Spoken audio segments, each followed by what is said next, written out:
Hello, man with a Cyrillic name. Can't pronounce that.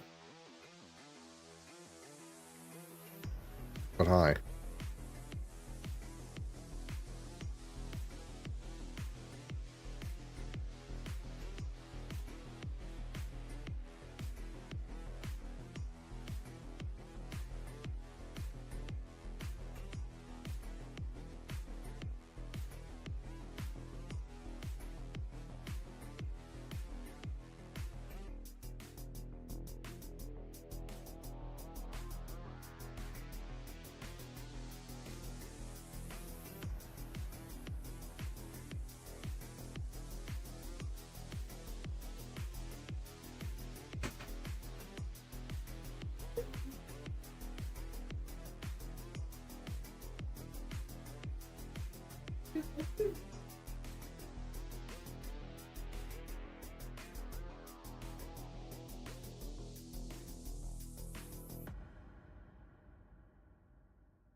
Are you okay? No, are you?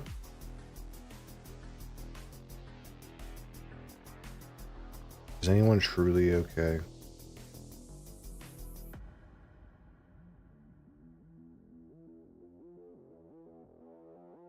Truly.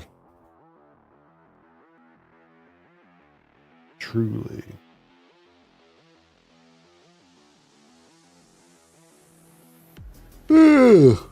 Is anyone truly okay?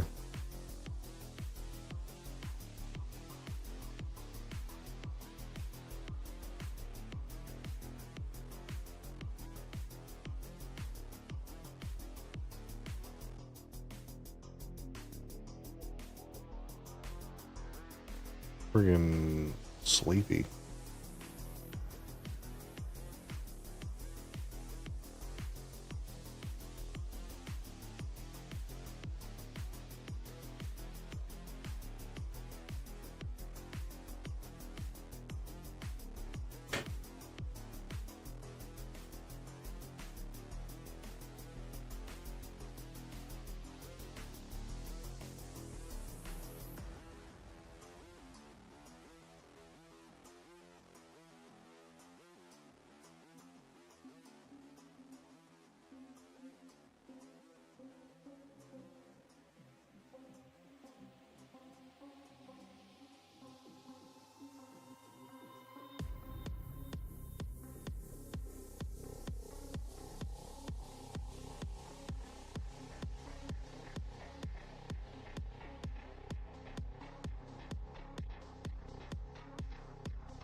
You're a strange cookie there, Galaxy Dragon.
Well, I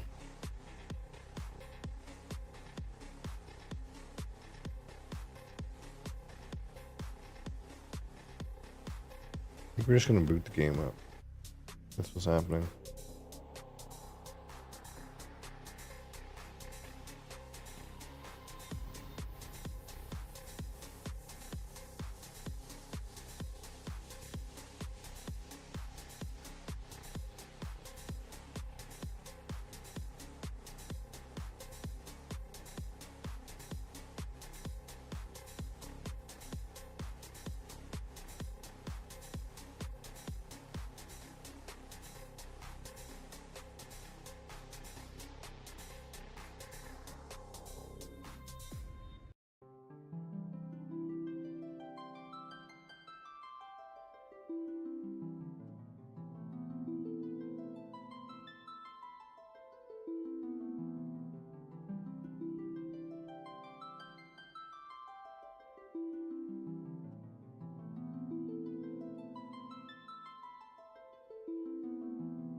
What happened?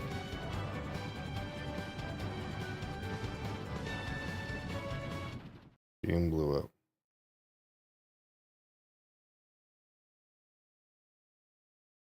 What happened?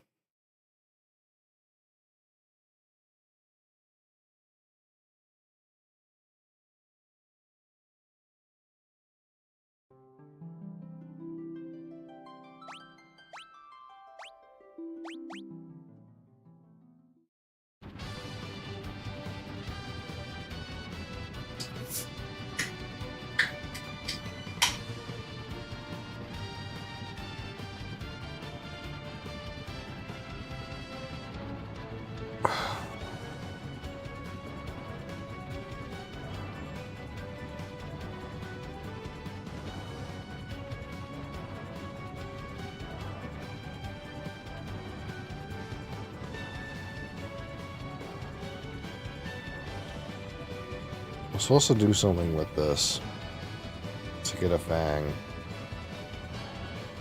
I don't remember what.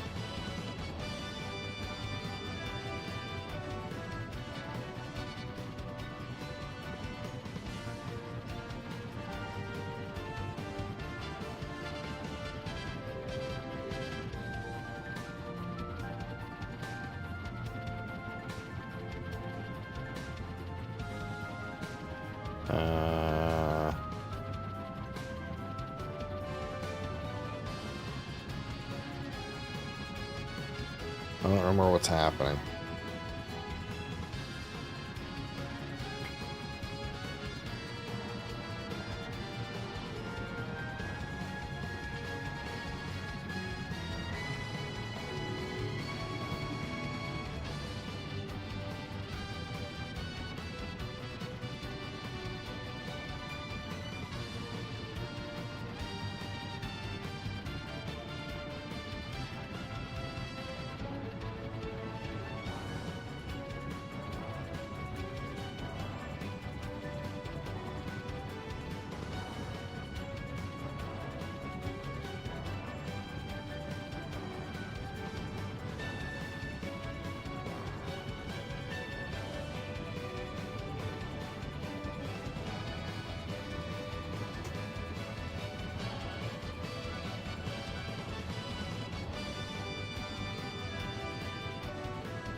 Jello.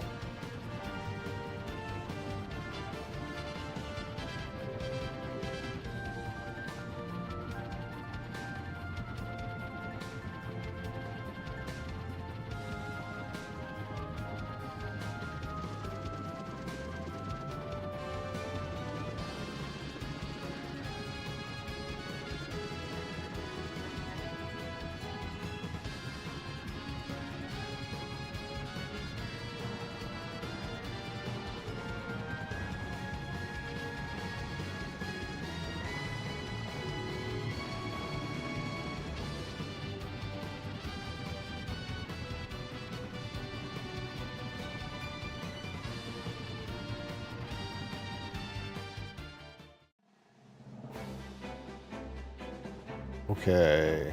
I'm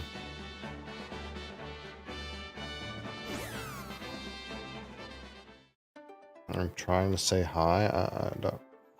It's pretty clear to me, but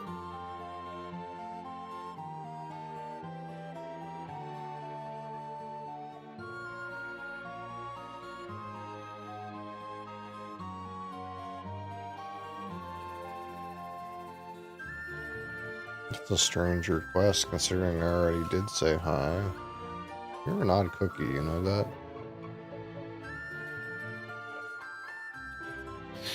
The dark blade can only be wielded by one who has overcome the fear within their own soul. Shadow.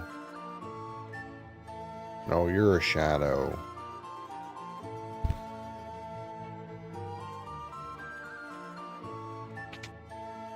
It's in here.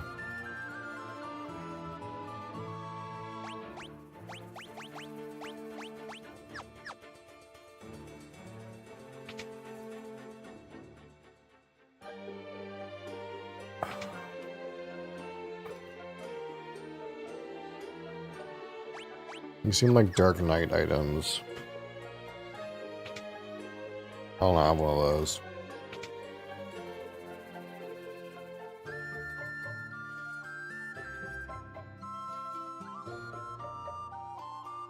I think this Janet person is on mute, so we're gonna go ahead and get rid of them because they're basically just trolling.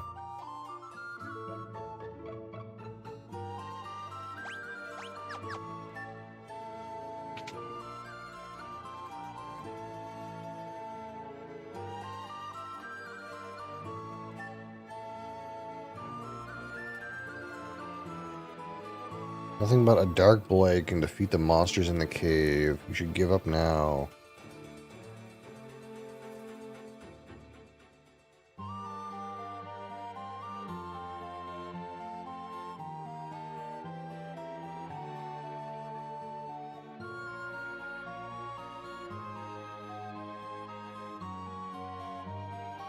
How bad could it be? Dorian hammer.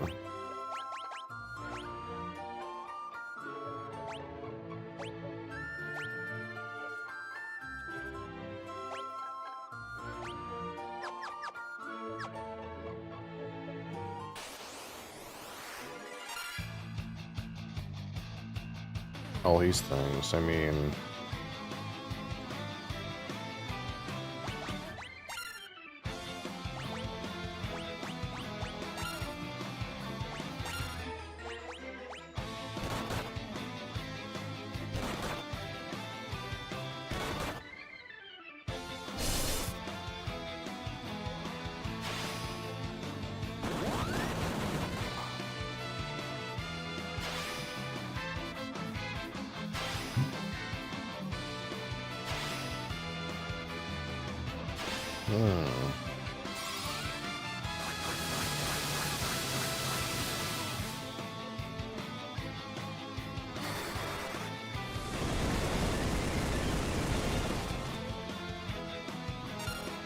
Oh, they're not dead still. I see. Let's flee. How about we flee? Can we flee? Is that an option?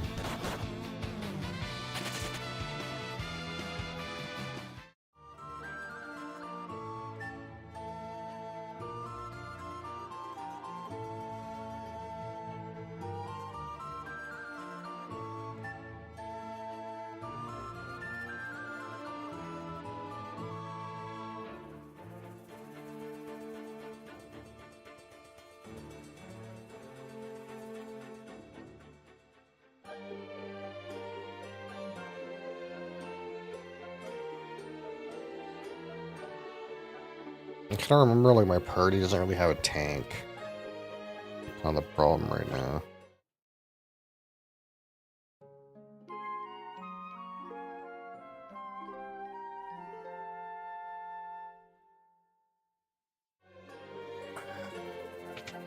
My caster's kind of fucking odd.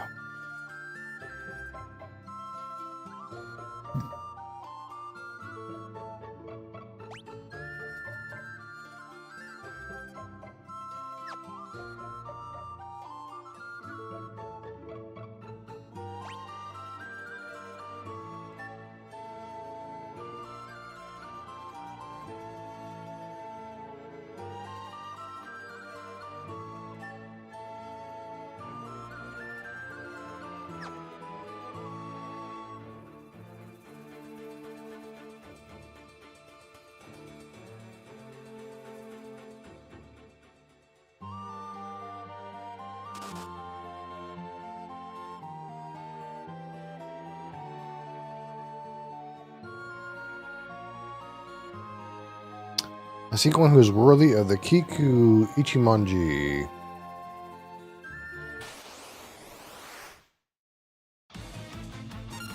Ninja Man.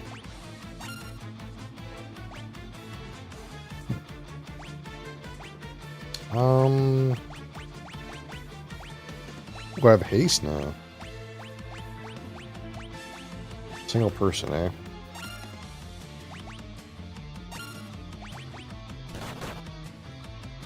What the fuck? That's 1,000,000 damage.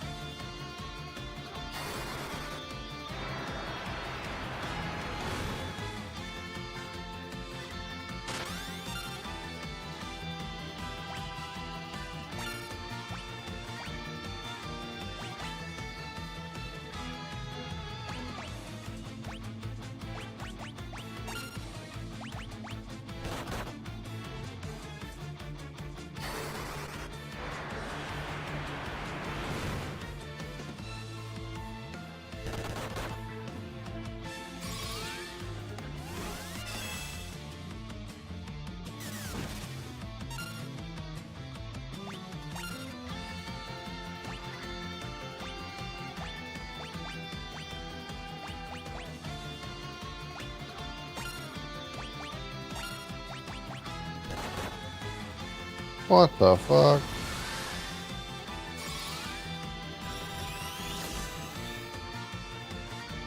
Oh, he doesn't have that much health left.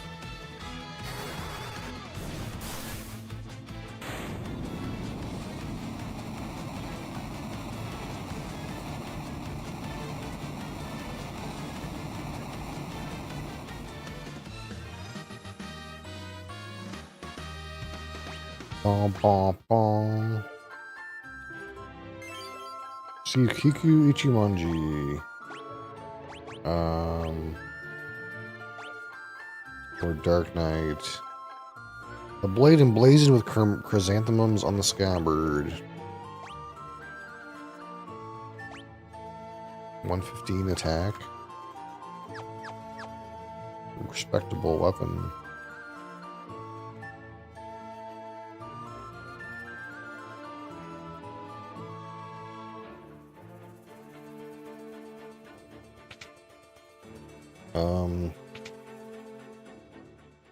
I need to res my guy, though.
There's other stuff I can do with this ship and the other continent.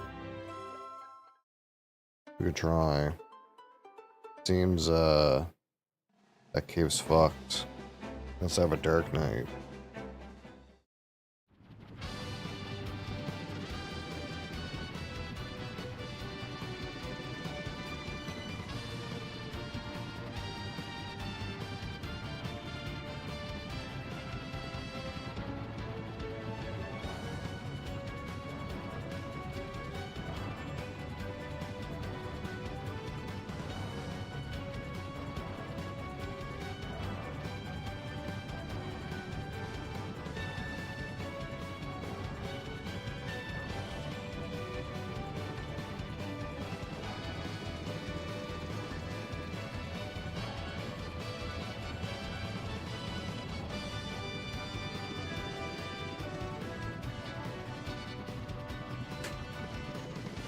Oops.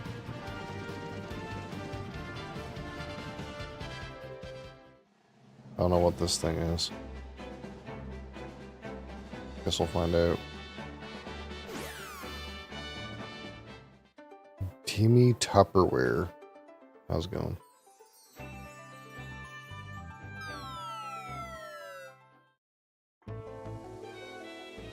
Lake door.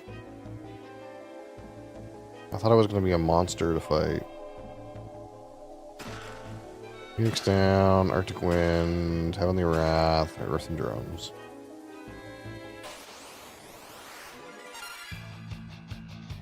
Crab people. Crab people.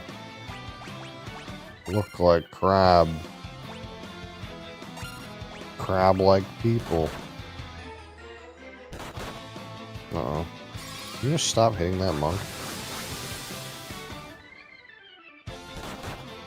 It's pretty rude.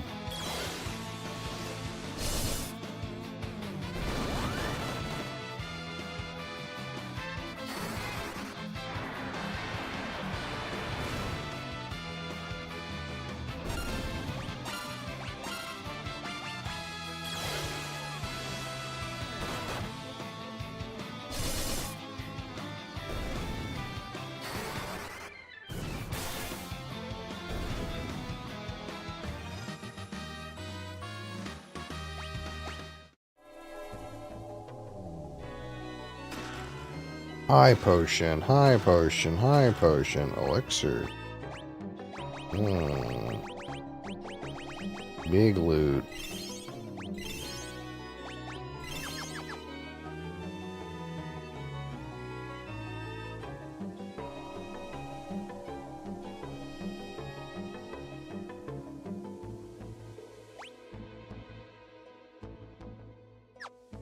This cave's full of loot, dude.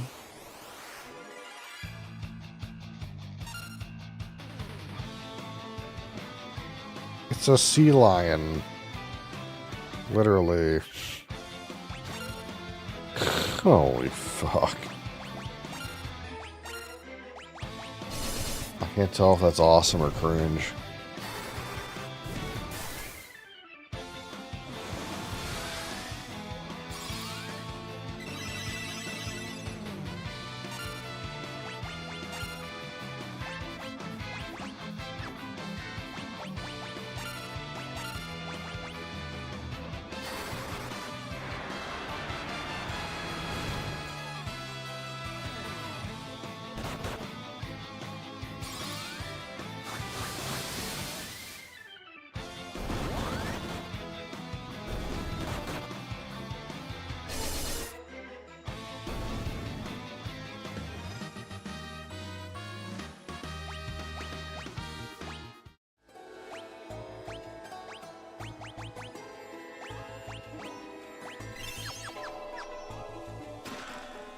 White mask. Who's that for? A white musk. Just kidding. He's shield. Lamia scale. Cider. Turtle shell.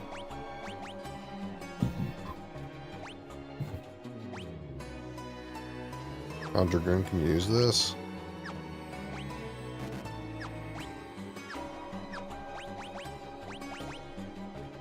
Got 2 blood lances right now. It seems pretty good.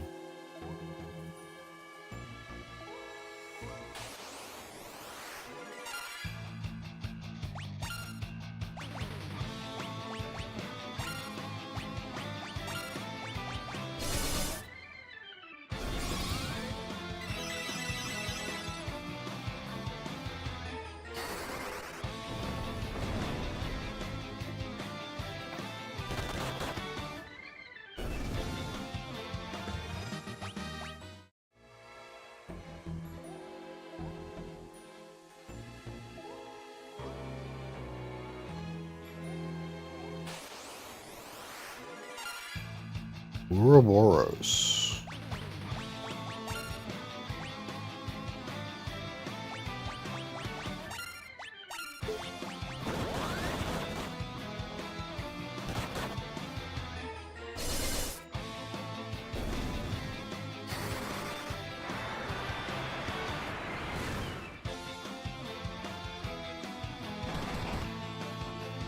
That's a lot of damage.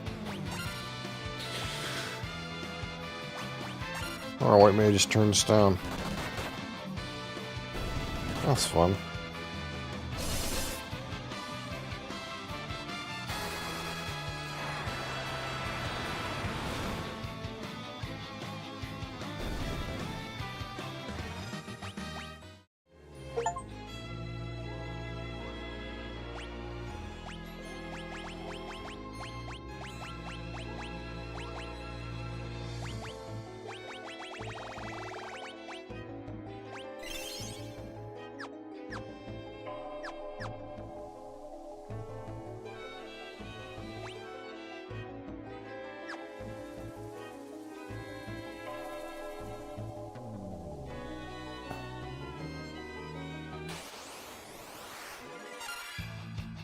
Remora.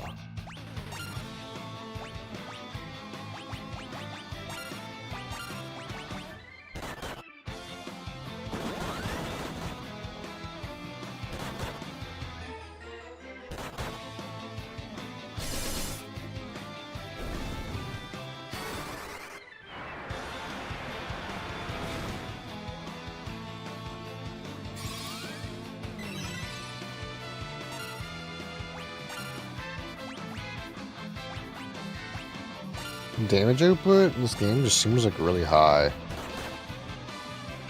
Like, we're yo-yoing between full health and dead. Like, I'm not having trouble killing the monsters, but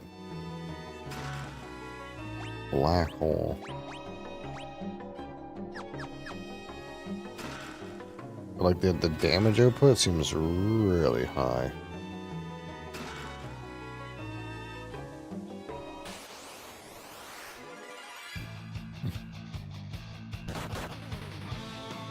Like, guys are taking half their health worth of damage. Like, this guy got owned on one hit.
I don't know, it's because I'm supposed to have like somebody that, that tanks on my party, or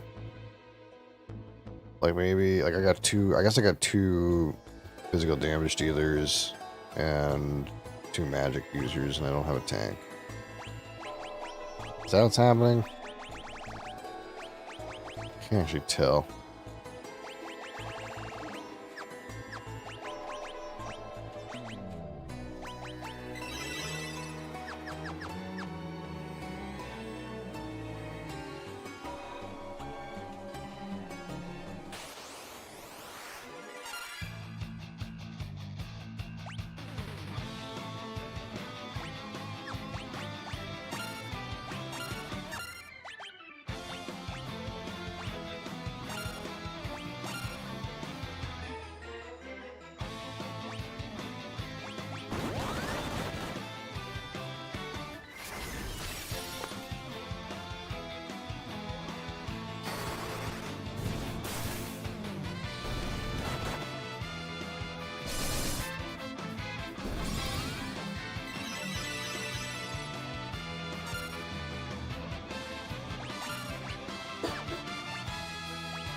There's two more chests down here. Lilith's Kiss, Raven's Yaw. Yawn. Being overloaded with random junk items.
Maybe it's just because I'm like under-leveled or something.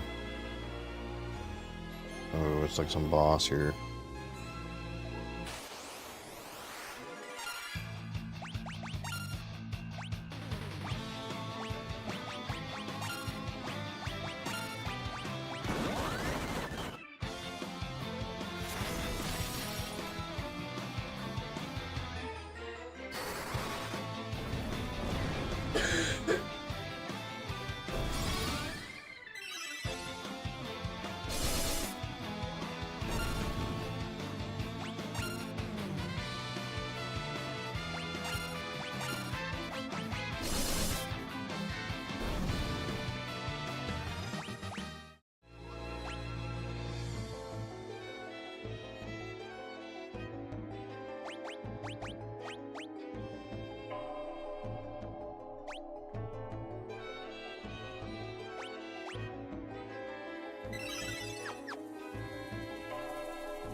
Alright.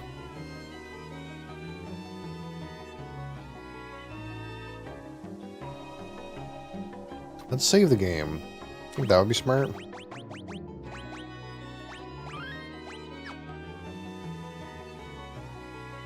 Oh, Leviathan. None but the chosen of light may borrow my power. Will you test your merit?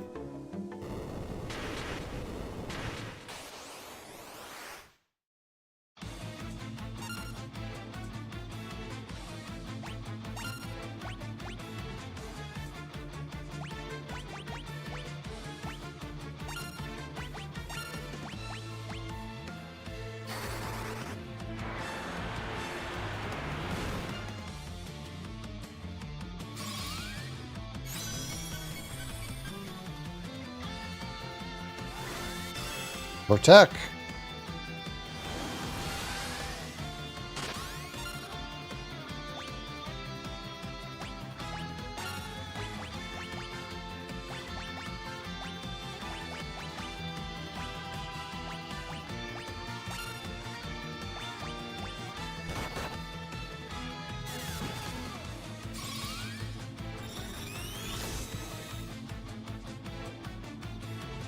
Vulnerable to lightning. Tell me which health it has.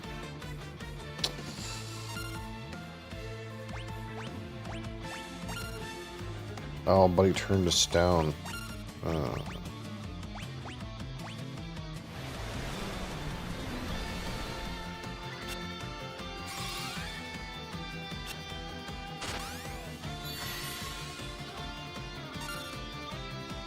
Oh, he's not hasted anymore. That's fucking annoying too.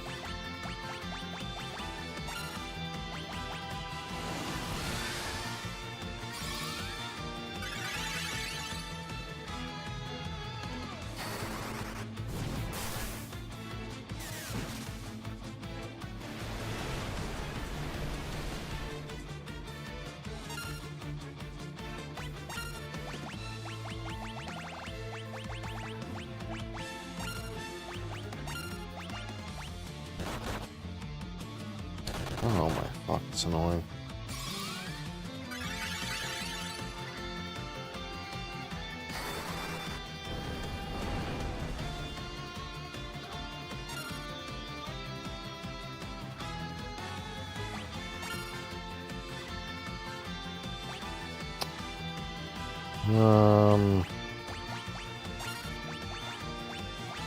Hopefully this comes out in the right order, you know? Or we could just die too, that's also an option.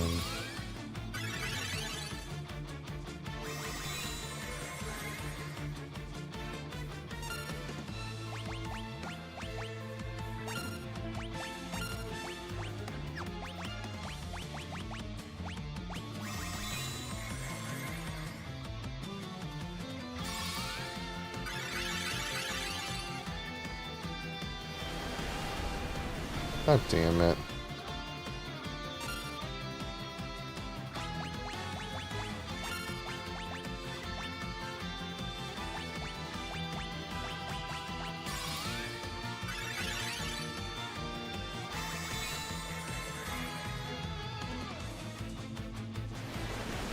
Just gonna keep using this over and over again. That's what's going on. I can't actually get these guys up if he keeps doing that over and over again.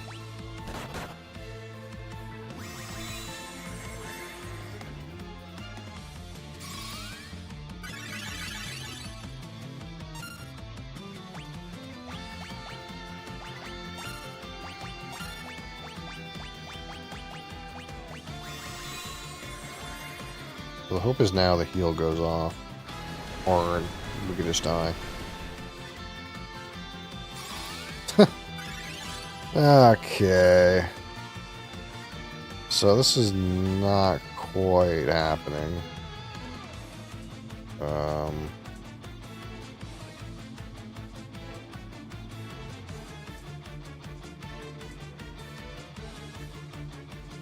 much health does he have? Is it like close? Oh, I don't think it's close.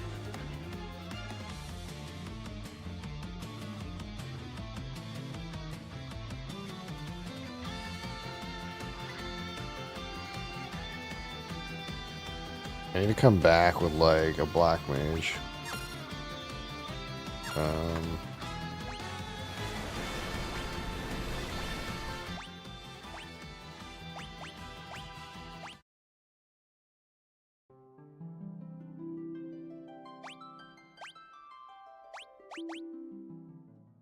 The regular game or an updated modded one? It's not modded, no.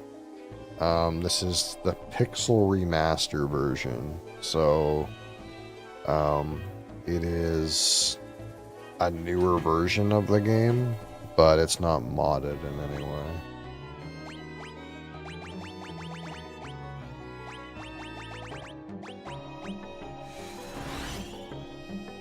We'll come back later.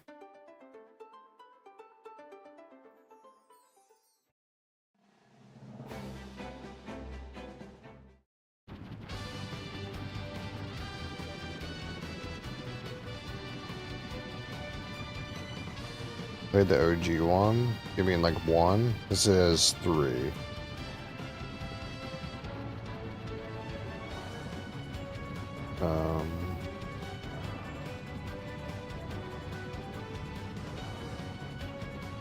Where is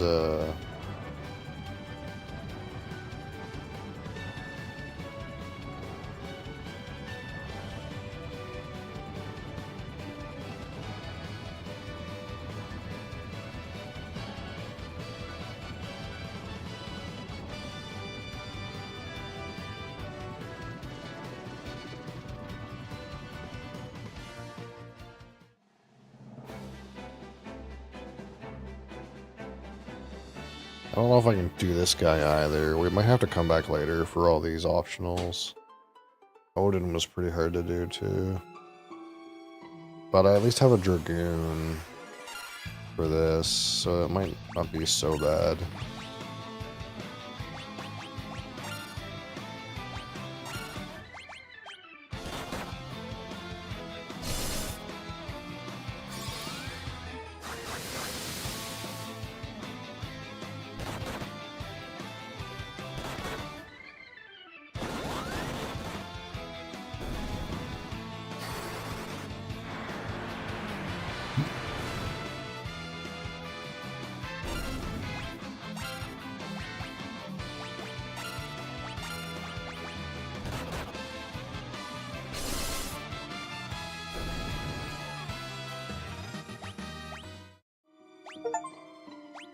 We're gonna have to be really sad when Crassus finally upgrades his class. His class is level 67. Heavenly Wrath. I guess I could have been using Heavenly Wraths against Leviathan. I don't think it would have made any difference though.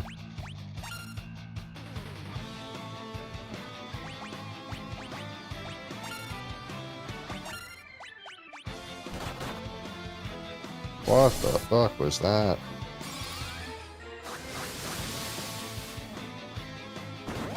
Yeah, I think I just like underleveled or something. Mobs like really fucking slap. Like really hard.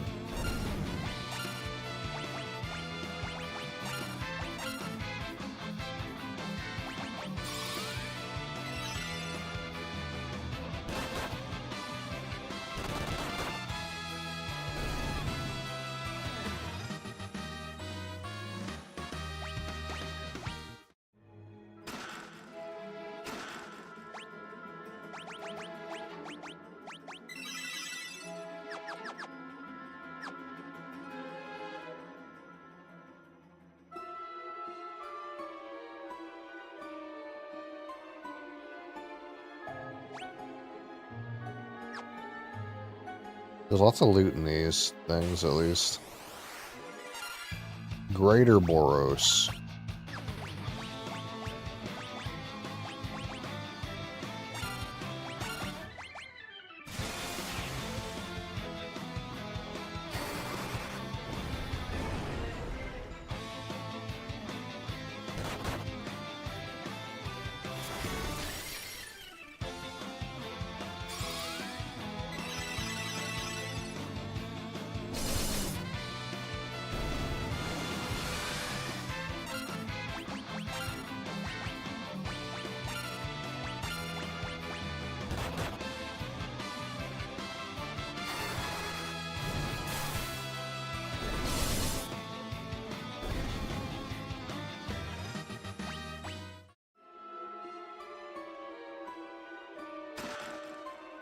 Golem staff. Cider. Scale. Shell. It's all the same stuff.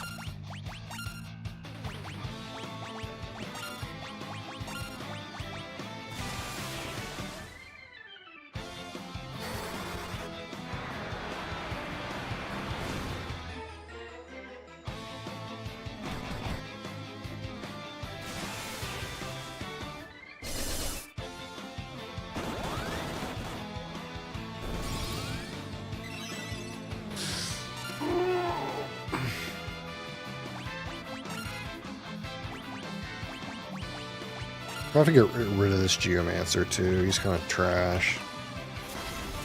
I just need to unlock the like better classes, the like Warlock or whatever, and get rid of this Geomancer.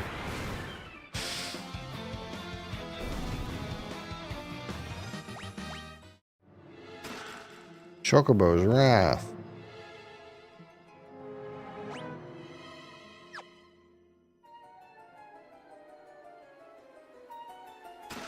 Phoenix Down, Black Musk, Koketsu. Short sword known for its easy handling. Dark Knight. Yeah. Elixir.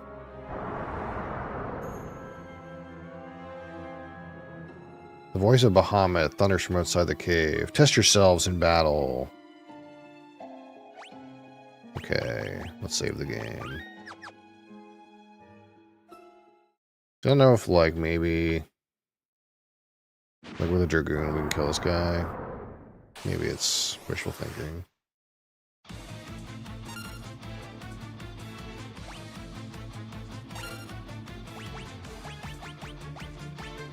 Maybe I should haste the Dragoon.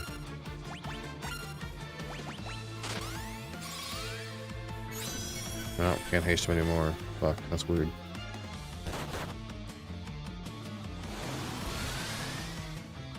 Now it's just weird.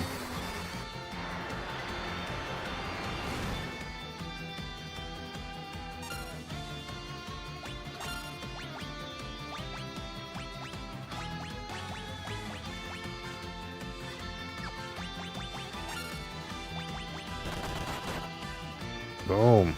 Big damage. Mega Flare. You know, that was fucked.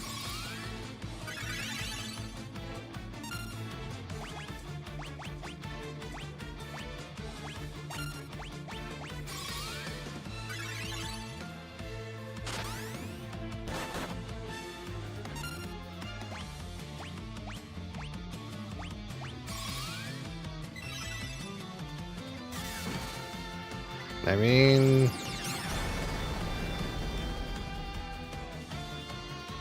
truth being though,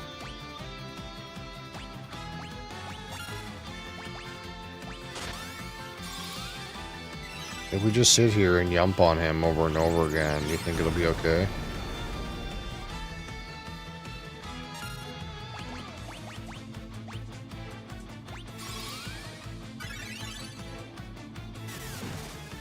Because, like, the Dragoon gets full healed from the Blood Lances every time.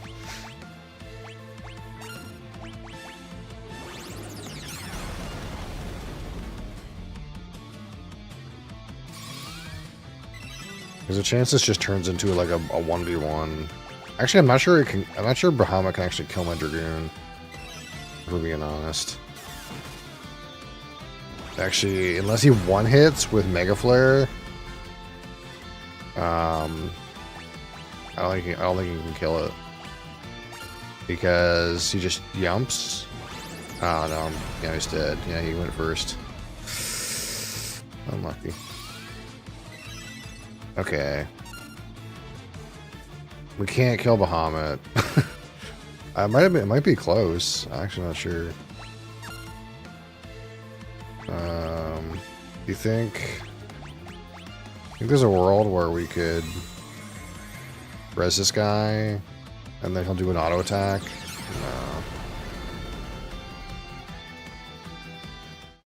No. Okay.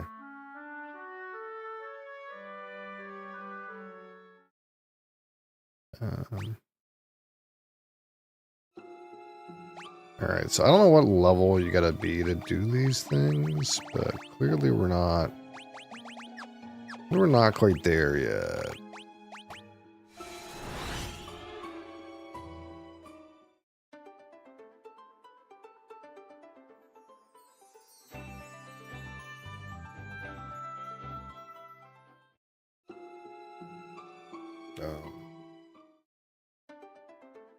So I guess we'll go back and just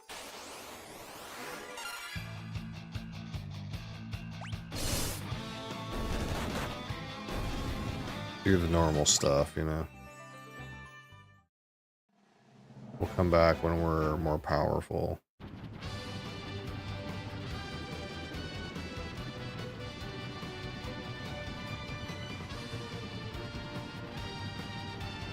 Like, I probably want to get, like, the last set of classes. That's probably what we want to do.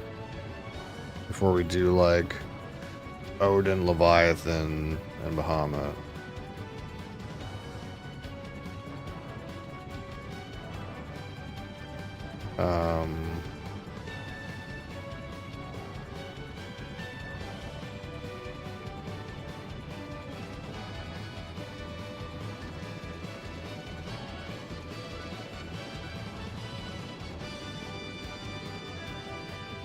I gotta get in here somehow.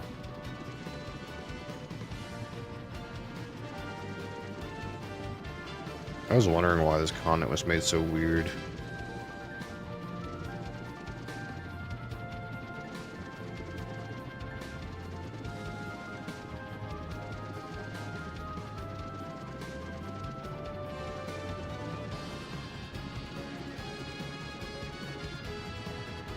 This is Final Fantasy 1, this is Final Fantasy 3.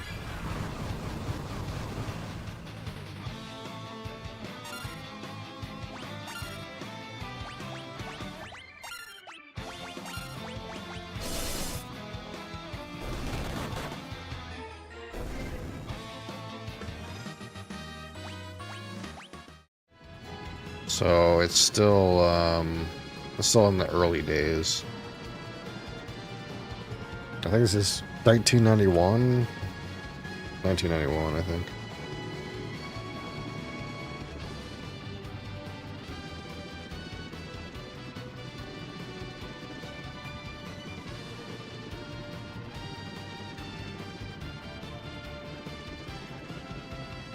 What was the best ever, better than Zelda? It wasn't bad. I'm not a huge Zelda fan, though. So, I mean, sue me if you think that's a blasphemous statement, but...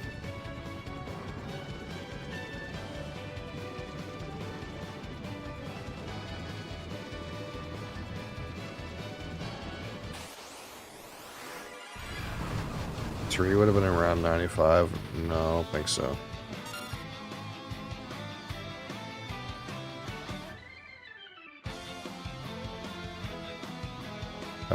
Initial release April 27th, 1990, actually.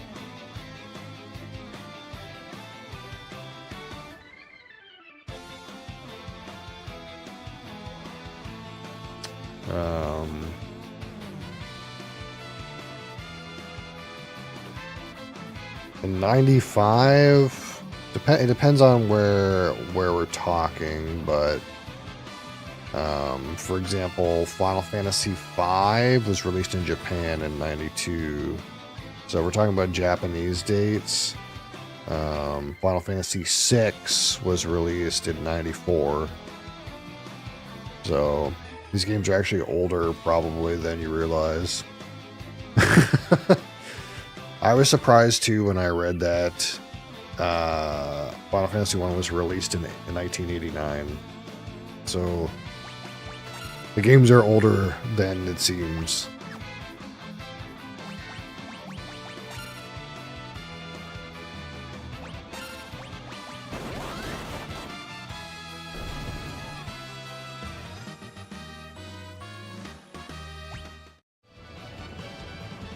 Okay. Should be able to land here fucking somewhere.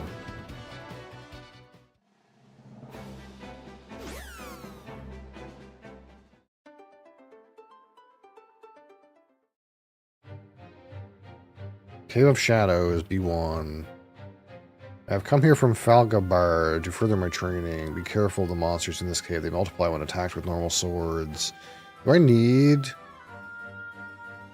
a Dark Knight for this? Do we have to, like, make Moikus a Dark Knight for this? Maybe he's, like, gonna become a tank for this.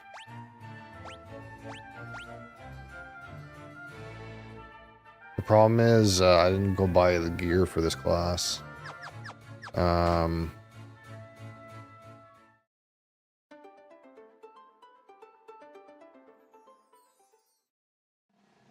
Is there gear in here for Dark Knight? Demon Shield, Demon Mail, Diamond Mail. I'm not sure if... I'm not sure if the stuff in that other area is better. Demon Shields. What's in Falgabar vendor? Let's just look rather than going all the way back to see.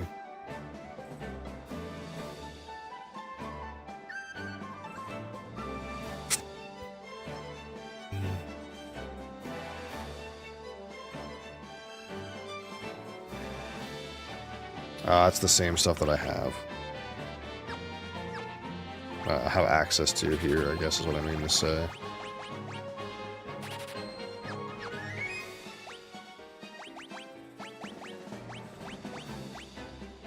And these Kikuichi Manji and Koketsu are actually better than the weapons you can buy back there.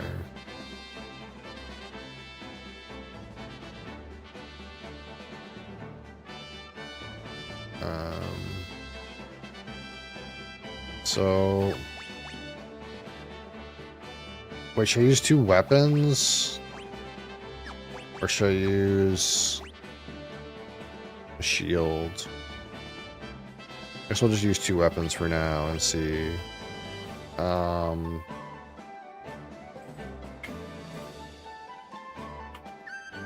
What other like gear can this class wear? Armor.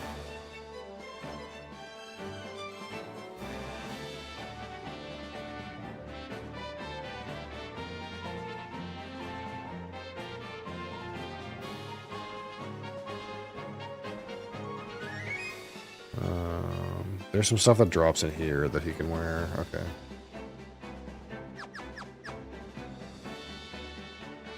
Not to spoil too hard, but I don't want to, like, spend a bunch of time going back and forth.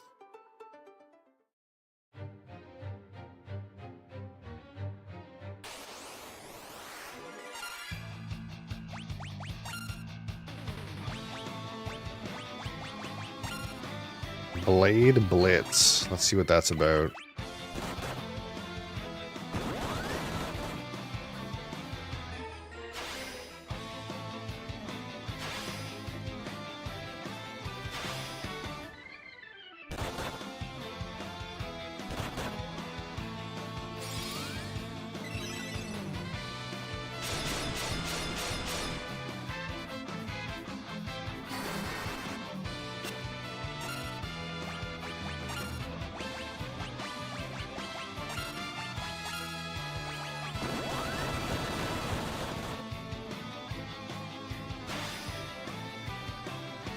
I thought they said if I used a dark blade, these guys wouldn't, like, multiply. Or maybe it just means I need a guy with this, like, big AoE ability. I don't know. Stop using quicksand, man. Useless fucking geomancer.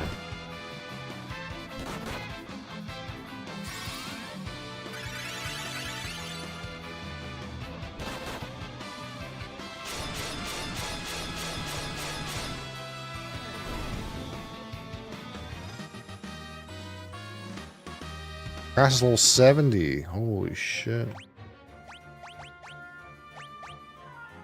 This guy needs an elixir. I've been fighting so much without actually going to an inn. Do I just use one? Probably. I want to go back.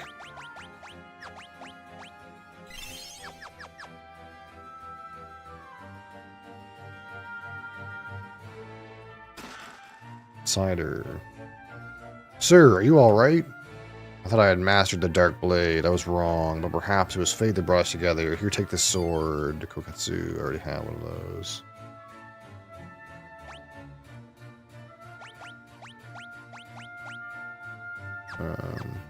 It's not like better than the Kiku Ichimonji, right? Yeah. And these guys keep singing about the Dark Blade. These things multiply, whether I fucking hit them or not. It's just helpful to have an AoE, a strong AoE, I guess. I guess that's what this is about. It's like it wants you to come in here and have access to the Blade Blitz skill.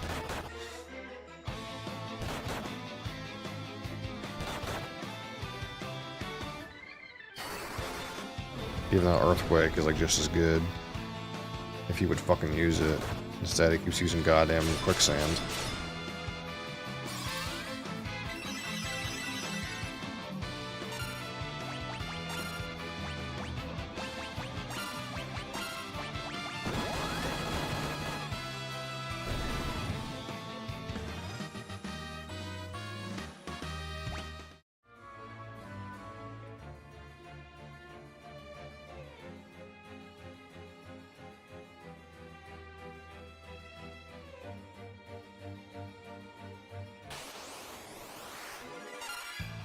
Hellish Horse.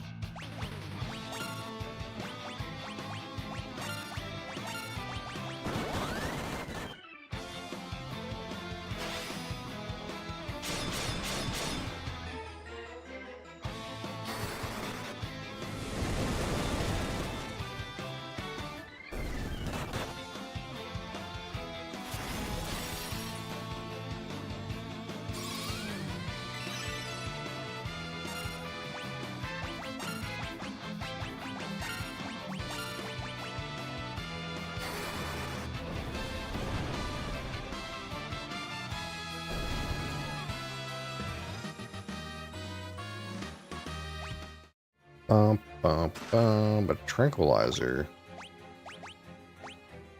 inflicts paralysis.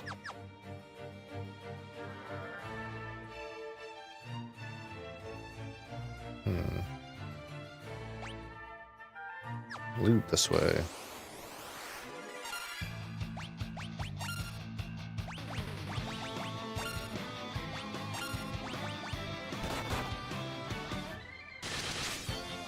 Oh my fuck, that damage, dude. That was fucking sick.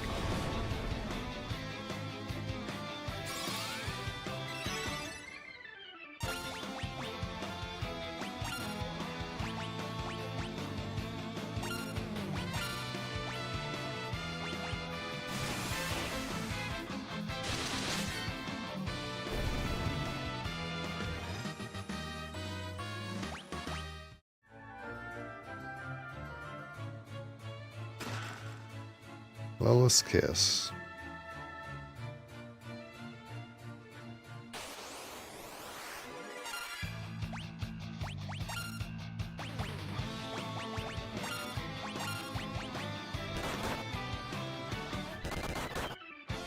Oh yeah.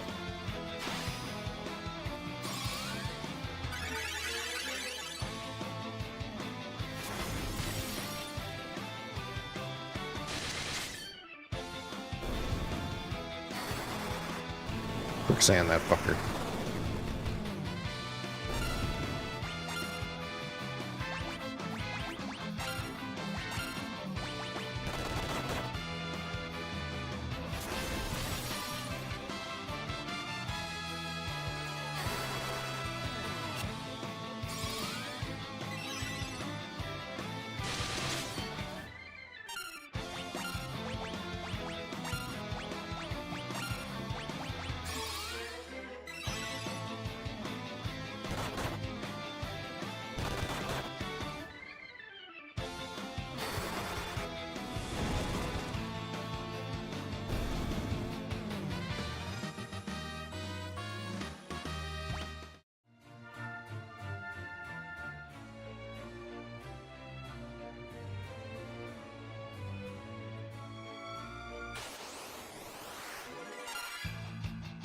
Chronos.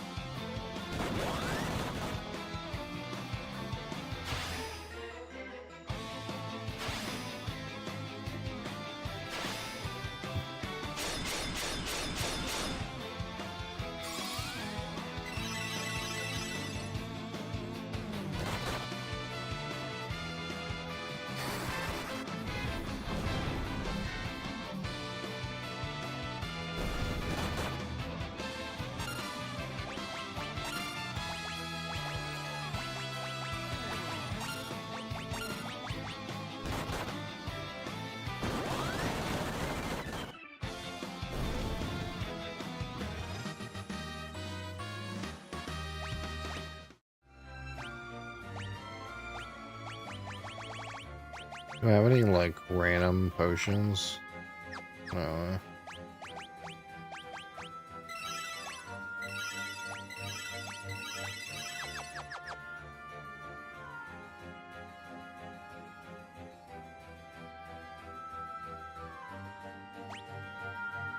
I'm going backwards, fuck.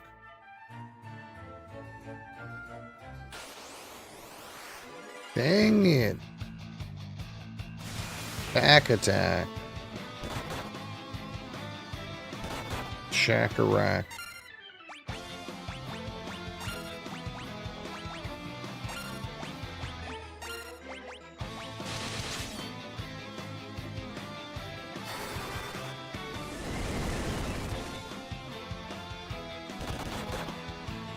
Get that guy before he splits, and I don't think these horses split.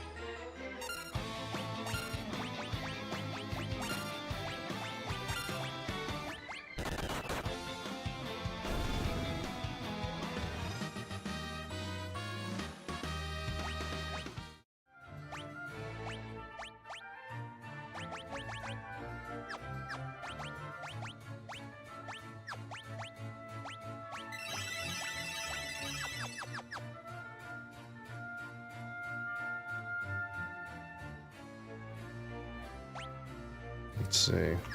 What's here? A fucking maze, brother.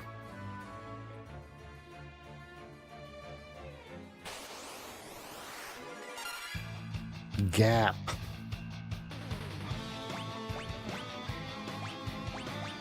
I don't know if those tentacle guys duplicate or not, but let's see if we can just kill this lizard man before he does anything weird. There we go.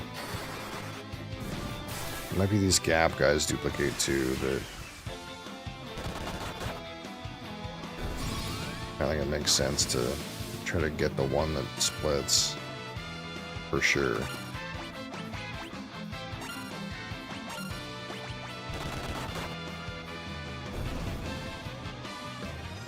Getting some sick XP, dude. I think that's part of it. We're leveling up, dude.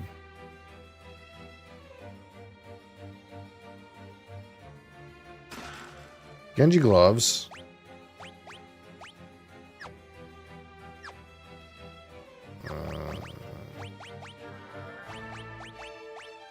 Nice.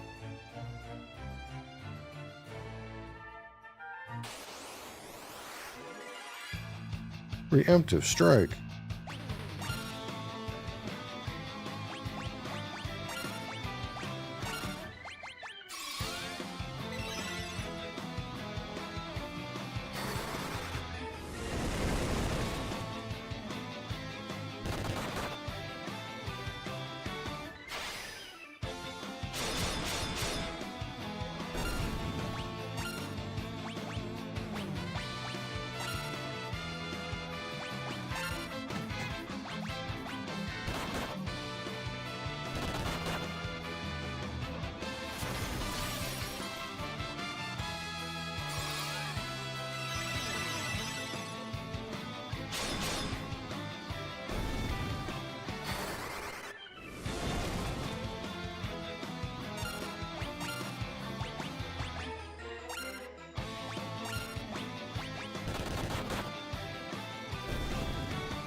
Scaling on the black belt is getting up there. Starting to punch for big damn.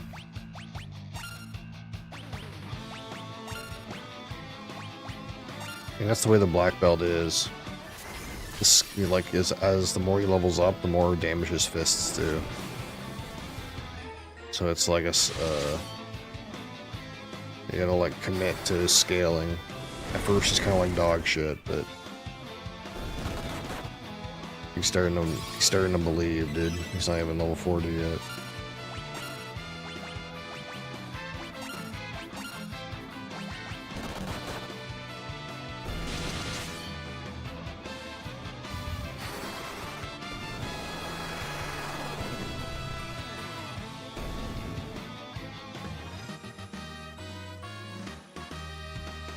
Bum, bum, bum, bum, bum.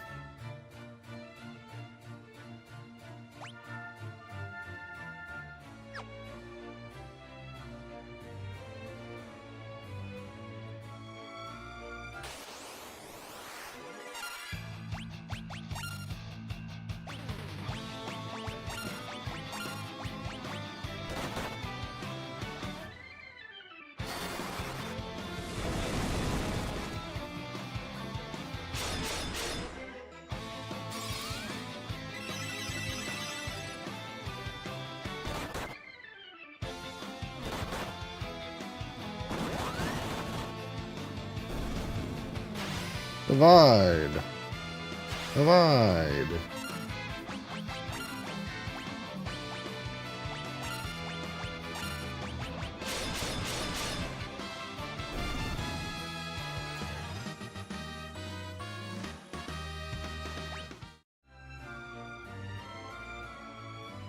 Could be similar to the Geomancer too.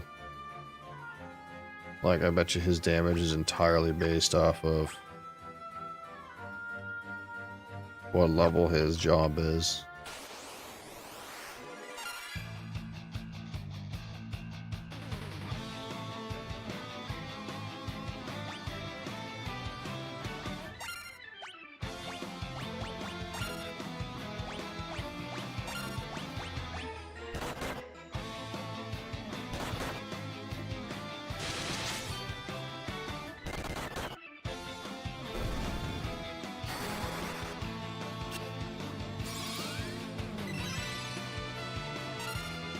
These are still kind of slapping, though.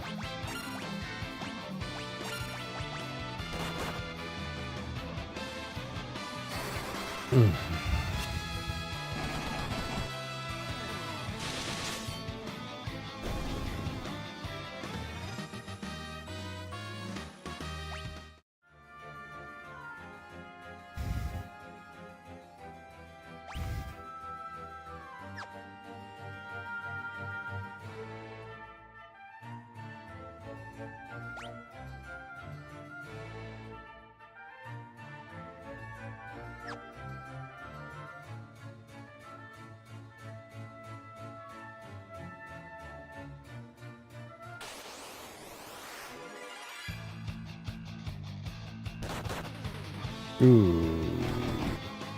Bullshit.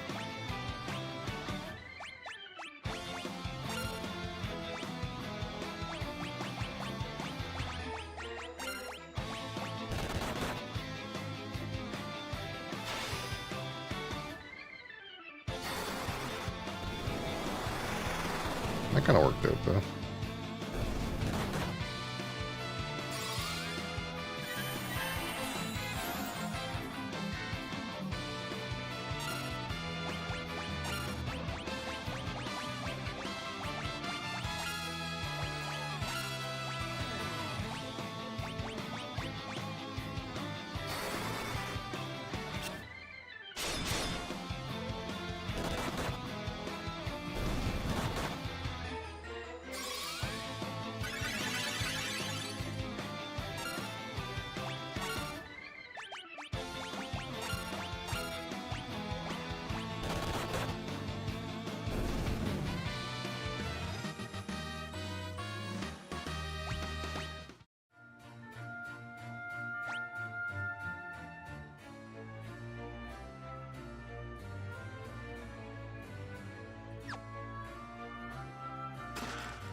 Kiku Ichimonji.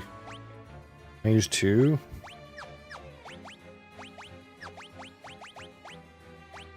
Ooh.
Deathclaw.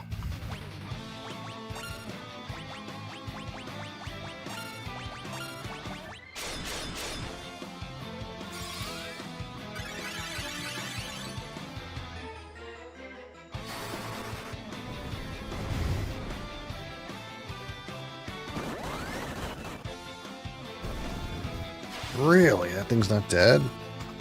So rude. Absolutely the rudest. I'm telling my guys are leveling up though, because I'm going first a lot more often. I got the speed. Speed is with me.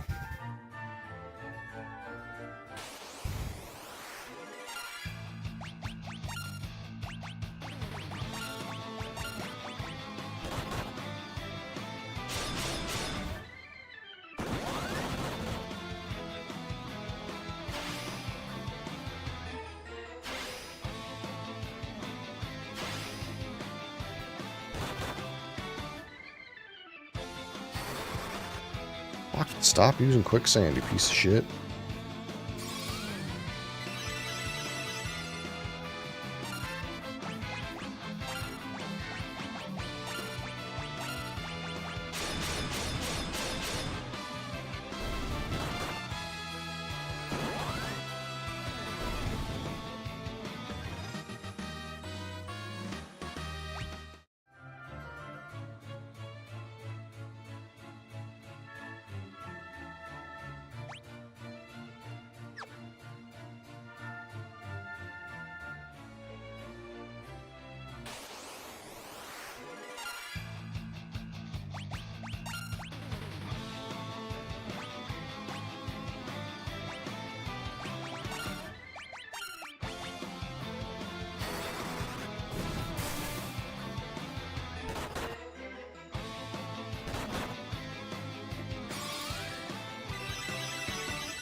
Damn it.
Okay. Must be close to the exit here. Loot down. Better go down. Get loot. Genji helm? Genji shield. That's not it. That is not it.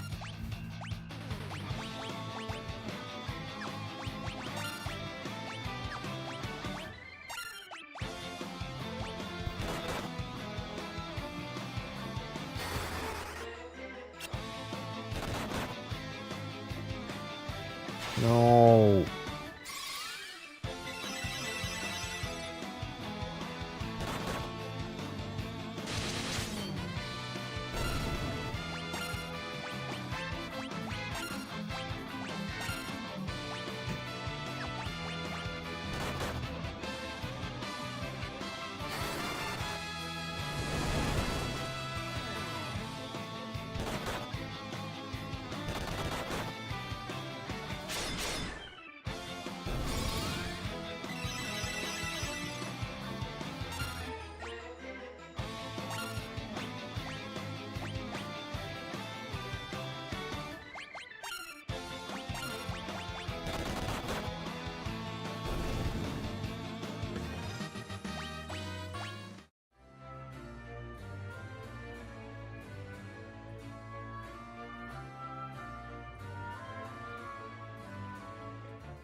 Tonight.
This divide stuff's a bit of a slog, but I think the experience is good.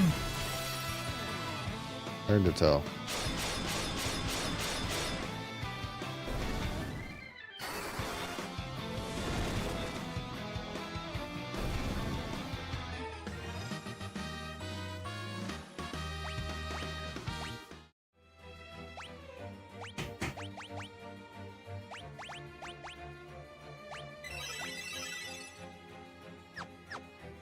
Got a mana again. Is there no ethers in this game? Feels like there's no ether in this game. It's all like mana potions.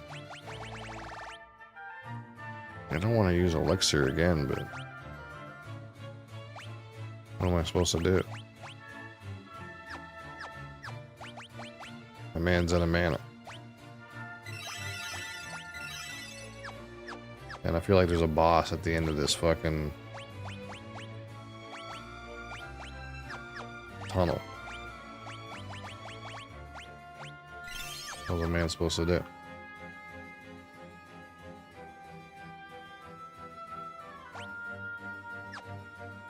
E6.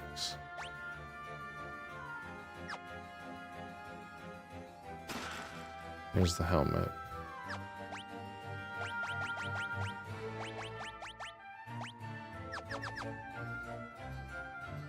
What's up? All light.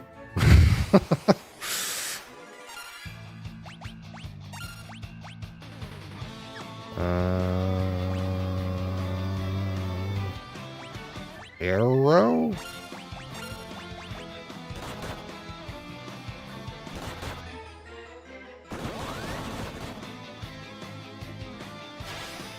Divide. How are you, Mr. Business?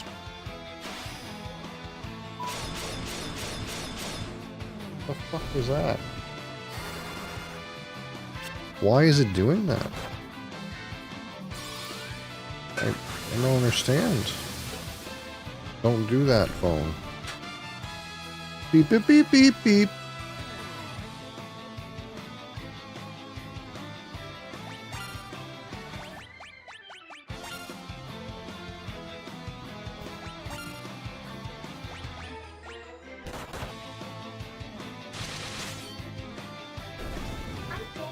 Rested today? It's a work in progress. The problem with today is yesterday I was waiting for UPS to show up. So like instead of going to bed right when stream was over yesterday, I was waiting for UPS to show up. So I was like fucking waiting around. I was like, I need to go to bed right now. But it said UPS, the window that they said they were going to deliver was like ended like 15 minutes after the stream was over. So I was like, I'm just going to wait for UPS to show up. And then it updates on the tracking. Oh, the delivery window is until the end of the day now. And I was like, fuck. And then not booze, no. I don't know if UPS delivers booze. Maybe. Not booze though. And anyway, so my wife says, "Oh, the van just pulled up. They're right here." So I was like, "Oh, okay, it's not so bad." But this was still like an hour after stream was over. So I'm like waiting for them to call me on the intercom. And nothing's happening. I'm like, the guy just pulled up. He's right here. And they didn't buzz my number. And I guess I could have been that person who went down and tried to get it from him. It's just weird sometimes because if you try to get a package from the UPS guy, sometimes what they'll do is to make sure you actually live at the address that it's posted to. They won't just like hand it to you at the doorway. If they don't buzz you, they'll like come to your door and be like, make sure you actually live here.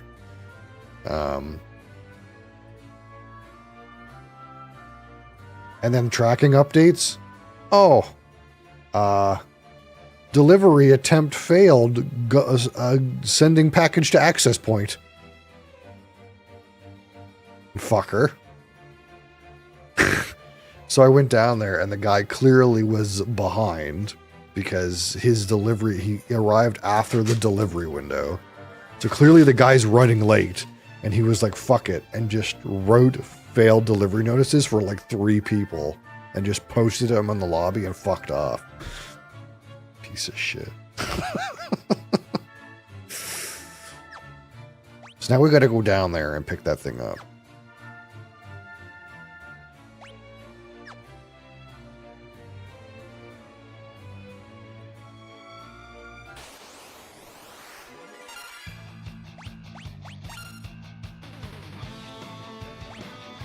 So as a result, I didn't go to bed right away like I was supposed to.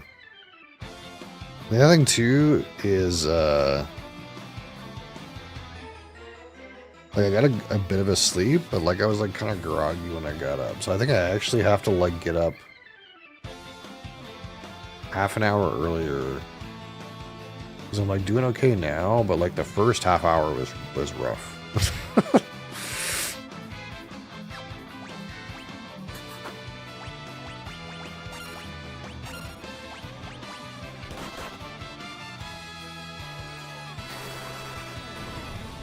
Oh, we need to just to get accustomed to it at least. See how it goes.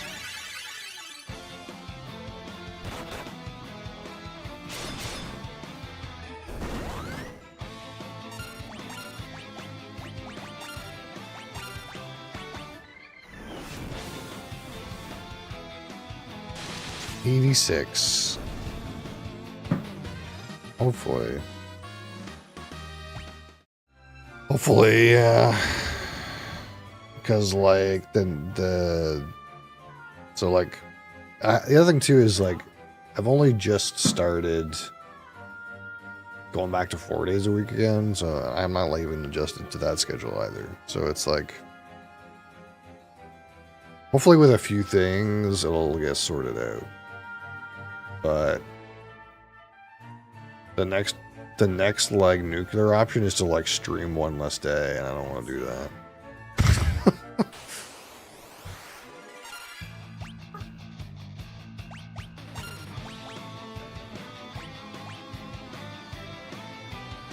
Cat is here.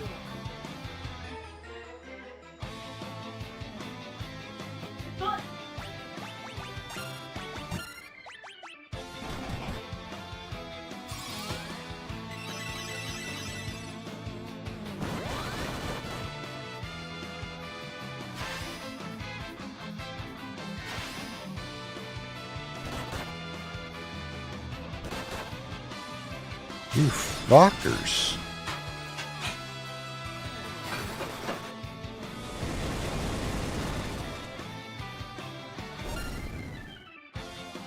Yeah, it would be something like that, but I don't want to do that. We're finishing this game today? I don't think so. It's hard to tell. I think realistically not.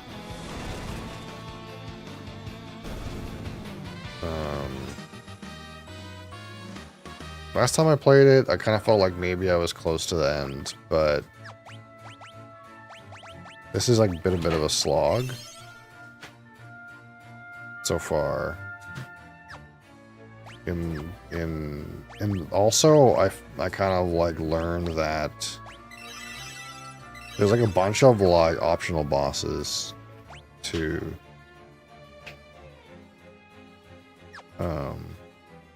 and I don't know if they're like things you're meant to do like after you complete the game or before.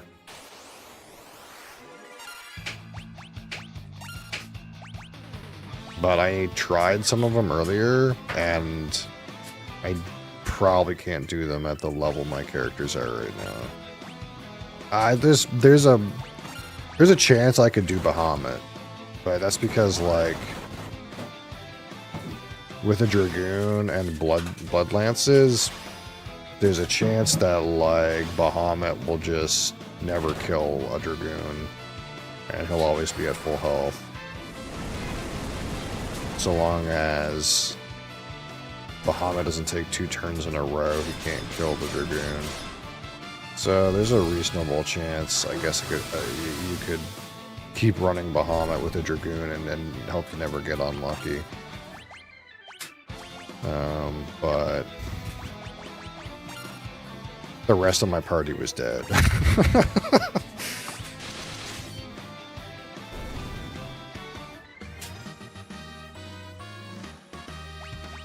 And there's also Odin, which I tried to do last play session, which I did, you know, reasonable against him.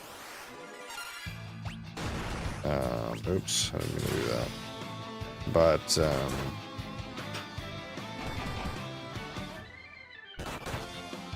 I was also not quite strong enough to do him either, I don't think. So I don't know if it's the kind of thing where like you're meant to beat the game and then like come back and try to do these bosses, or like it's like one of those things where like, well, like you're about to win the game, you can like tidy these things up and get the loot from them, or what, I don't know. But this game has significantly more like content than the past 2 games have.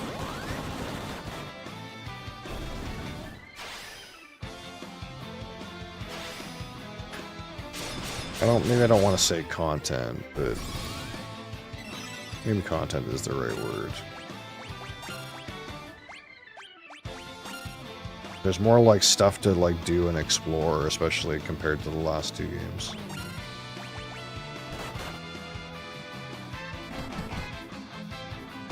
And I'm not trying to 100% any of these games because that's kind of silly, but if you know, it's like, hey, there's like 3 really kind of strong optional bosses to do, and I know where they are.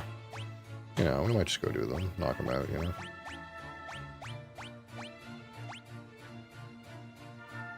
You know, if FF4 is supposed to be a good one. Crassus says the first 3 I didn't have to play. That's Crassus's opinion. And that 4 was like when they started to be actually not shit. In Crassus's book, this game is still shit.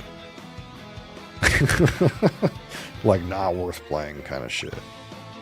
But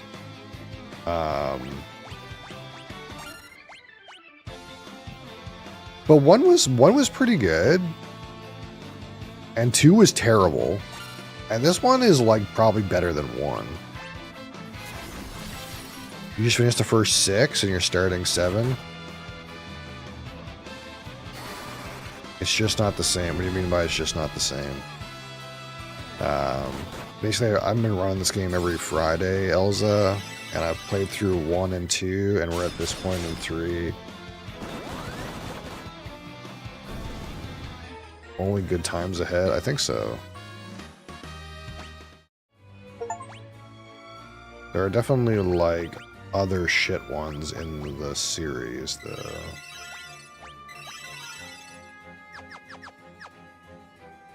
Seven is most people's number 1, I think. Like, it's like most people's favorite. So it's like kind of like you go up until you get to 7, and then it goes down. I think is how most people would see it. I have not played any of the games before, so it's a I don't know. No. I just don't know. I don't know what other people have seen.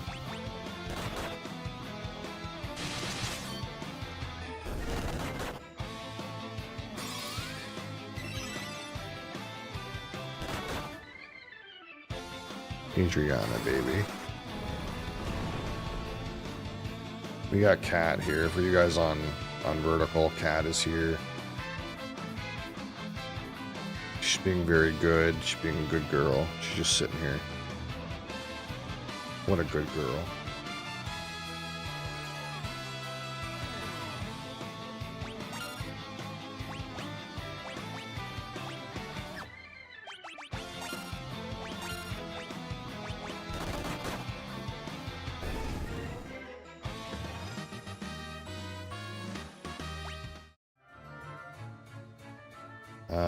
So what is it? That's loot. Is it?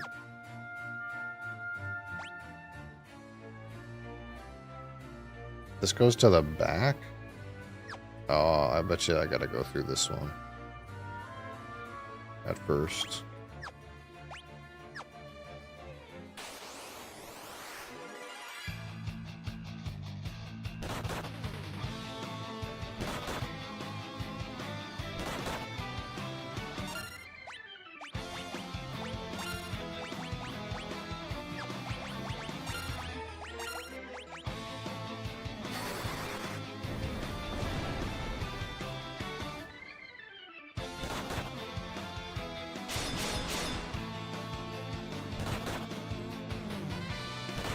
Kick him.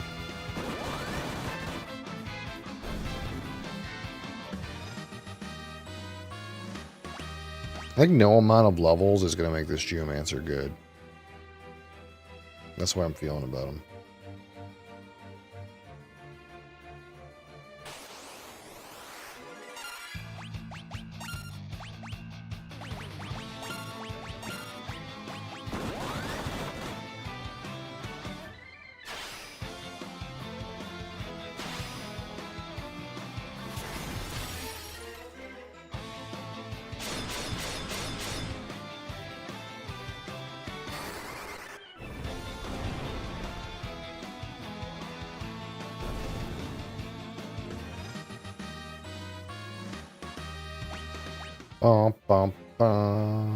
It's the Fang of Earth. Who was it that broke that seal and released me from my slumber? Something attacks the party.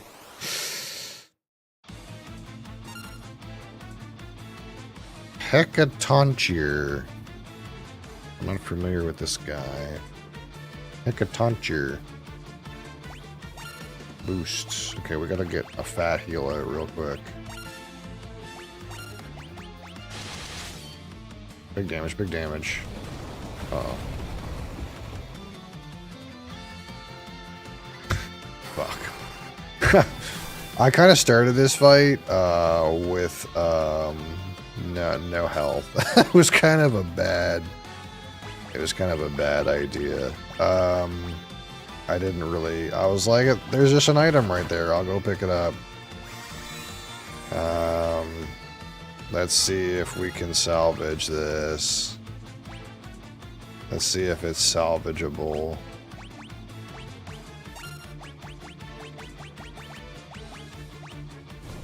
No, it's not. It's not. How far back is the save? That's the question. Just this room? Okay, that's not so bad. It's this room, but I bet you haven't looted anything. Okay. Yeah, I set us up for failure. I'm sorry.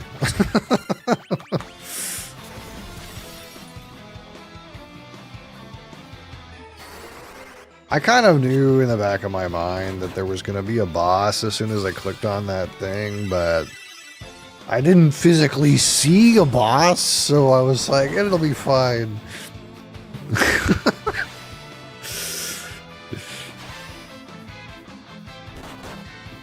The more annoying part is just killing these fuckers over again. Because they keep fucking multiplying.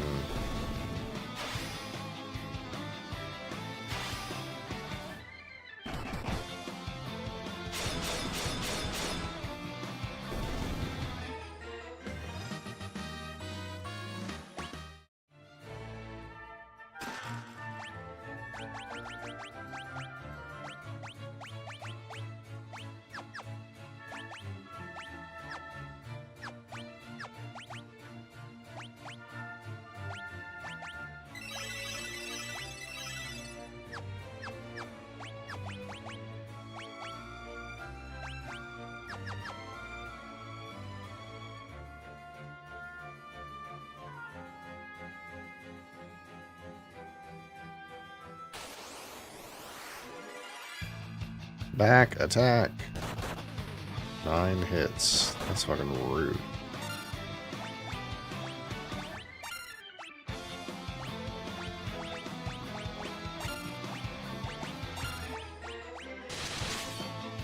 Get that thing dead before it multiplies, dude.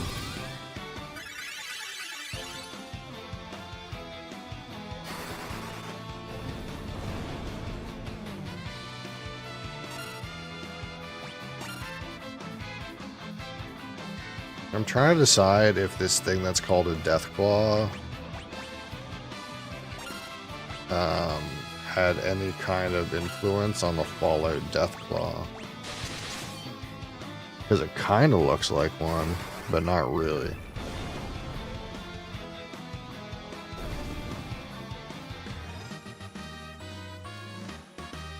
And this game came... Wait, when did Fallout The Fallout. When did regular Fallout come out? 97. What about Wasteland? The original Wasteland. 88. So Wasteland actually predates this game. Are there death claws in Wasteland?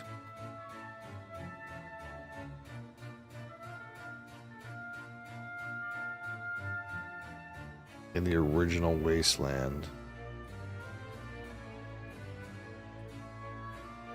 I'm curious. I can't tell. It keeps wanting to talk about Fallout, but I don't want to talk about that. I want to talk about Wasteland.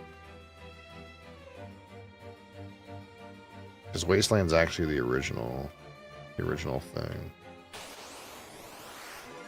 I think for some reason the factoid in my brain is that Fallout 1 was supposed to be some kind of loose sequel to the game Wasteland. But I don't know if 100% if that's true.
God damn it.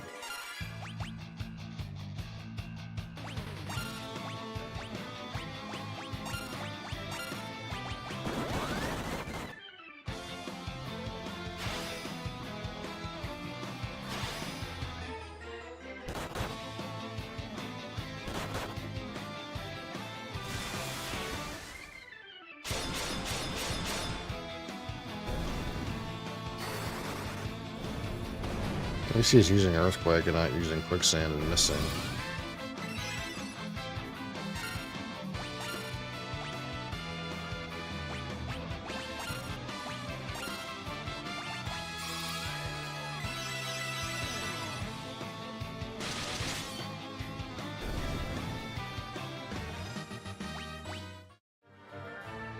Okay, so before we fight this idiot, let's first... Okay. Use Cure and get everyone to full. Then we're gonna quick save the game. And then we'll try this again. Hecatoncture boost. Okay, so let's go in with the haste. Haste them up.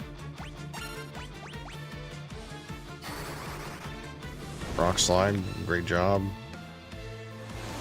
Boost! Haste! We're about to punch the shit out of them, dude. Big damage, big damage. Quake. That's, you know, that's fine now that we have hit points.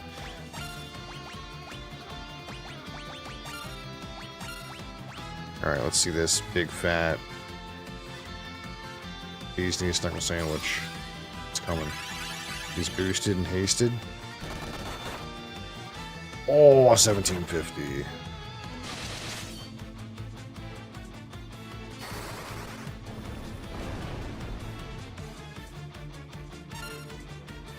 Boost. Okay, so I want to use Protect. Protect him. Ooh, that's a lot of damage.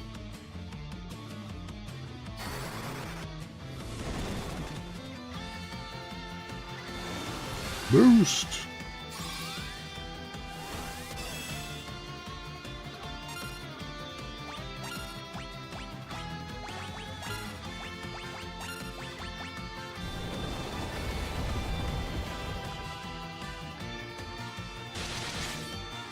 Ooh, 1200 unbuffed.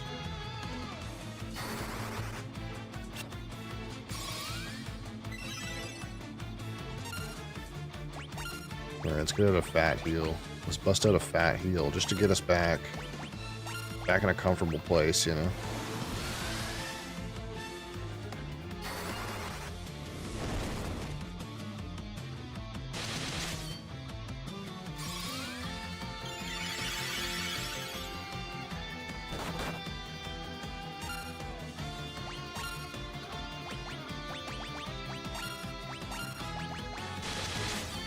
Boom. Yeah, see this, like... This, Geomancer, like, kinda sucks at single target. He just, like, makes, like, some shit AoE spells all the time. Nice. Not even hard. Everyone leveled up. There we go. Obtain the Fang of Earth.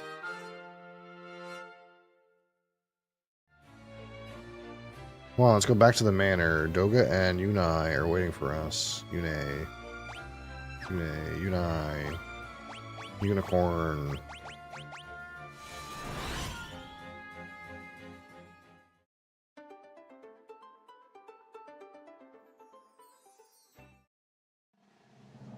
Tell us to sleep. So we can sleep in our boat. That's how goated it is.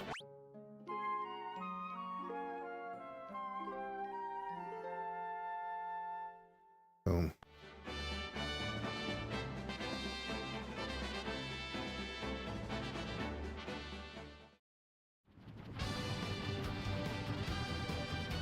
I'm gonna get the fuck out of here.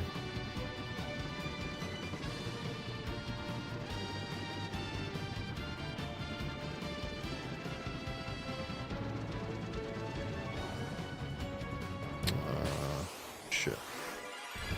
Gargoyle.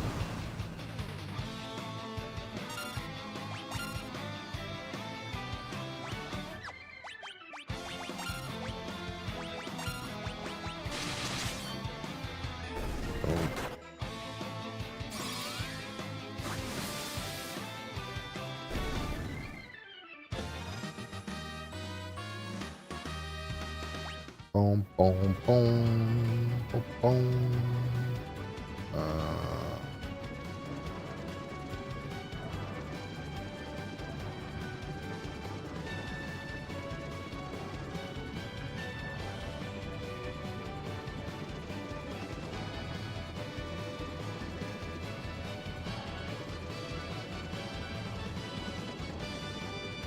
I'm a pain in the ass to get to this cave.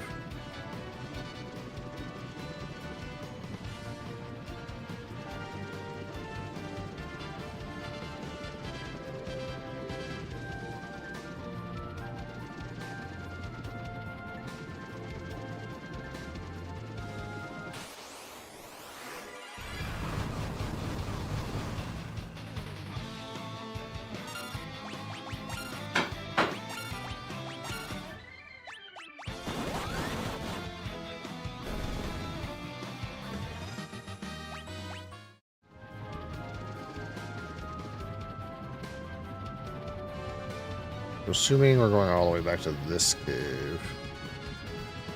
Over here. Although I kind of want to try that random city that I couldn't, like, kill the stuff before. Maybe we'll do that real quick. Hey Cap, how's it going?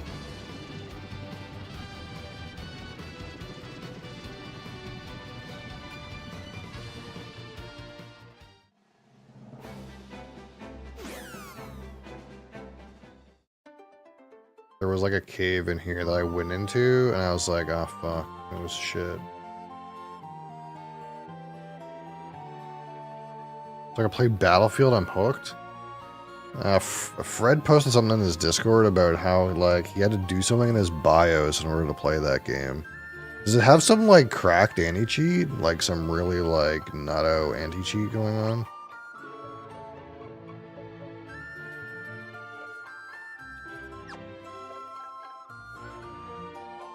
Or are you on console? Secure boot, it's a kernel-based anti-cheat. That's fucking crazy, dude.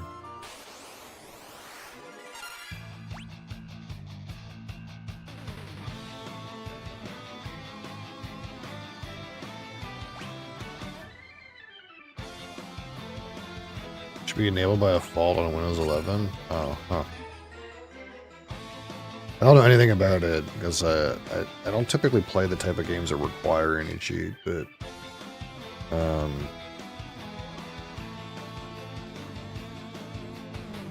that's kind of wild.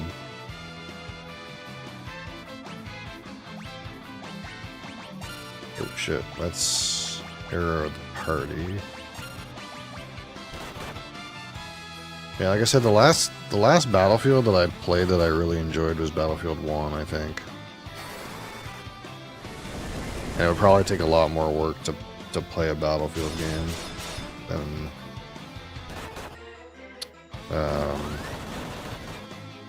I used to. I don't know if I'm into like the modern, what you would call it, theme.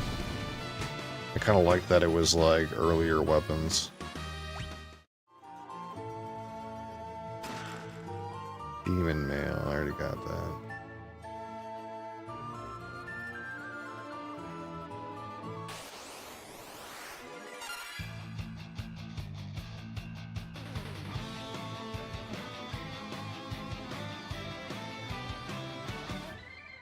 World War II weapons were peak.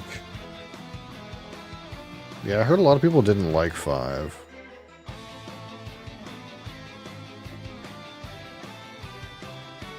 I never played 5 though. I only played 1.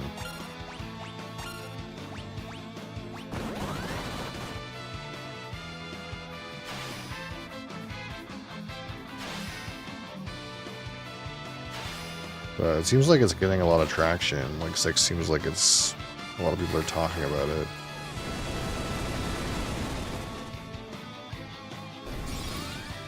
I never had these fucking sloppy-doppy guys fucking multiply before. I didn't even know they did that. What else is in here? Oketsu Ashura? A blade named after a god of war. Is it any good? I don't think so. I think it's worse than the ones we already have. The Kiku Ichimonji. Yeah. That's all that's in here. It's just, oh, I thought there was actually like a lot in here, but it's actually just a little bit of loot inside a shadow cave. Let me see.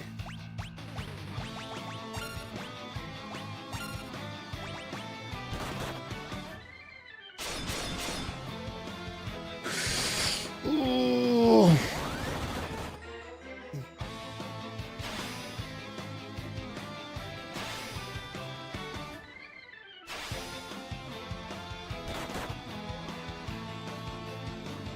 They're probably charging a premium price for that, aren't they?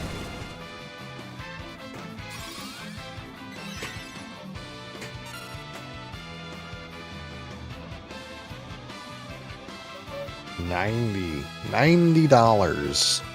Okay. Yeah.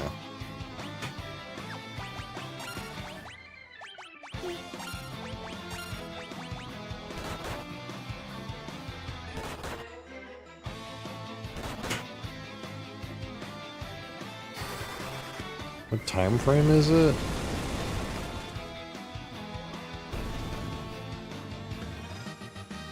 I see pretty modern looking tanks. I don't know if it's a modern time frame or what, but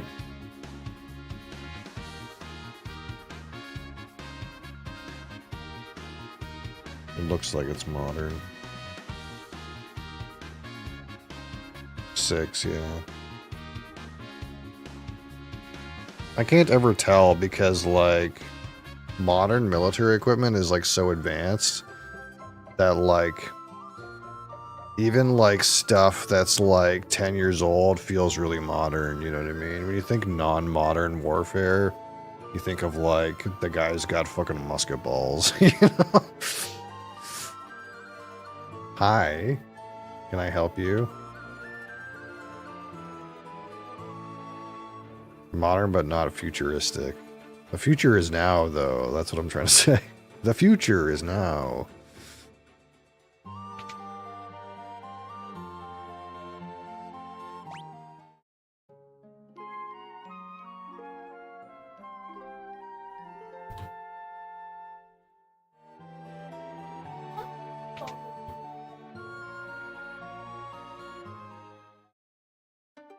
Alright, let's go back to the cave. Hi, can I help you?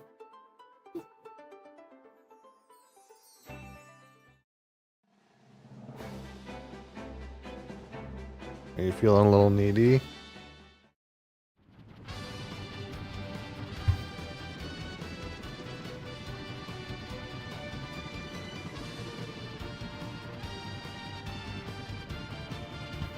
No one wants to see your butt.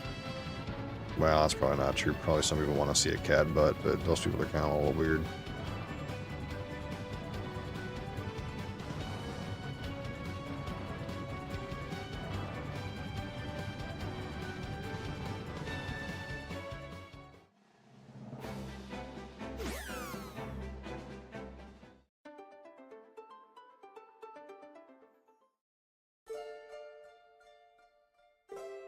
Okay, so... Oh, this is not where I'm supposed to go. I'm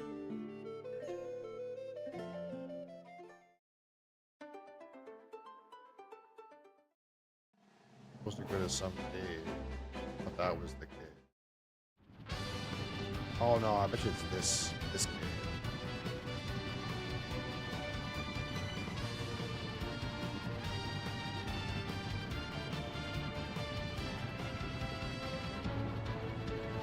Oh wait, I can't take this ship in there. I have to take the Nautilus.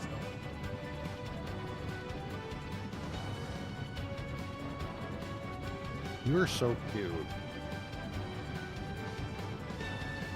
That's so cute.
Welcome back, warriors. You and I have been busy preparing for your arrival.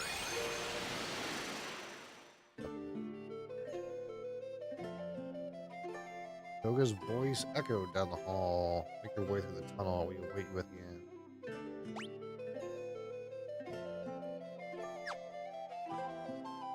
Rick?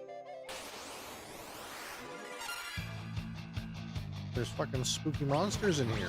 Spooky monsters in your cave. Doesn't seem safe.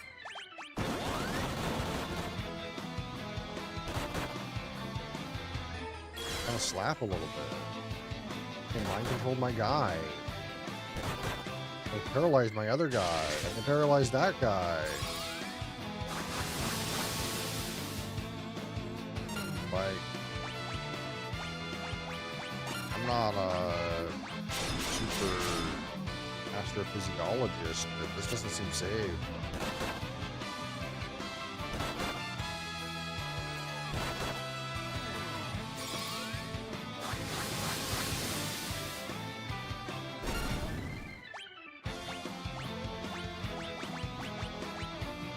Guys are paralyzed. What the frick?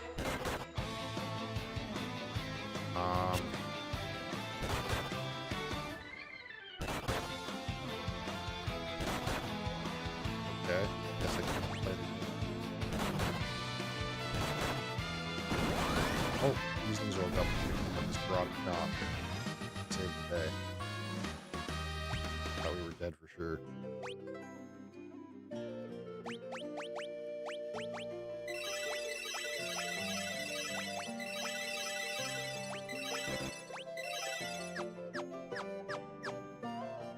Well, it was not a cool encounter.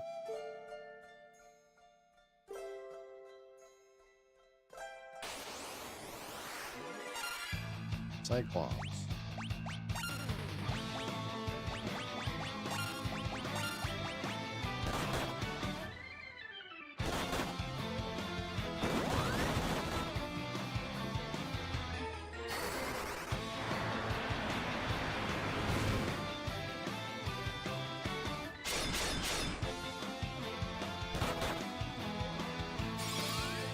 I guess I should use a single target. It was like, here's I should use.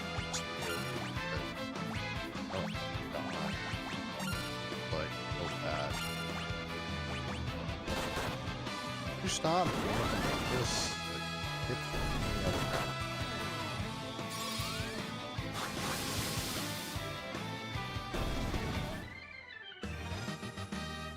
That's a slow up.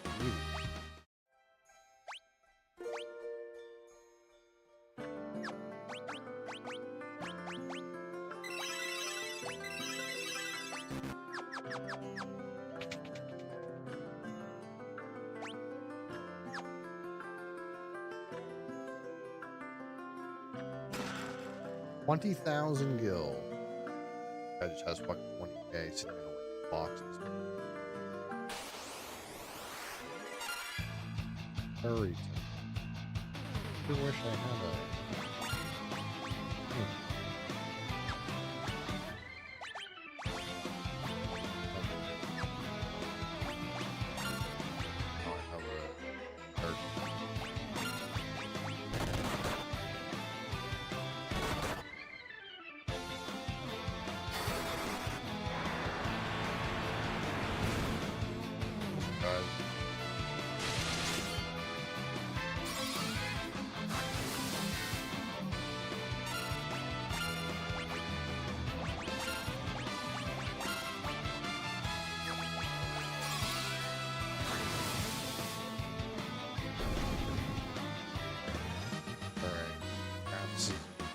Skill 20,000 gil.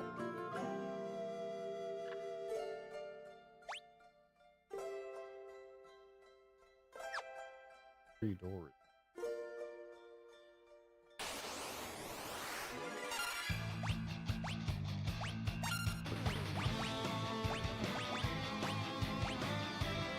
Use the power of the arrow guy.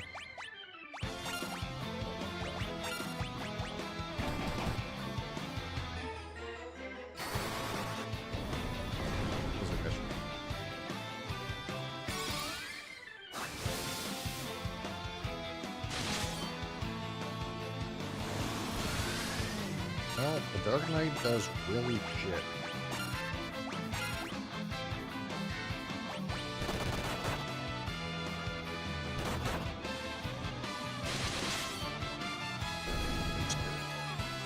Just like Mr.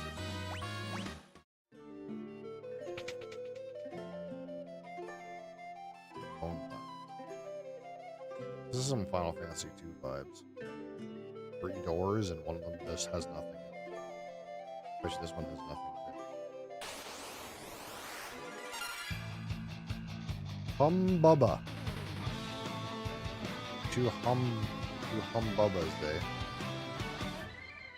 There's apparently a bowl of things.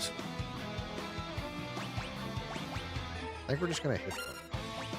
That's like daily. I want them to actually die.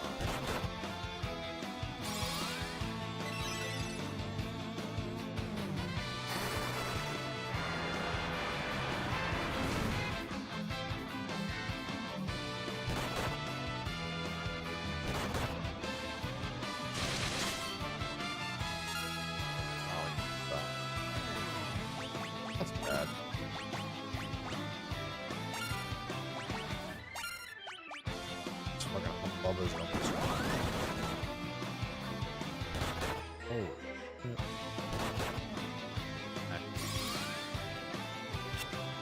That guy just got turned to stone. No. I said, this one Bubba's. Fuck around. Well, you know, at least this is not as any use to us being stoned, but we also can't die, so there's the upside.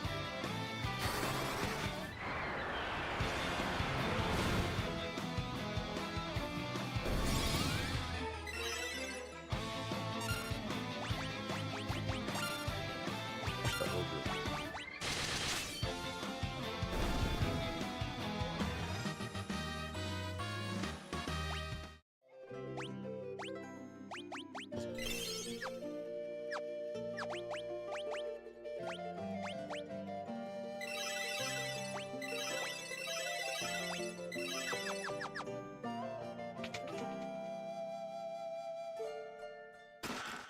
Shining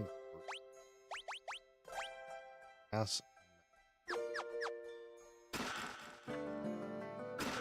Free shining curtain. You think there's something coming up where a shining curtain might be useful? You think? What do you think?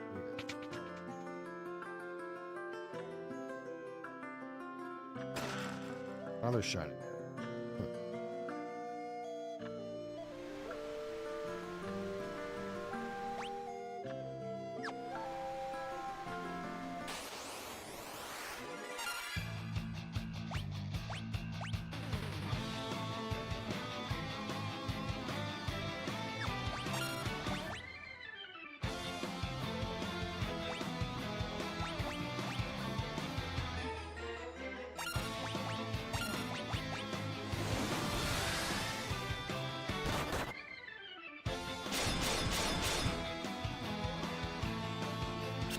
What's there?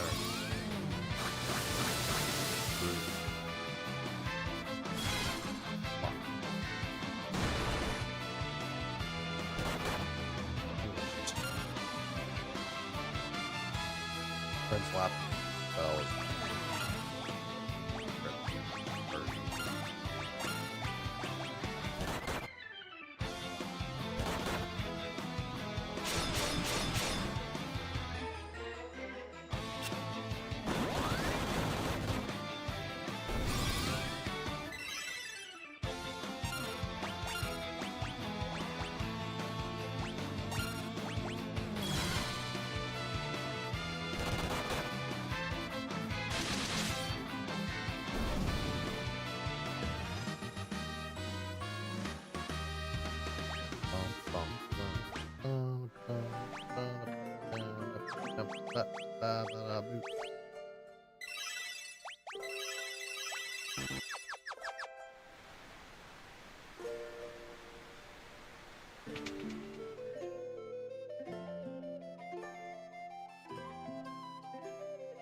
You made it. We are about to complete the Eureka key.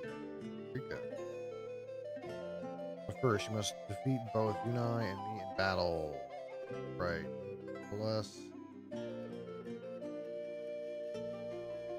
Long ago, mankind came into possession of weapons far too powerful for them to wield. They were sealed away in Eureka, but now they are necessary. In order to go to Eureka, you need the key. To create this key, we need massive amounts of energy. You can only battle. Guess it fools. If you will not attack me, I'll take the initiative for yourselves. Fucking shit.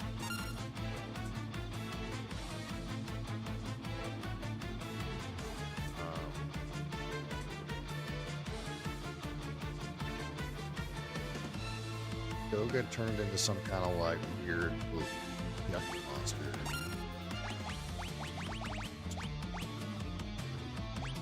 Taste. Boost. Haste.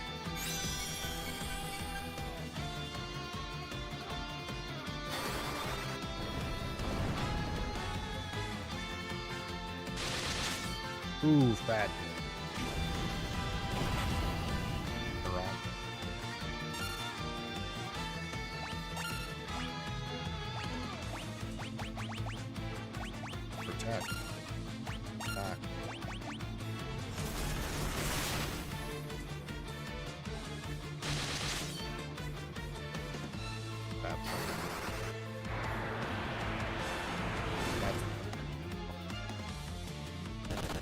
Boom, boom, boom.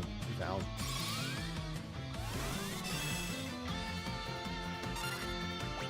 Boost.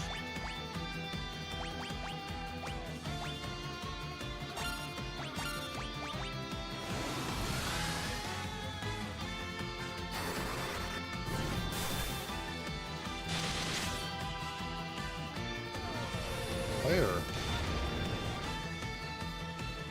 Okay, just one shot my guy. That's cool. That's really cool.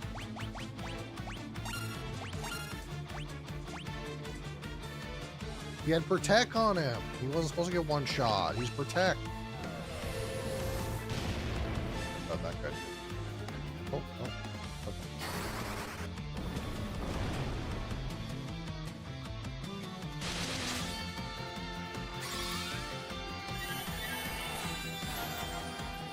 Damn it. Boost. Go to back.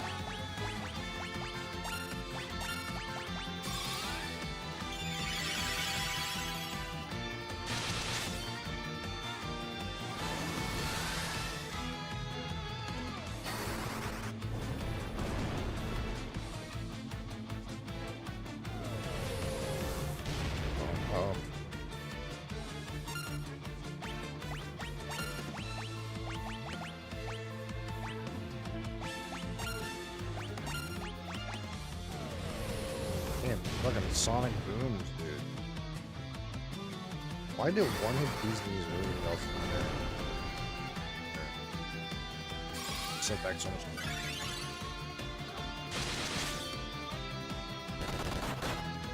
Big game. It's dead.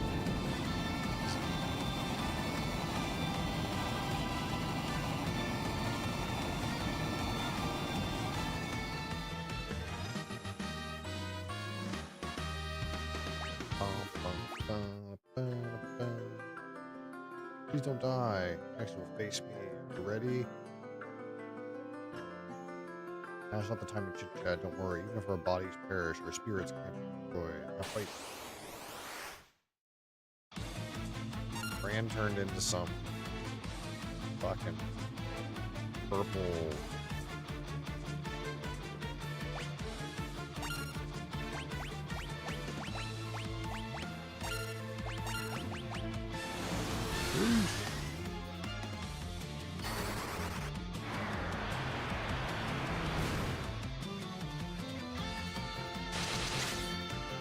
Oh. Oh. Holy one shot. Fuck. Holy fuck. Look these one shots.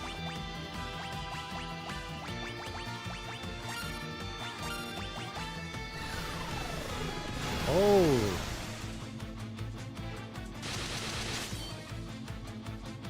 These knees must have bad.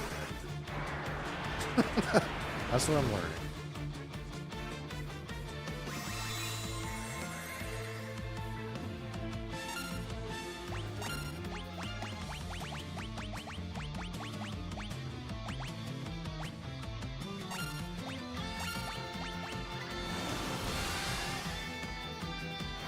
Snowstorm.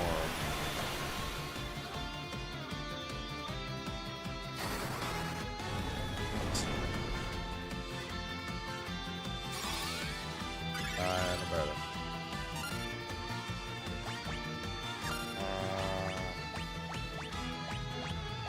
So yeah, we're gonna do a fresh crack. Let's try this. Let's try this down.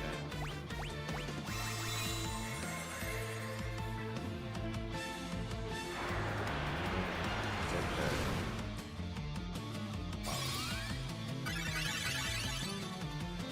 Okay, it did a fucking shit ton of damage though, actually. Just kidding. So I disallow it. Oh,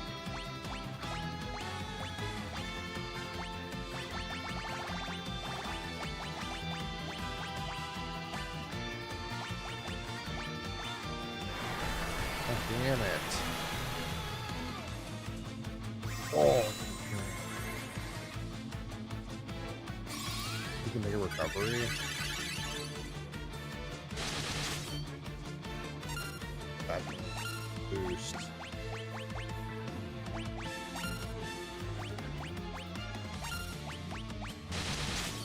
Bad damage again. No storm. Oh, fuck!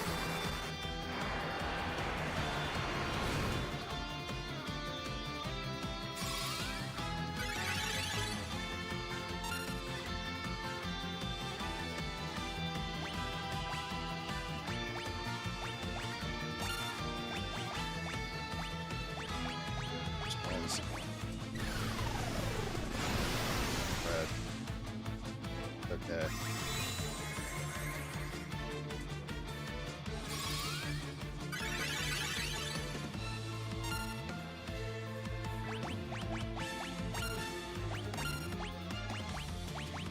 Red's job is to just resurrect. I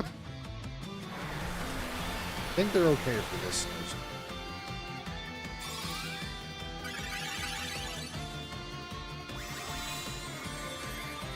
I only got one more Kira.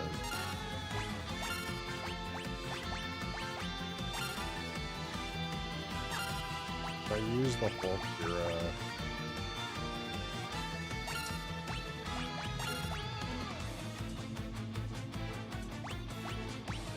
Maybe Fred can find something in my bag.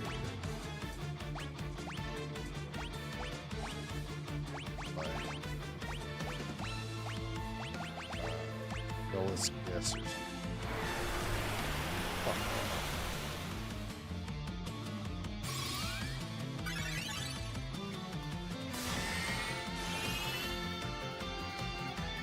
Yeah, that was good.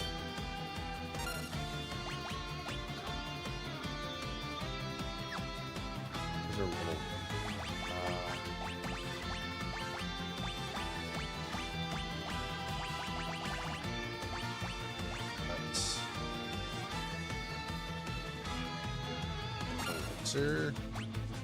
Attack. Down. This granny's gonna go instead. Here she goes. God damn. He's the guy who's the most experienced. His job scales better.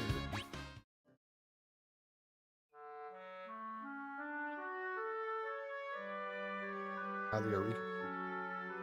Take it with you. Leave Eureka key. No.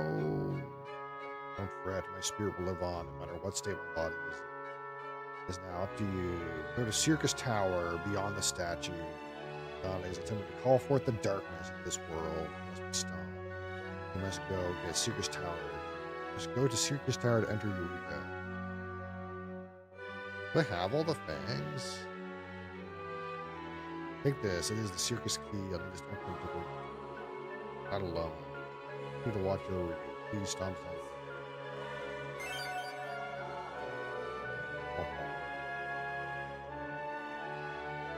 something. Being said, they turned into some kind of raised sign. I'm not sure. I'm not sure how sad I fucked up with it.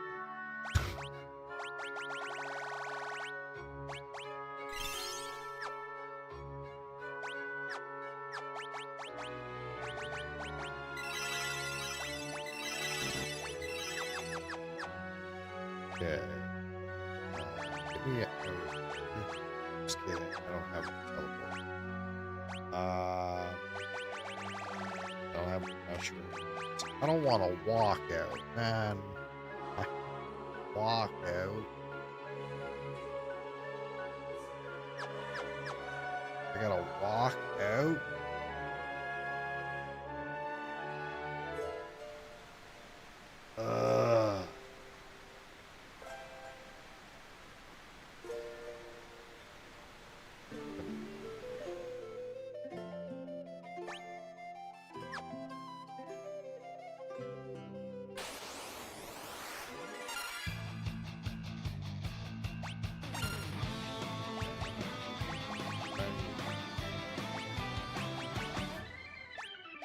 I need Anna to walk in.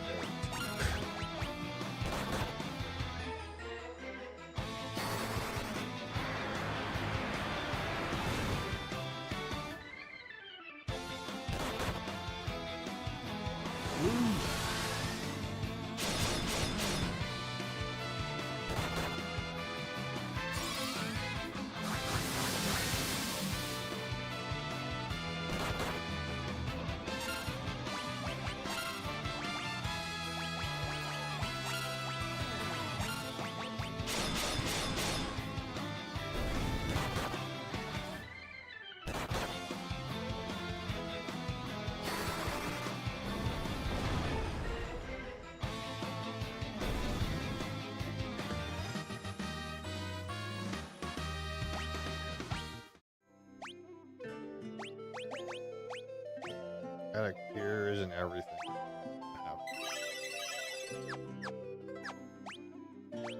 No way I'm walking.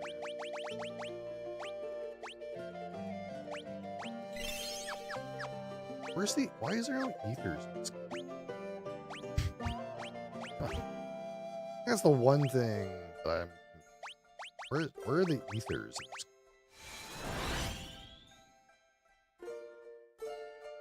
Why can I not like get in? Got these. And I guess it's because like. I don't know. Could be that because like most of the bosses don't check. They're like, well, we don't need fruits. But I'm using this white mage since the start of the game.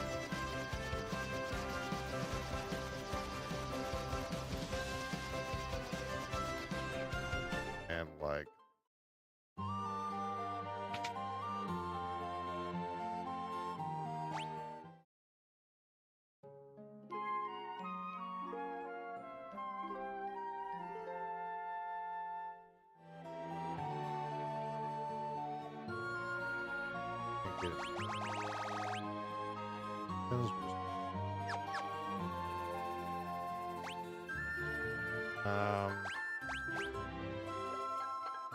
because I have all the time.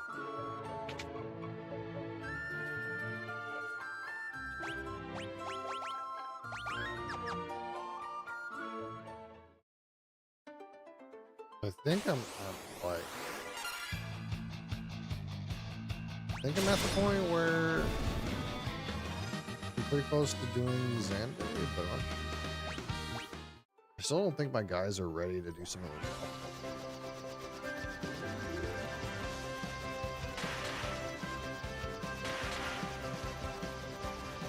Do I have to walk through?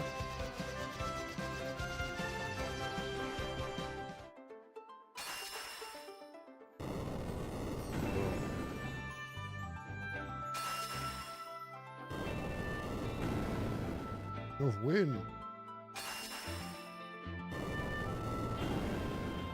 There. Five. Oh, I gotta go back.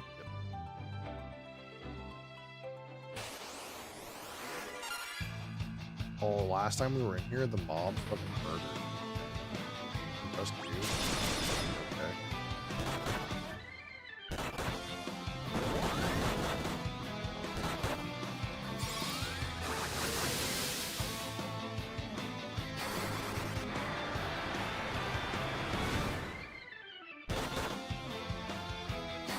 Pretty suspect. I didn't get murdered in one hit this time, but mobs are pretty sure.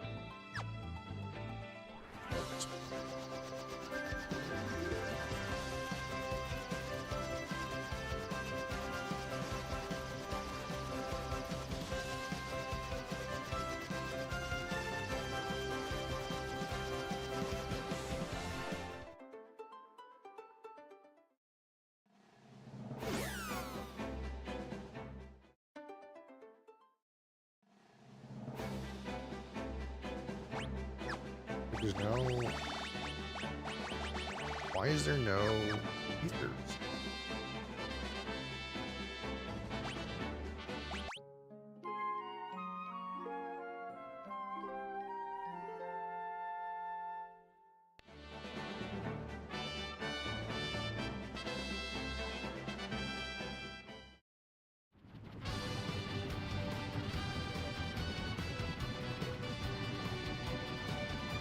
We're missing some classes too, though, right? Like Warlock, Devout, and stuff.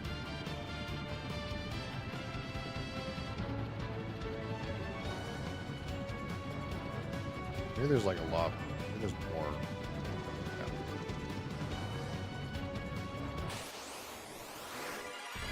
Gargoyle.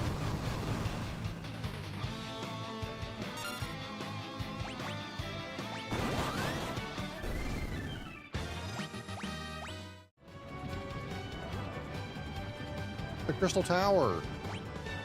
Oh my god. Reference, I understand. This is it. This is the Crystal Tower where it all began.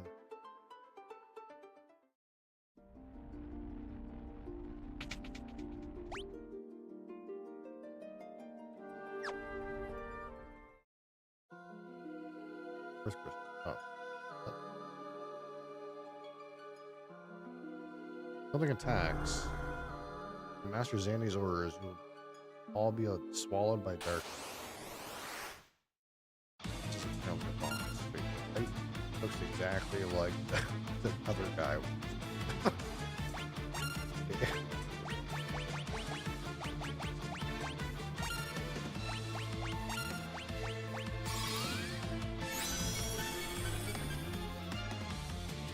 Ace! Boost! Wait, and he does the same moves too. Weird.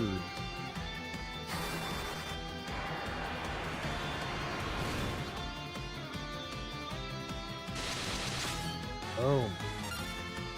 This fucking 1,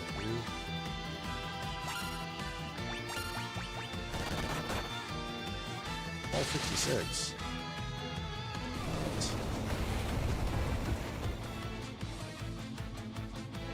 Ow.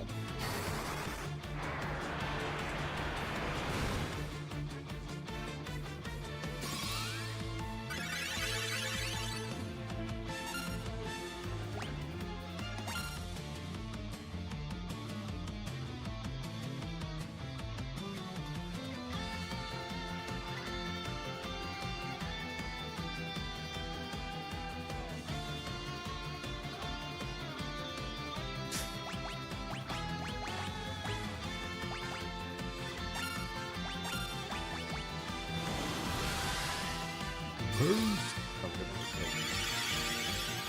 That guy doesn't fuck with me.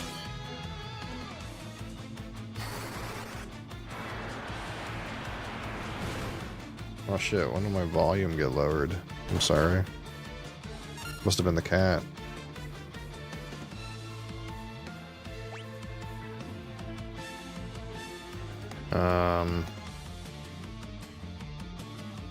Is this guy already boosted? I can't remember. I think so.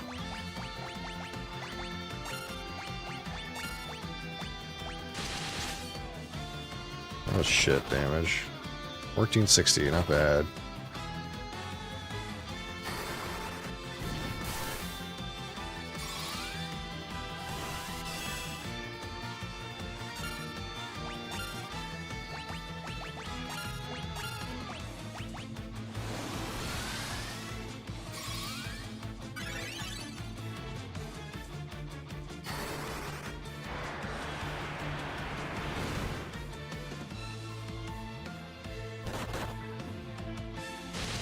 Man, this guy does his auto attack. It doesn't do any fucking damage. It's like kind of dog shit. Oh yeah. Oh, here comes the flare.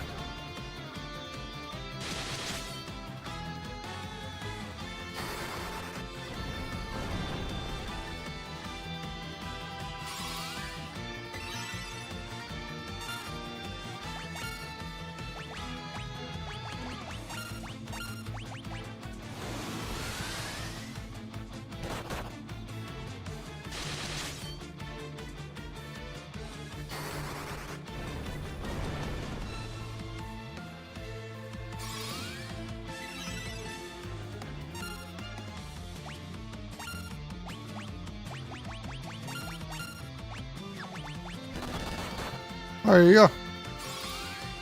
How much health does this fucker have?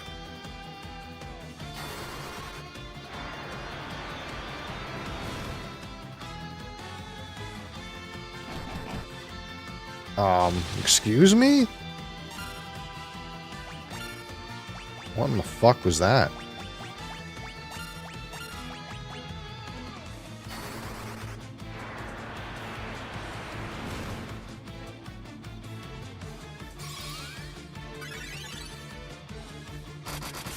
Ooh, big damage. Except not. It looked like a critical, but probably wasn't.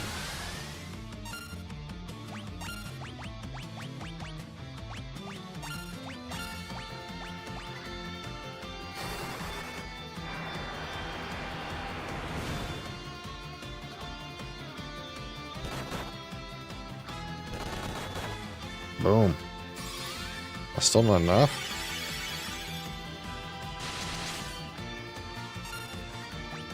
When's this fucker going down, dude?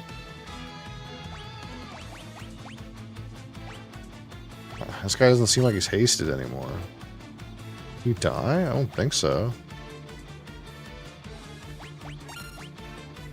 It lasts a certain number of turns in this game. Maybe that's why his damage isn't going to the moon, yeah.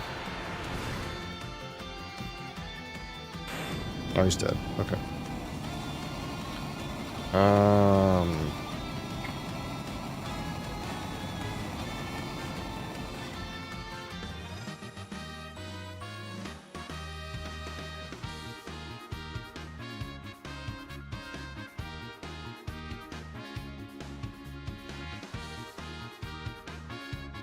Oh yes, there's a number of turns depending on the caster's job level.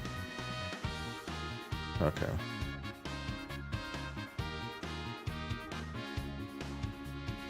That's different than in the other game.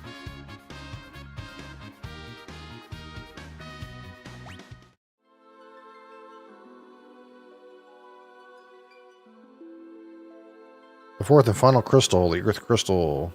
Warriors of Light, the mortal known as Xande, is using my powers for the utmost evil.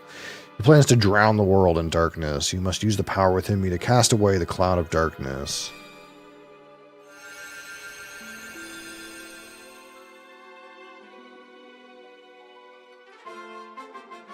Magus, Devout, and Summoner. Circus Tower is a conductor for light. Xande plans to use it to amplify our powers and summon the cloud of darkness. Now, go now to Circus Tower and stop Xande, Warriors of Light. Okay, so this is kind of like what we've been waiting for. Finally, Crassus can level up his job. He can have... he can level up to a cat ear user.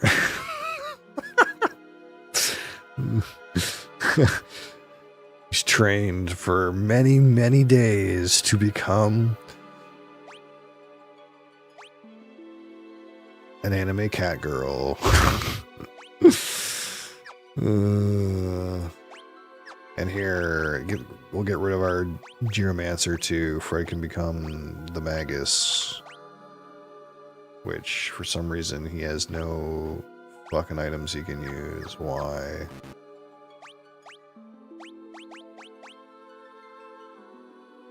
Didn't I keep the rods from the Black Mage? Apparently not. We're gonna have to fix Fred's items. Oh, I think Fred's gonna need some spells too, because I haven't been giving him spells for a long time. And the other job we got was, what, Summoner? I think we're good. I think we'll be good like this.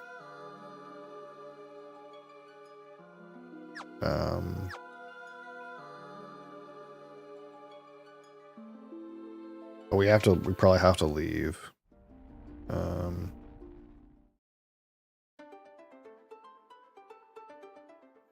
And sort a couple things out.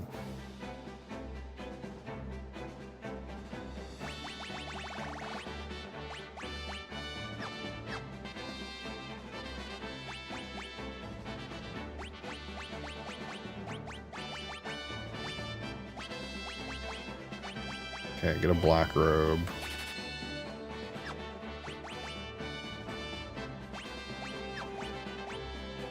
We gotta take these off. You're not supposed to use those.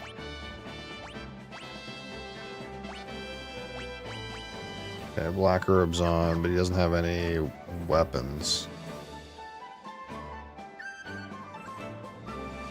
Kiraja. Suna, Reflect. Quake. I don't know if I need these, to be honest, but we'll buy them anyway.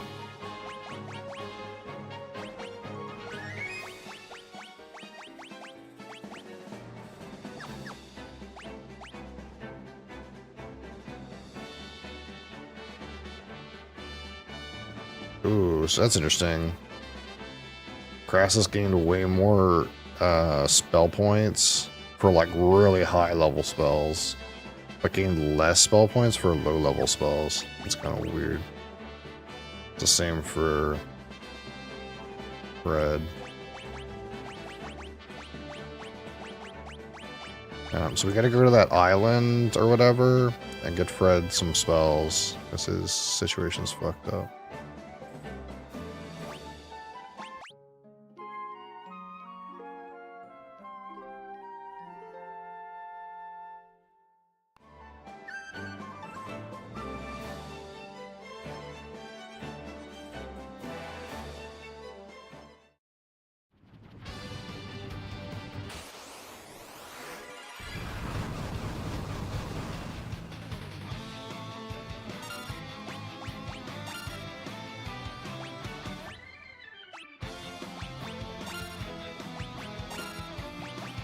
Oh man, I haven't had a fucking wizard in my party for so long, dude.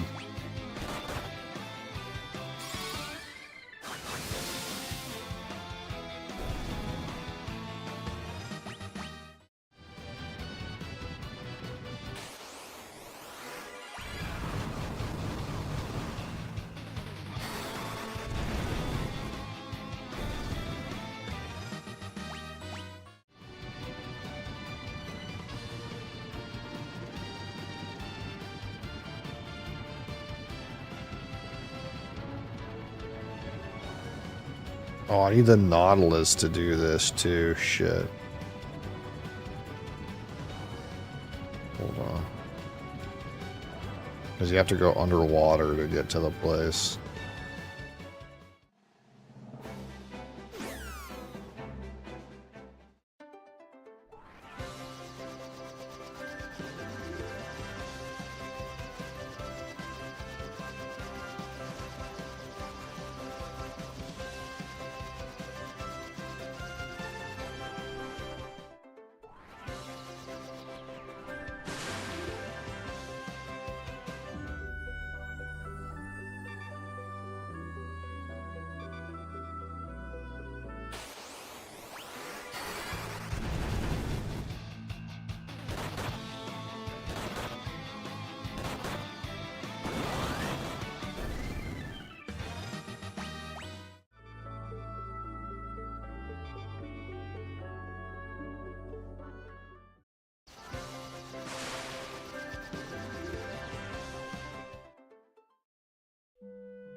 Alright, so what does this guy have?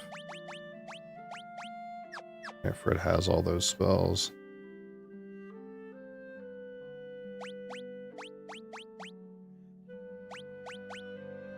Break, Blizzaga, Shade. I mean, I don't really need those. He's got all those. Wait, isn't there some white mage spells here too that I need? I already have all those.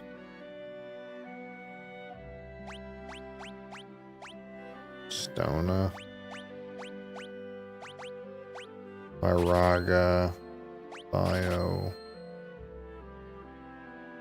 Warp.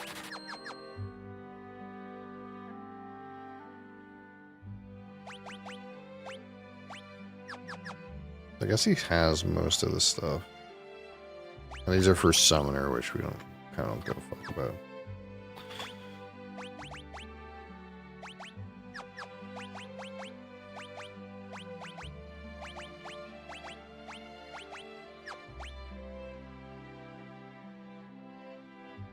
Okay.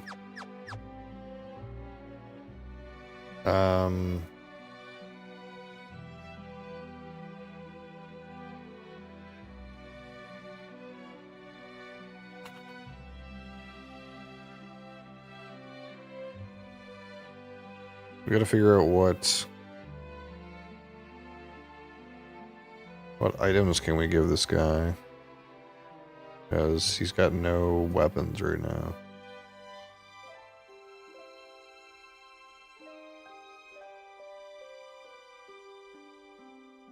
Where can I get some weapons?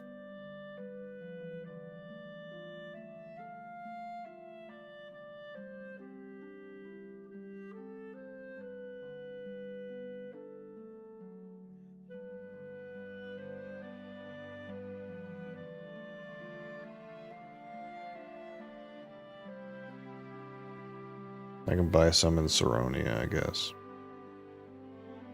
Till we get like something better.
I can't remember which one of these has weapon store in it.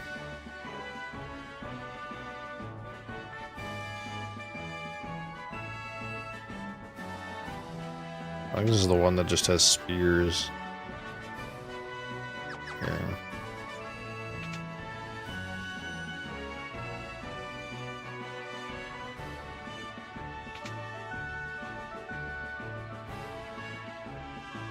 Oh, here we go.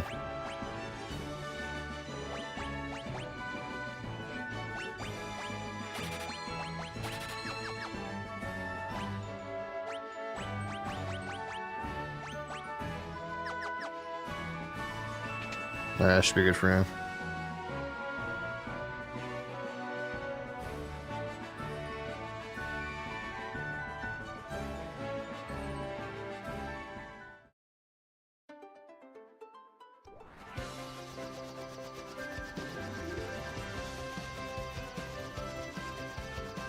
Oh shit, I need the big boat.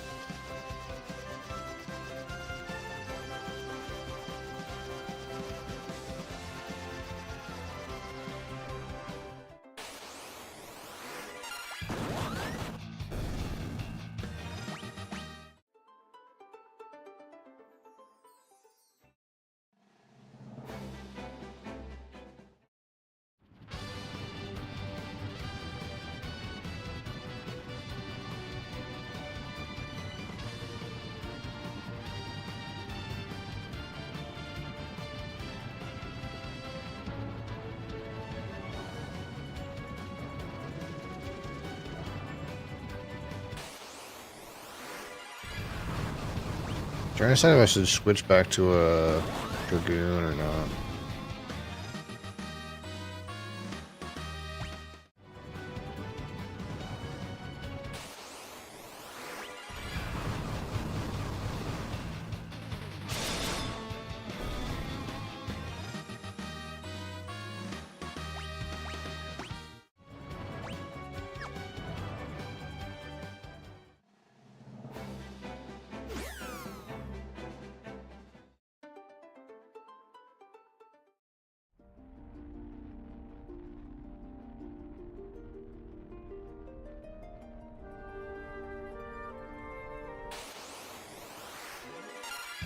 Iron Claws.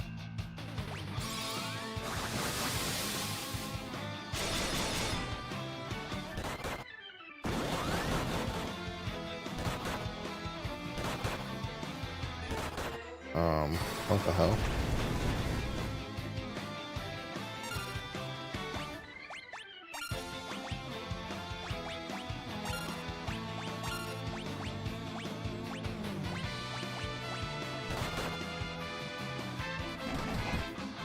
Fucking rude. This thing slap.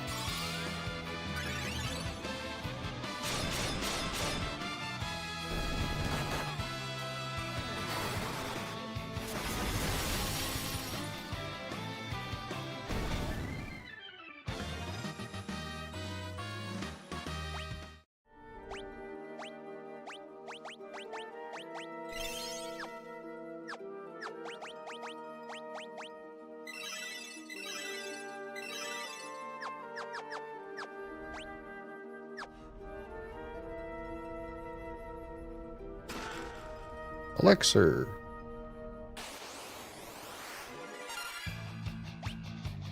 Okay, so I guess we gotta be a bit more careful what we do.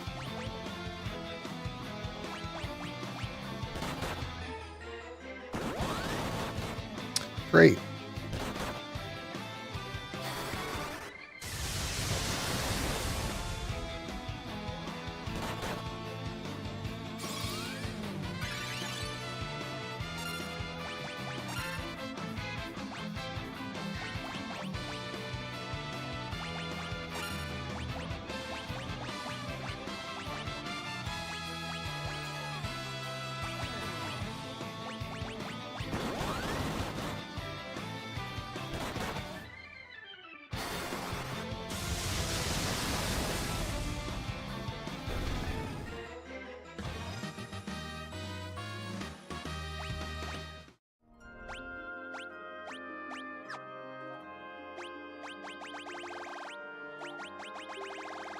I guess I need to go buy some Phoenix Downs, realistically.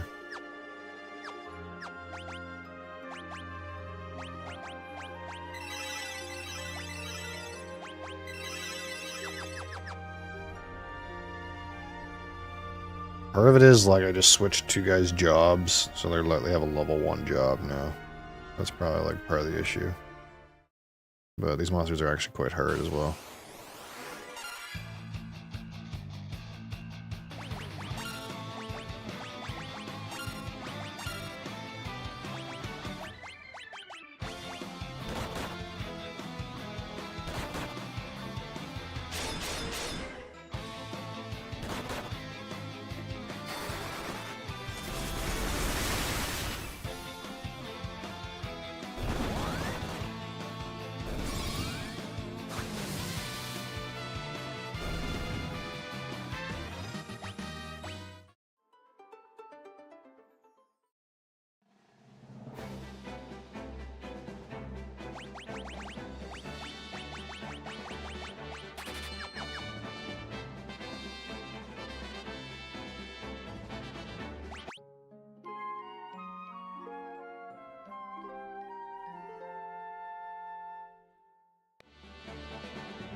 Oops. I just want to get down.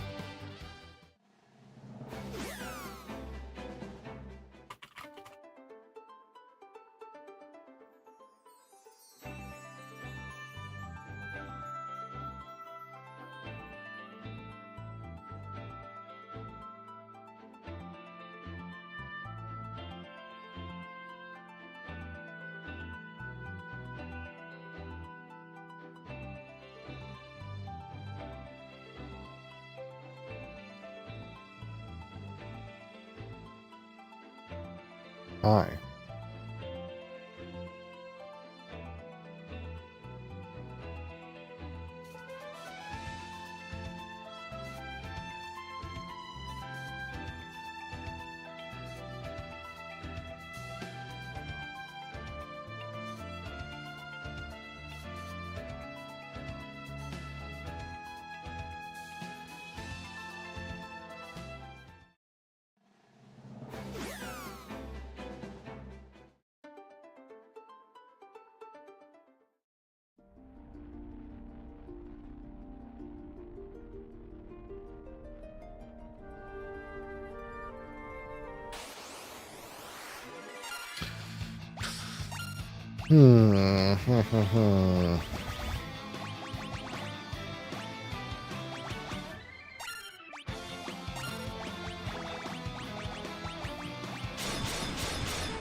They slap. They're slapping.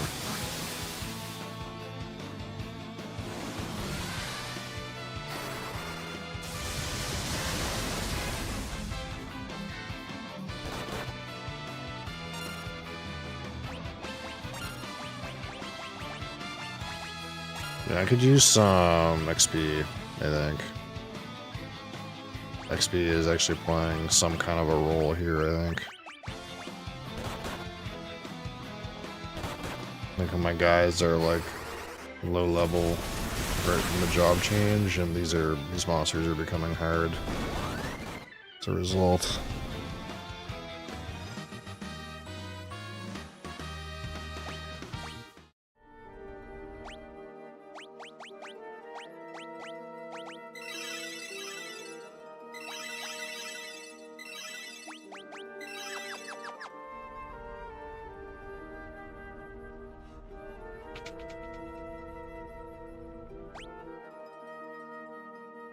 What is this maze, dude? Holy. Okay. This is gonna be a bit of a slog to get through here. Yune's clone. Gross.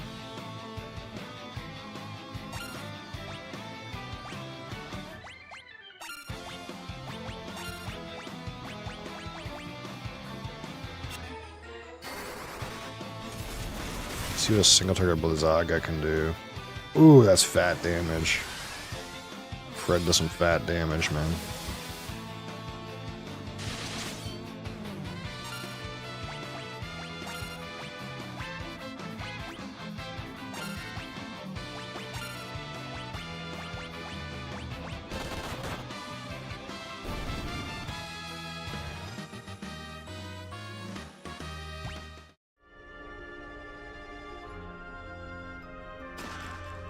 Crystal Shield, Lowest Kiss. I don't think I have a shield user right now, really. Greater Demon. Ow.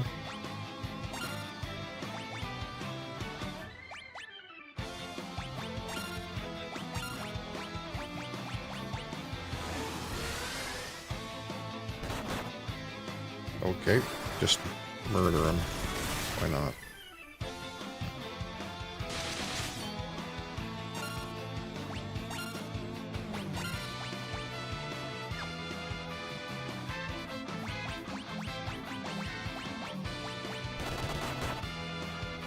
Ooh, that was a big slap.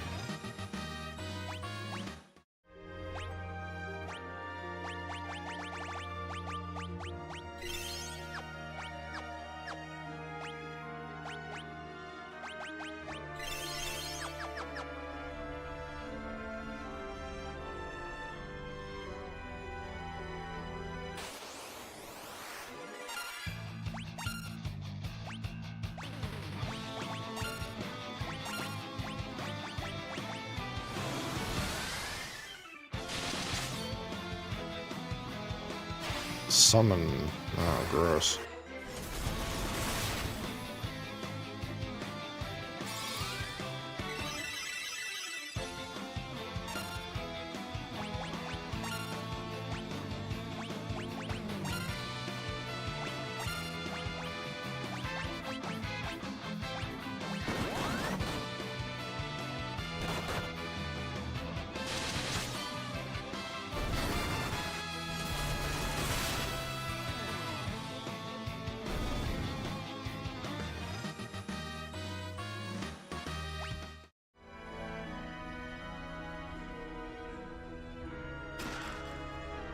Crystal mail. Is this equipable?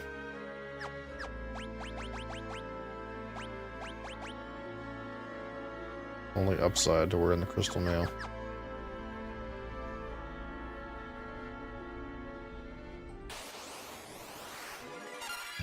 King Behemoth.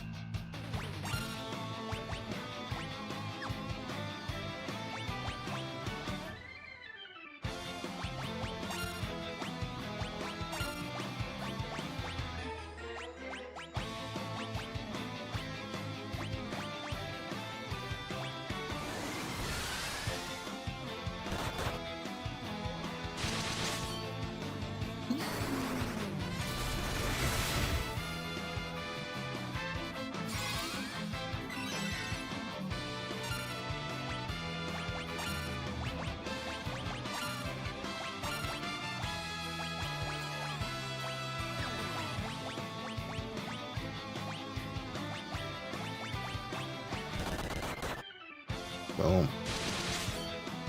Boom. These guys have a lot of health, dude.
Holy fucking die, dude.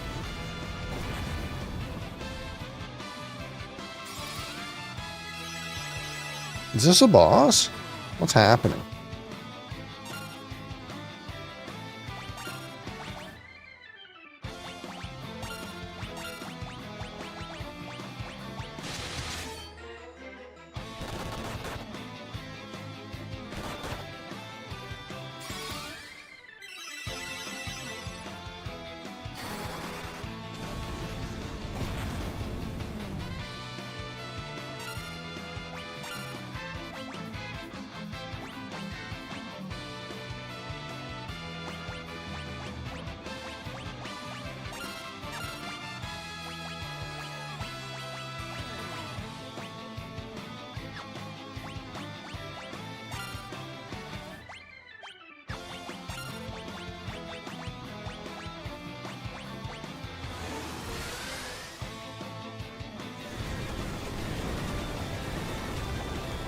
How bad is that gonna be? What the fuck?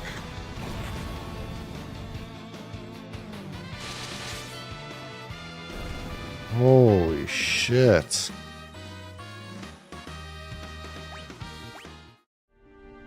That was a regular mob? What is happening? All of a sudden the game got yoked, dude.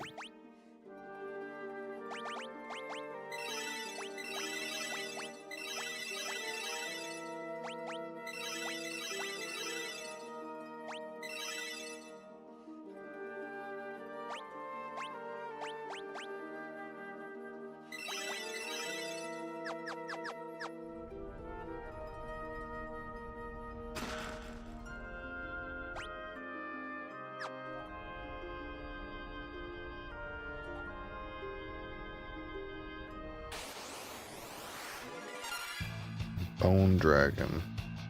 Also one of these ones where if you heal it, it gets fucked up, right? Like I want to use a heal on it.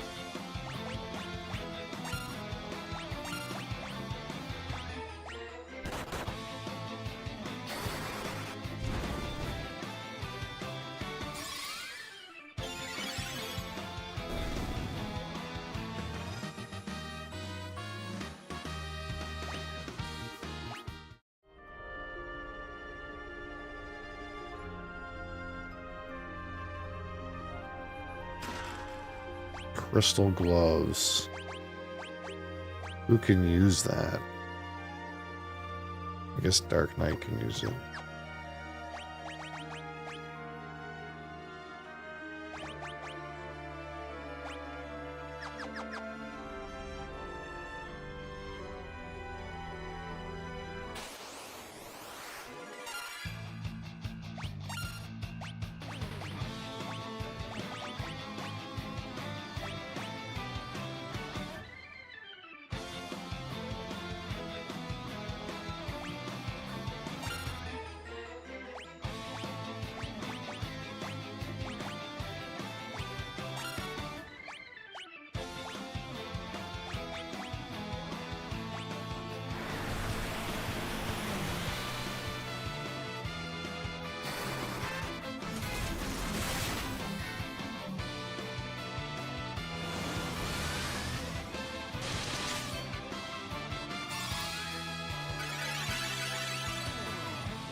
Man, what a maze. What a maze, dude.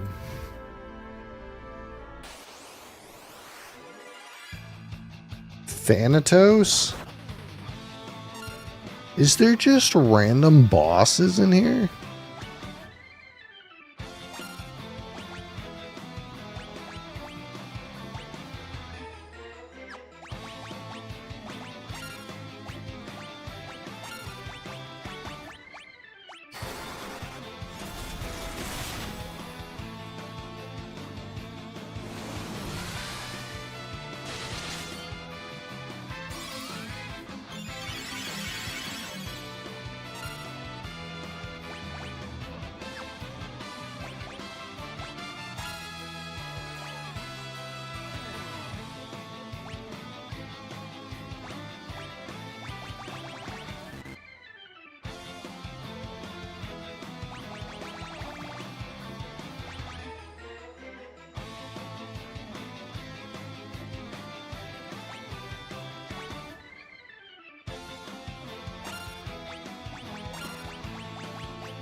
Oh, okay. Slap him up good.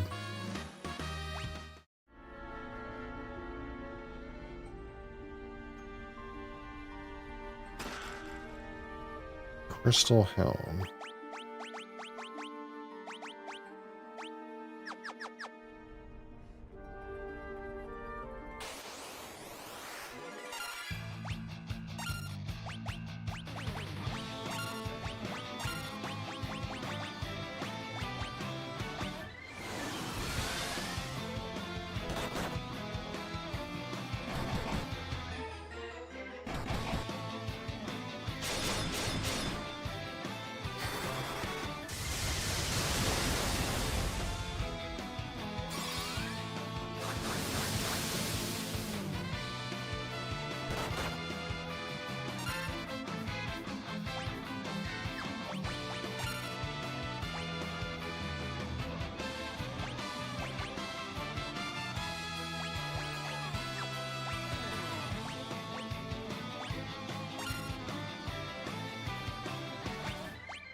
Oh my fuck, dude.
Ooh.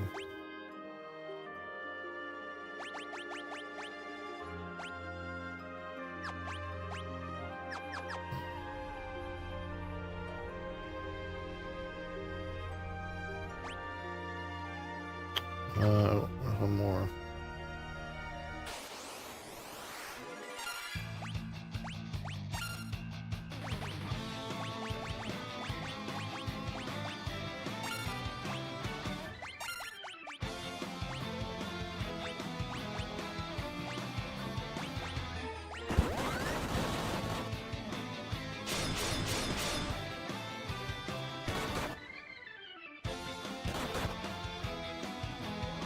Oh my fuck, dude.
All right.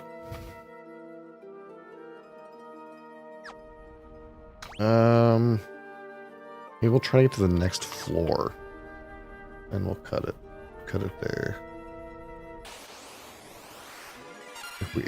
If that's possible.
Oh, I didn't die. Fuck.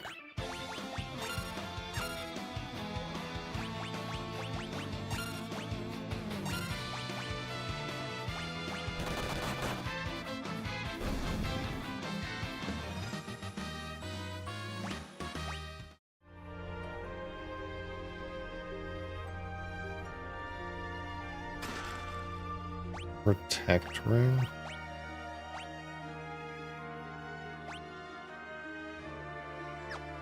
I think I know where that's going.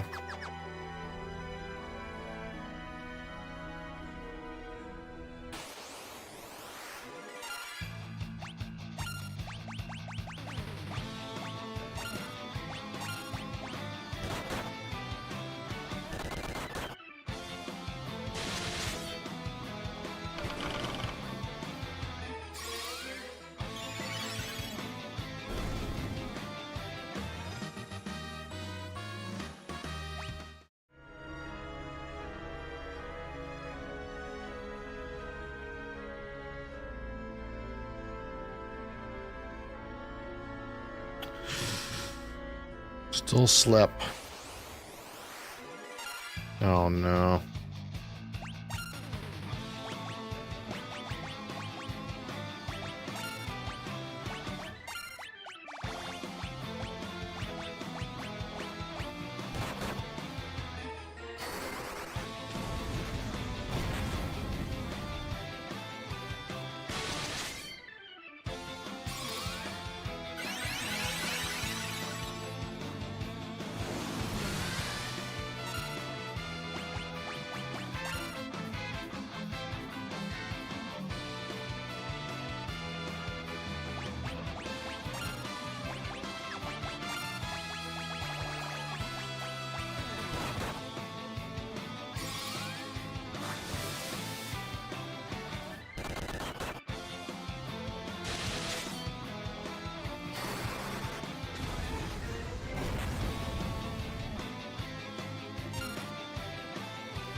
Ugh.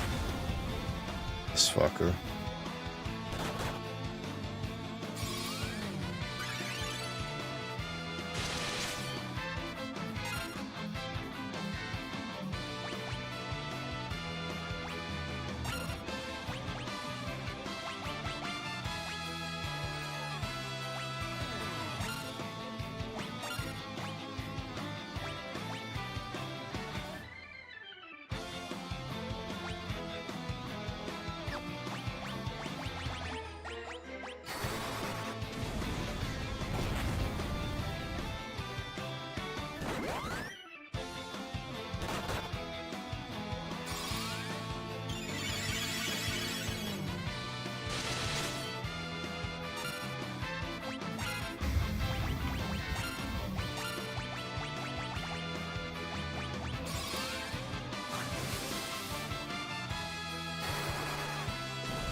This guy doesn't give nearly enough XP for how hard of a monster he is.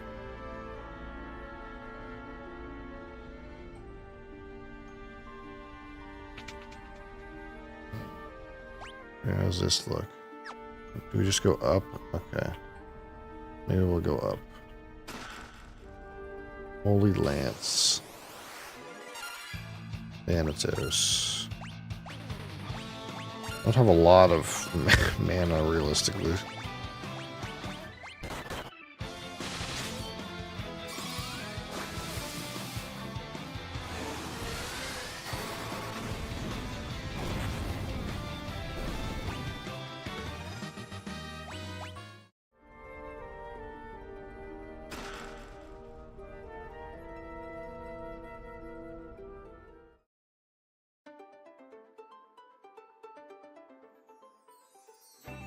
Alright.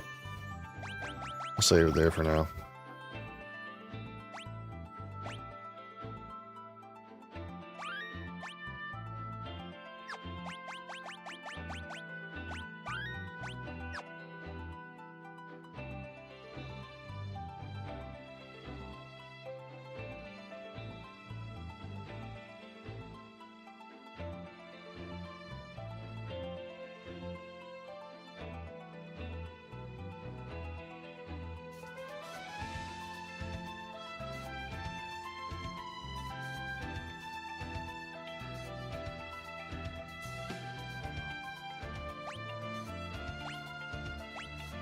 Oh.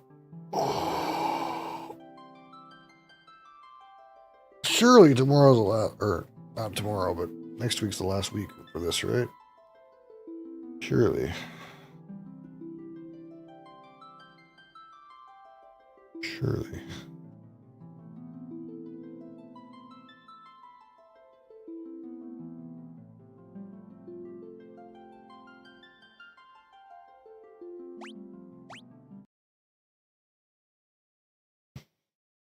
Surely.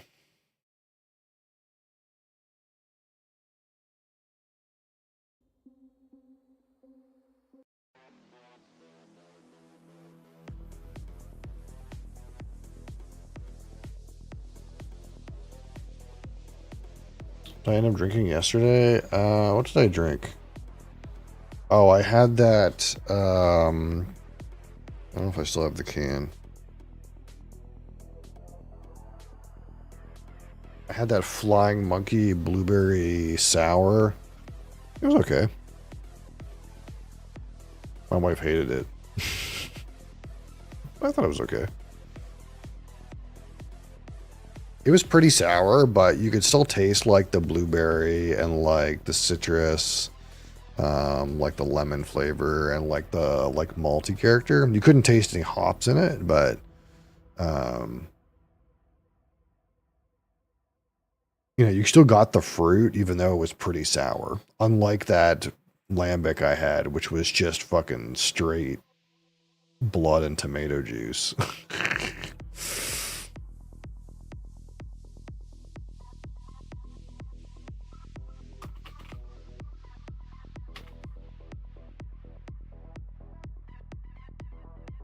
Blueberry is a hard fruit to brew with. Yeah, maybe. I don't know. I think that Flying Monkey Brewery is like pretty like known. It's not from around here, so it's. I think it's whatever they got going on. They probably know what they're doing. I started typing the like category, and apparently there's a game that's just lowercase b. That's the name of the game. It auto-suggested a game that's just called lowercase b. I wonder what that is.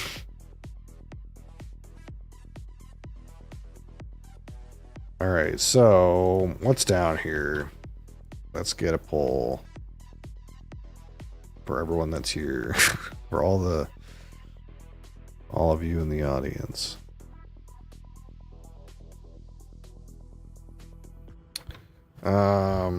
Okay, so last time I think we had the Japanese one. That's what we drank last time.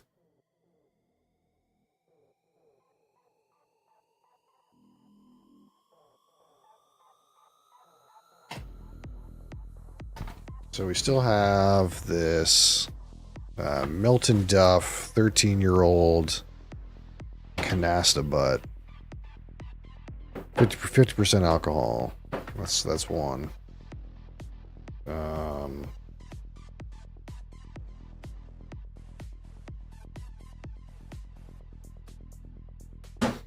What else is here?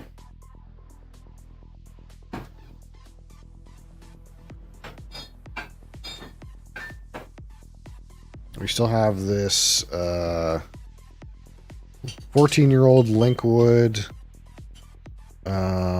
refill sherry butt, 57.5%.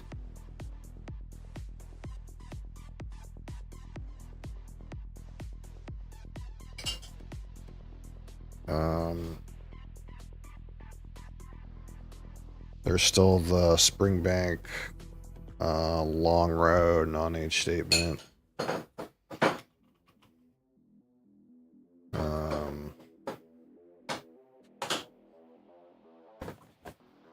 We have the Loch Lomond 12.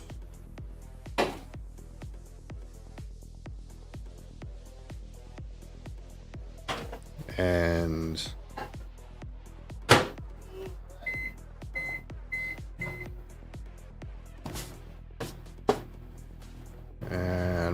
we'll put in this Bamore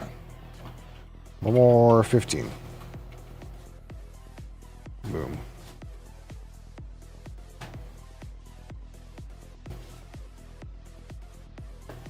There we go. I'll be right back.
Okay.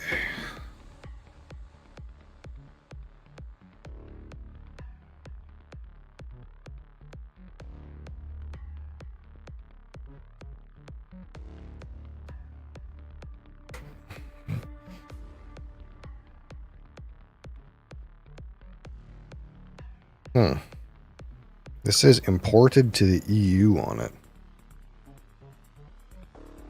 It's weird.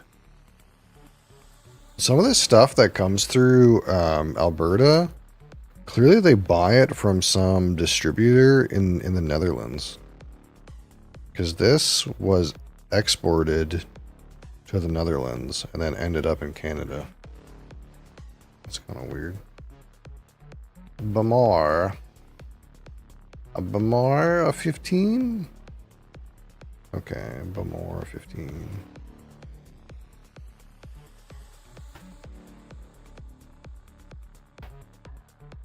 Strange. Yeah, it's also true of the Jack Daniel's single barrel strength that I have. Which you wouldn't think that would be the case with like an American product. You would think they would just send it up, you know?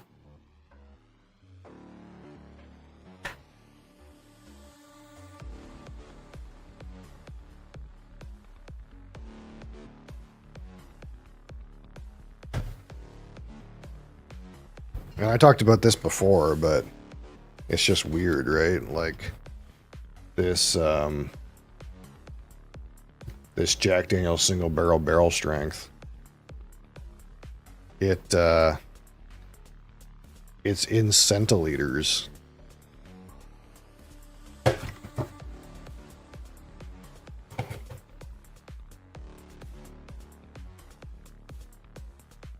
See that? 70 centiliters. Nobody uses that. Nobody uses that in North America. What the heck is a centiliter? So it's like 1 centiliter is 10 milliliters. So instead of it being like 700 milliliters, it's 70 centiliters. And it says on the back, Brown Forman, Netherlands, Amsterdam. Right here. I don't know if that's legible. Probably not. So like this Jack Daniel's, it went from the United States to the Netherlands to Canada for some reason. It's been across the Atlantic twice to get to my hands, and it was still less than $80. How does that even make sense?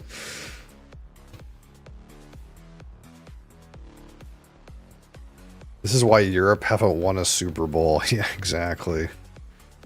Don't you know? They call it world champions for a reason, right?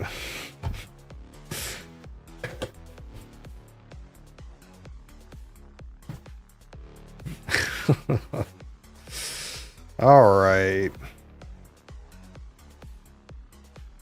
It's nice to see that the chat is still not fucking working on this scene. Works on this scene. Doesn't work on this scene. Comes from the same source. I don't understand. What if I do this? Oh, there it is. Why is it? I don't know why the other one's broken. We'll just do this for now. It's kind of ghetto, but...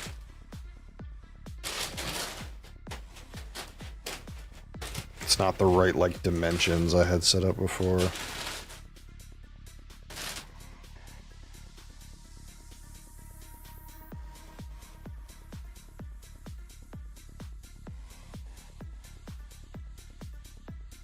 Alright, the old Bamora 15, eh?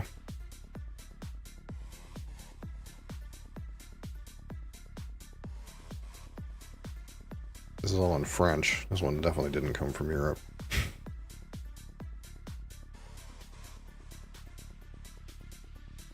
I'm just curious if it says Beam Suntory on it, but I'm curious if it has an import partner, but it doesn't look like it.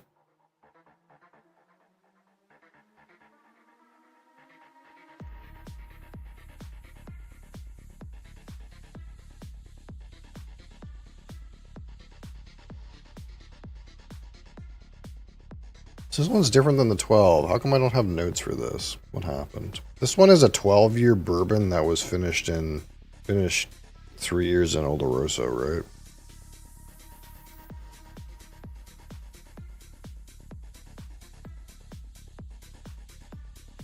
I think that's how this is. Yeah. Okay. Glad I knew that right off the rip. Suntory for real are like the mafia or something. They own everything. They own a lot. Because basically they swallowed Jim Beam. So Jim Beam owned a lot of things, and then they swallowed Jim Beam. And at first they liked to pretend that it was sort of half Beam, half Suntory. They called it Beam Suntory for a little while. We pretended like you Americans had some say in the company. But not anymore. Now it's just called Suntory Global Spirits. Japanese have one.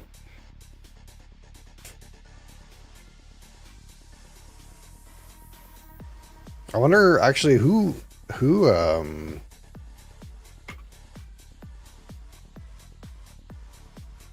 does anyone have a majority stake in this company? I'm curious. I'm curious who actually.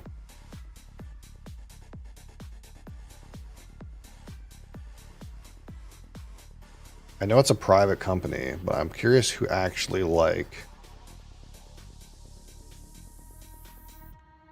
holds the reins, you know? I'm curious like who actually owns most of it. Sometimes it's like weird. It's like, oh, it's a Japanese company, but actually, just kidding, it's owned by some fucking Dutch megacorp.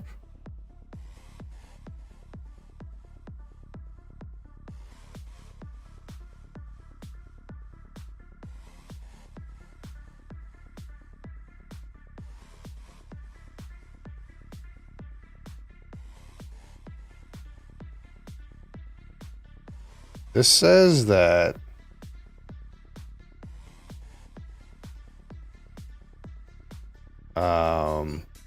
it's owned by a company called Kotobuki Realty Co. So like behind that, there's even another subsidiary. Kotobuki Realty Co. What even is this?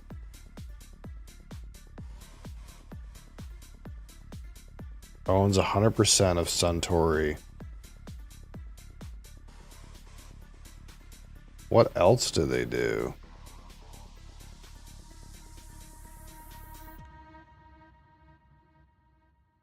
I mean, obviously they own real estate.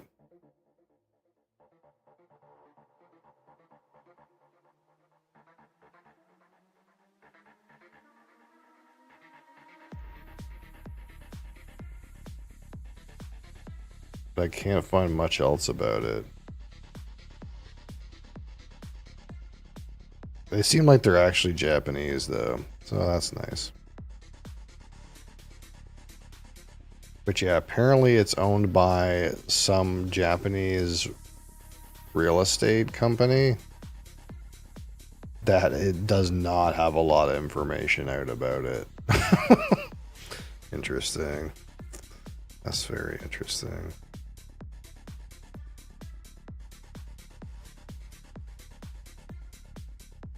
Okay, here we go. We'll fresh crack this one. Why is it? Here we go. Bamor, 15-year-old Isla single malt Scotch whiskey. And of course, this is a Suntory Global Spirits product from the Bamor Distillery. It is from Isla, of course, but it's not one of the big super duper smoky peated Islas. This is like 25, 30-ish ppm, whereas like 40 or 50 is like the like heavily peated stuff. So it's like not lightly peated, but it's not nearly as peated as the super heavily peated stuff. So this is 43% alcohol or 86 proof. Chill filtered and color added, probably. And this is 12 years in ex-bourbon and then finished 3 years in Oloroso sherry. So this is different than the 12, right? So the 12 is a mix of first and second fill ex-bourbon and ex-sherry. So it's probably mostly ex-bourbon, but they have bourbon barrels and they have sherry barrels and they mix them together in the blend. Whereas this is entirely bourbon matured for 12 years, and then those barrels are then dumped into Oloroso sherry for finishing for 3 years. So it is effectively a double maturation. It doesn't say that here anywhere, but 3 years is the minimum requirement for something to be aged to be called Scotch. So usually if something is aged in a barrel for 3 years and then in a different barrel for 3 years, we would refer to that as a double maturation because it's been matured enough to be called Scotch 2 different times. So like that, it sort of is a double maturation, but you'll get way more of that kind of like sherry character on something like this, whereas it's the entire whiskey has been really secondary matured, not finished. Like we're going to call this a finished Oloroso finished whiskey, but really this has been secondarily matured in Oloroso, the whole thing, not just part of it in the blend is sherried. So it should be way more on the like dried fruits, toffee, this sort of idea, maybe fig dates, raisins, than like the 12 year. And of course you get, so, 3 more years of age. So there's more angel share. So 43% alcohol. The concentration is higher generally than you get at the 12 year. I'm not sure if it's going to be like, again, my problem with the 12 year is if it's fairly watery for me, it's very thin. So my concern with this is still at 43% alcohol, whether or not I'll consider it to be thin or not on the palate. Part of my worry is that maybe for Bamor, like I wish it was 46% alcohol, yada, yada, yada. Maybe the double maturation is enough to satisfy my like flavor intensity desire. But I got a feeling, like my knee-jerk feeling is that this might still be a little bit thin for me, and I might like prefer the 18. But we'll try this and see how we feel about it.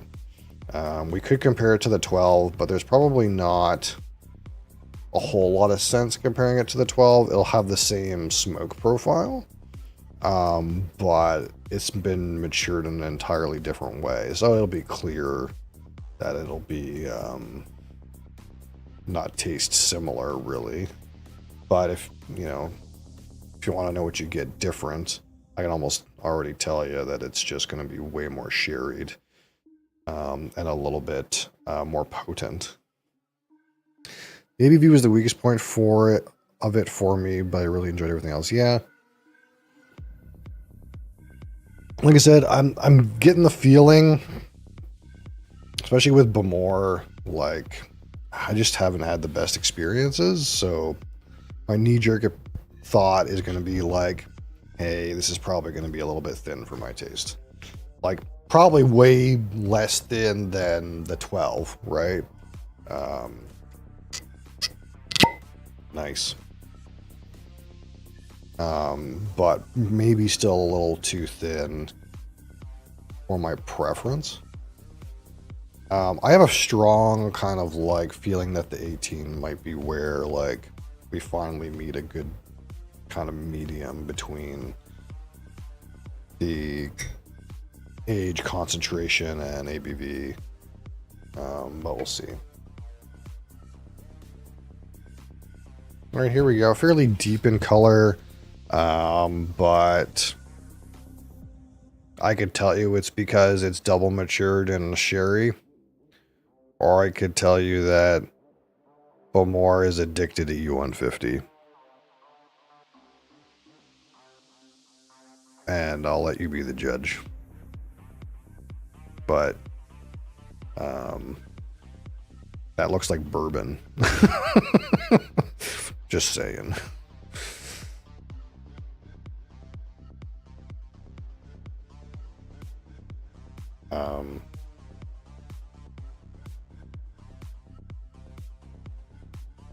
Not too terribly high proof, so we probably only have to wait too long for this, but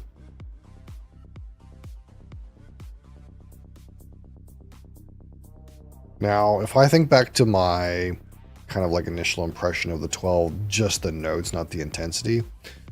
That's the whiskey I always give like black rubber hockey mat to. The peated component kind of like arrives like kind of like tar or like black rubber, like even like car tire kind of aroma.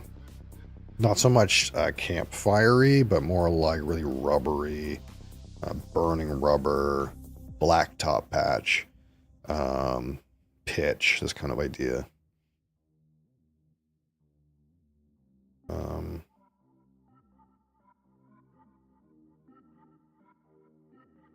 We're not quite there yet. Still ethanol on that.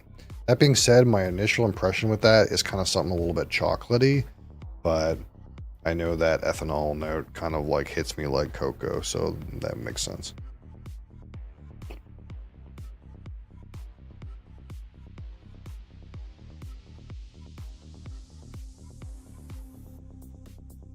Although we could, I forgot we had this one.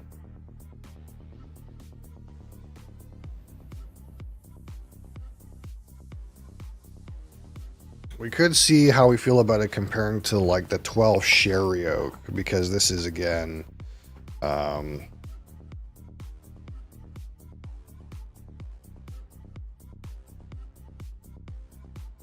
this is really similar in principle, just younger.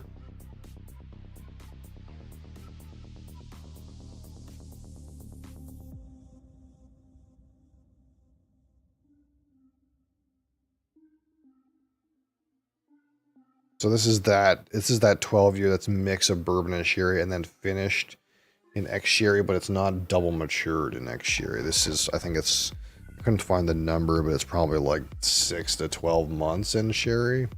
Not quite a year, probably like 8 months in sherry or something like that. So this might be a better like comparison. Also, if you haven't seen the new packaging, this is the new packaging. Now this is the Sherry Oak 12, but I have already seen some mainline Bomors. So this is the new packaging that you're gonna find. You're not gonna find this white label with like the bottom color anymore, and this kind of like sort of older style bottle. This is how the bottles look now. Obviously, they don't say Sherry Oak and have this red stripe, but the new 12 year just looks exactly like this, except without the Sherry Oak and red stripe on it. And the new 15 will look like this as well. I've already seen them around. This is the new bottle that they're using for all of their core range. This is a limited release, but with the exception of it being Sherry Oak, this is the bottle that they're using now. So I'm actually curious if I can get an 18 that doesn't look like this pretty soonish, because I feel like once they all look like this, they're going to bump the price up. And I think the liquid's the same, to be perfectly honest. But this is the new rebranding.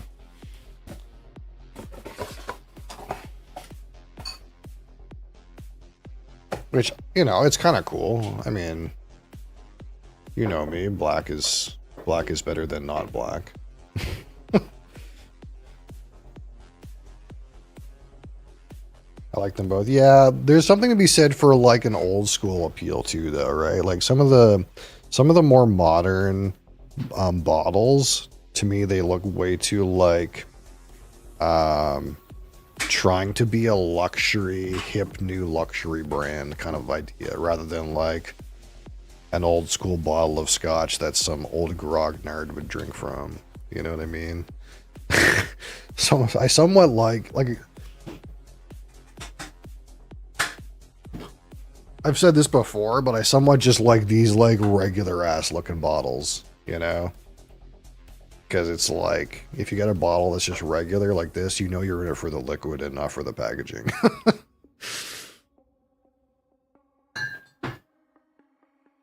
All right, what do we got here?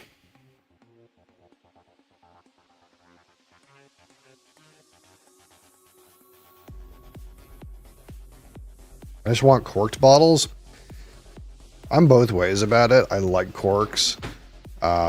I don't like when corks break. Like this,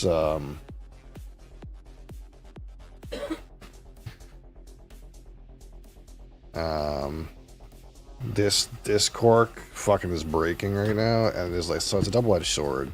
The rabbit hole cork has a rabbit on the inside on the cork. Yeah, that's kind of cool. I don't know if I can really show this too well, but I can feel this every time I try to open it. Look at this. Look right here. I don't know if that shows very well, but this is gonna break at any moment.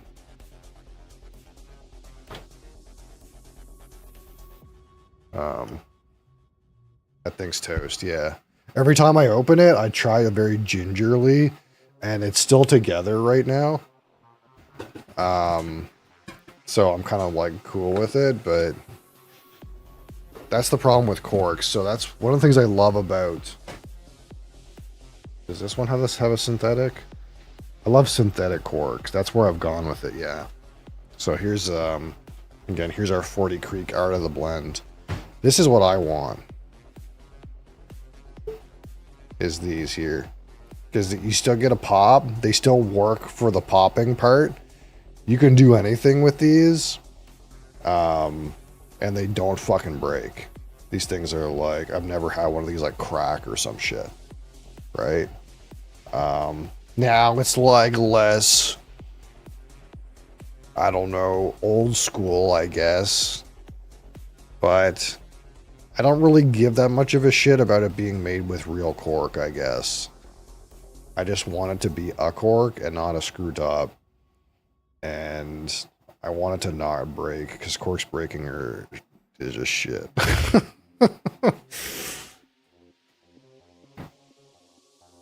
Anyway.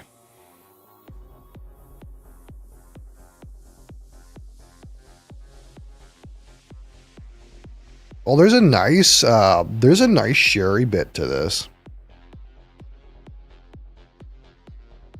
Yeah, you can tell it's like way more sherried. Okay, so that's, you know, at least they like achieved that goal. Whatever they did worked somewhat. Oh, there's a nice, oh, okay. The nose is not that intense, but it's surprising me a little bit.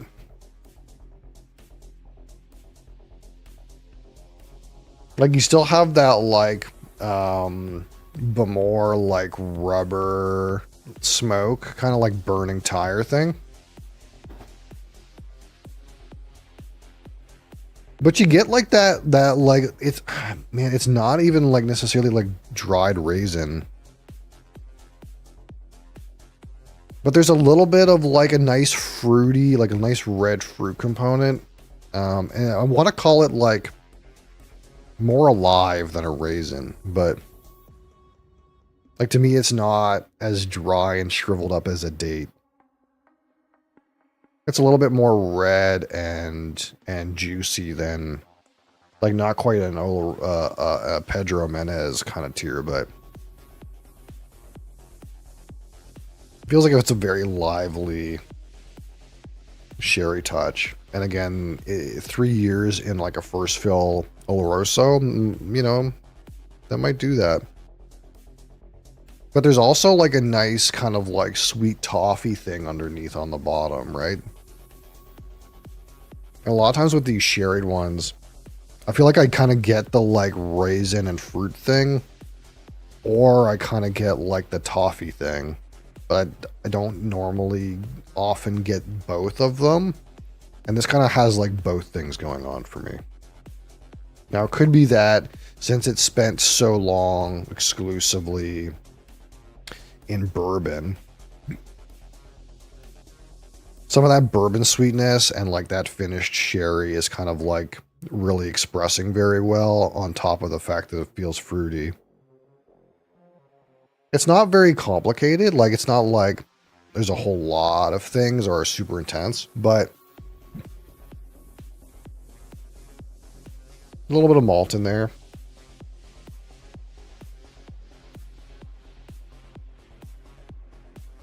It's like presenting very well the couple of things that you really want out of it. The smoky kind of tarry part, the like fruity sherry part, and like the sweet syrupy undertone part. Like those parts are all like pretty clear.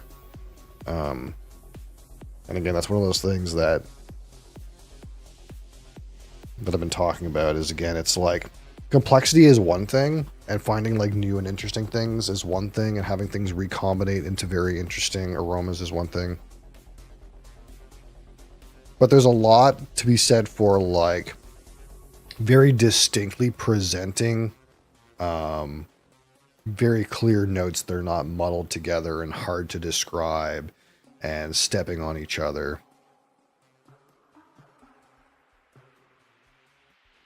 Is it 80 proof? This is 86. So it's a little bit more robust.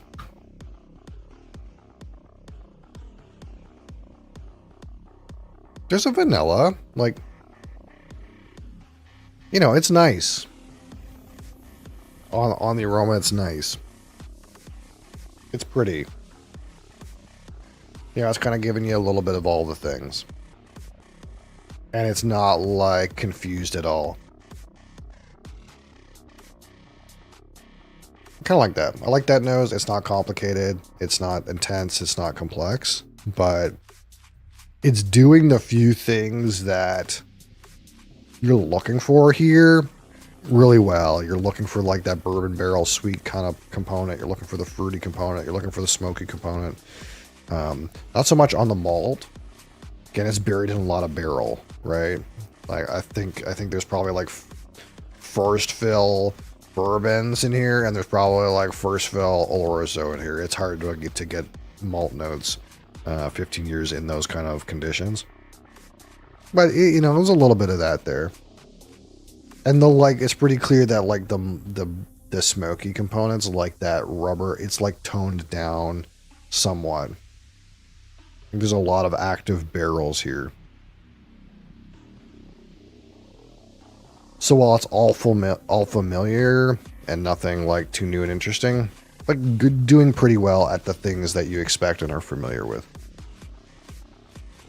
All right, let's try this on the palate.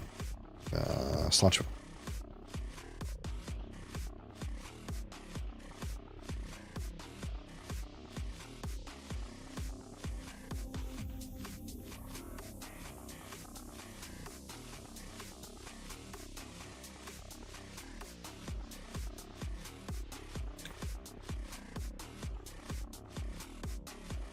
Yeah,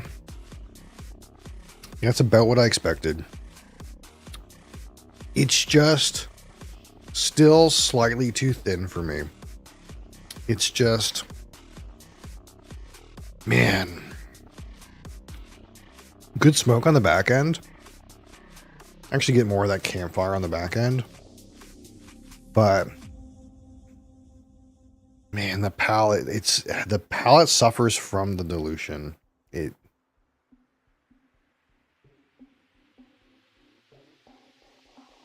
It's like my expectations for how thin it was going to be on the palate were pretty low, and still I didn't feel like it met my expectation. I feel like it's thinner. I expected it to be thin, and it's thinner than that. The nose is, you know, I'll give it credit for the aroma,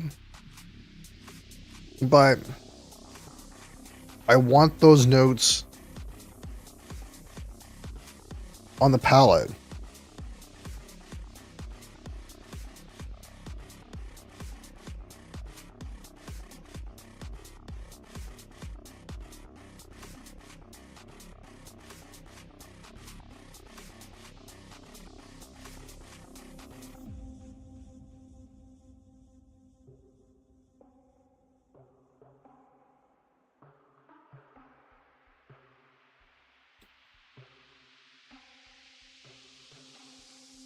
Yeah, palate to me is way too thin. Like the finish is not bad. It's like there's a hole in the middle. It's like the nose is pretty good, and you get some of that like smoke and like maybe like chocolate, maybe like toffee in the palate, and then in the finish there's, you know, those smoke components that kind of like burnt log creosote type thing, a little bit of spiciness, a little bit of like toffee, chocolate, maybe coffee on the back end. But it's like I'm searching for the flavor on the palate. It still feels like I have to try to hunt, and it's like every time that comes into my mind, like where's the, like I'm like if I put this in my mouth and I'm looking for flavor.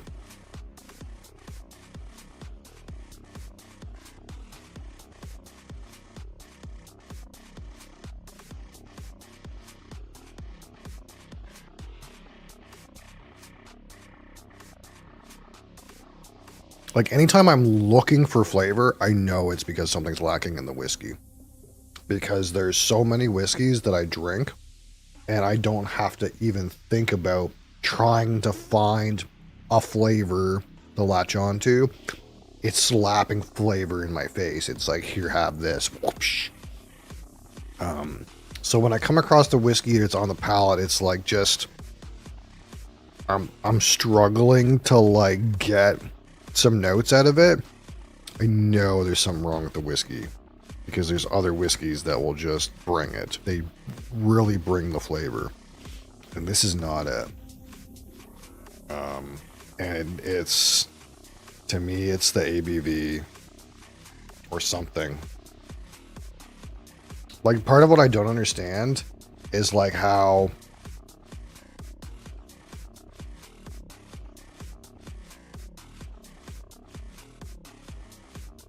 you can have a 15-year single malt and you wrecked it in Oloroso for 3 years, and somehow you come out with a palate that is like less expressive than this blended thing. Like, how do you manage that? I'm so confused, honestly.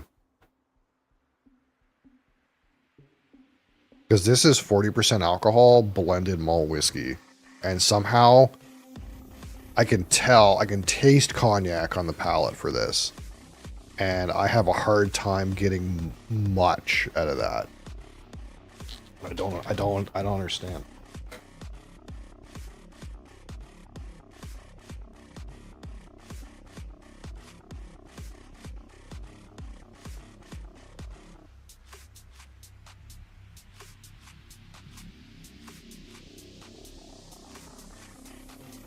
And it's not like bad.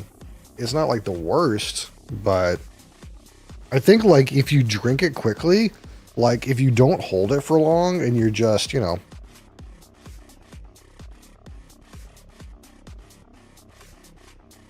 like you're in and out,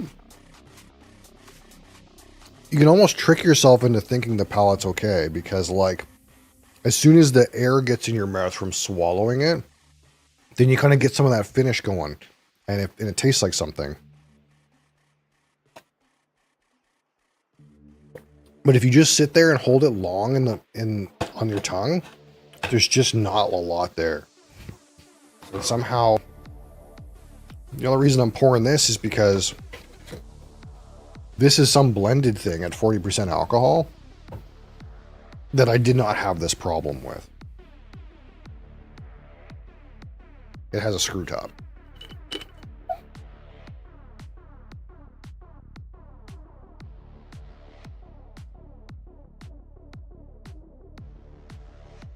And I just, you know, I know I'm picky, but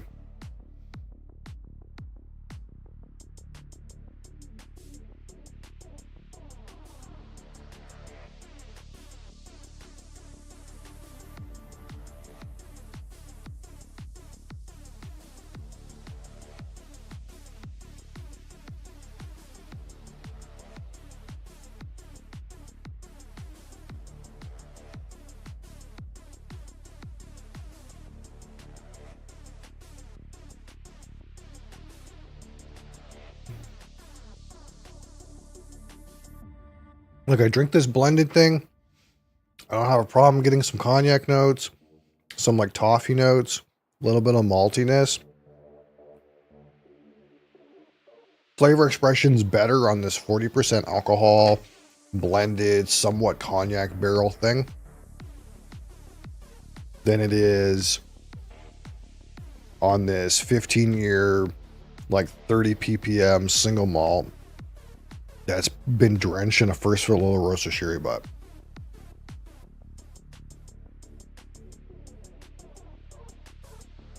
And that just shouldn't be. It just shouldn't be.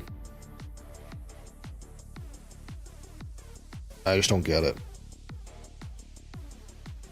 Personal subjective opinion, everything out of my mouth, but I want it to taste like it noses. And it doesn't.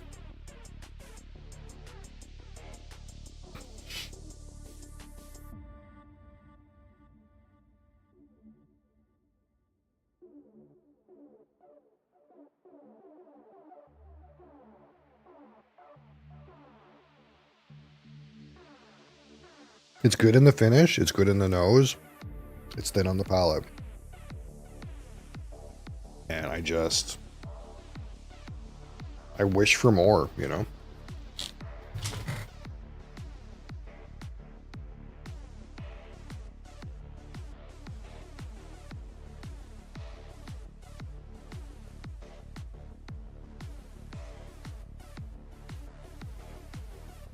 God damn it, Bamor. What have you done? What have you done? What have you done, man? What did you do?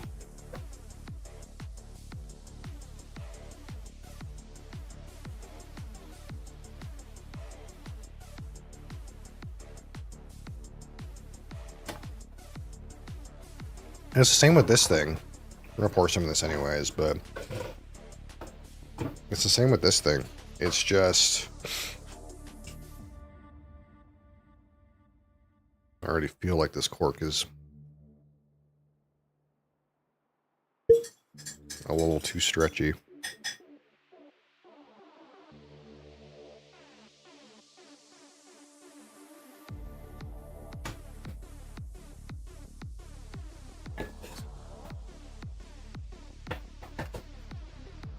Like, I had such nice things to say about it on the aroma, and I want to say those things about the palate, and I can't say those things about the palate. The finish is nice.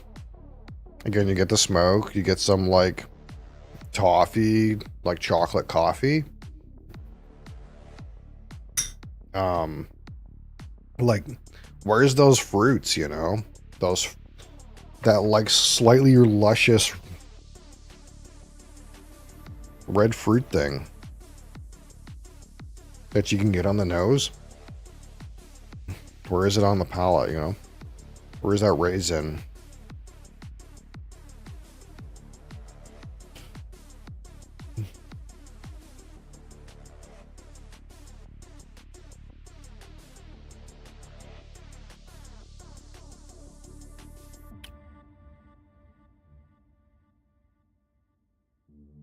It doesn't peak up until the finish for me.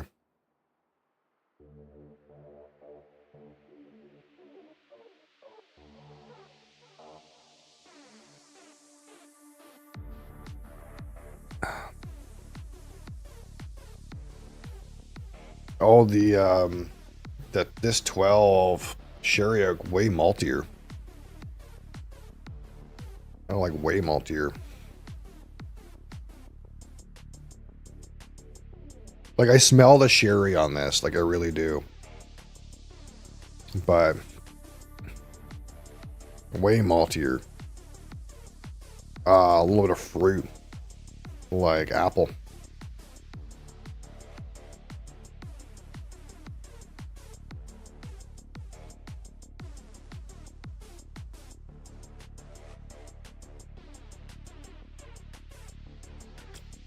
This palette is also on life support.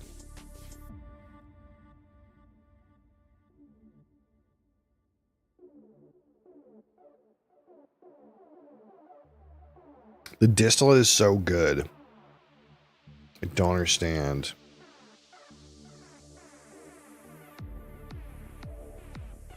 how they fuck it up.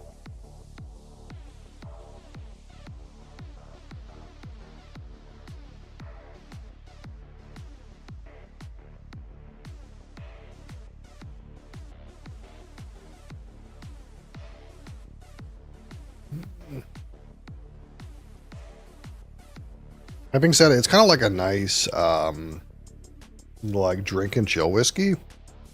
Because, like, if you don't, like, leave it long in your mouth, you know, you get some good flavor on the finish.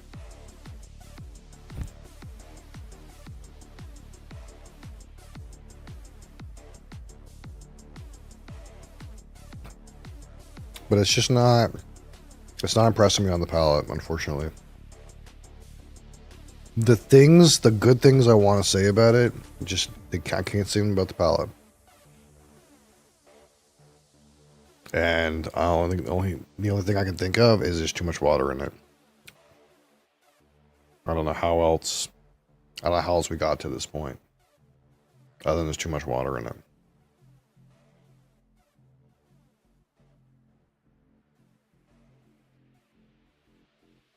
And the sherry oak's the same way.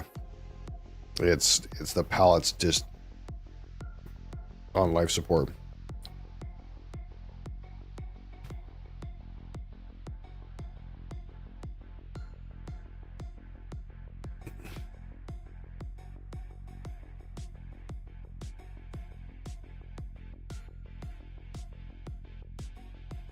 Too thin. It's not it, man. Like, I don't want to say I prefer this Chivas Regal 15, but I kind of prefer this Chivas Regal 15. Which is sort of a terrible thing to say. That's a terrible thing to say about an Islay single malt Scotch whiskey, is he prefers Chivas Regal 15.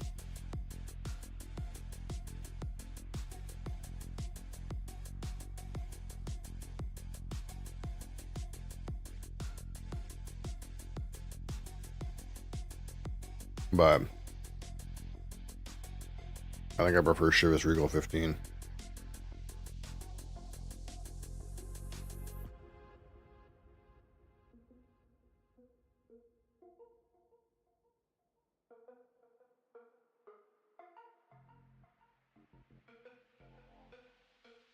Over the Bemore 15? Yeah, it's close. This palate's not dead, is the problem.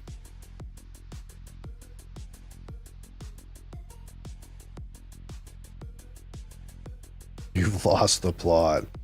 Maybe. That's just the truth of it, though. I don't understand why the palate feels so shit. Sun-dried fruits, wisp of Isla peat smoke, cedar wood, treacle toffee. Not on the palate.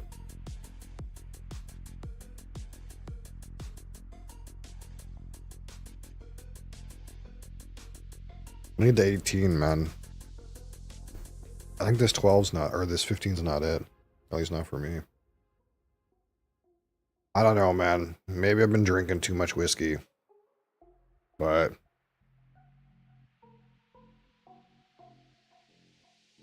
this ain't a Craig Alec E13, okay? It's just, you know, this ain't a Lafroig quarter cask, you know?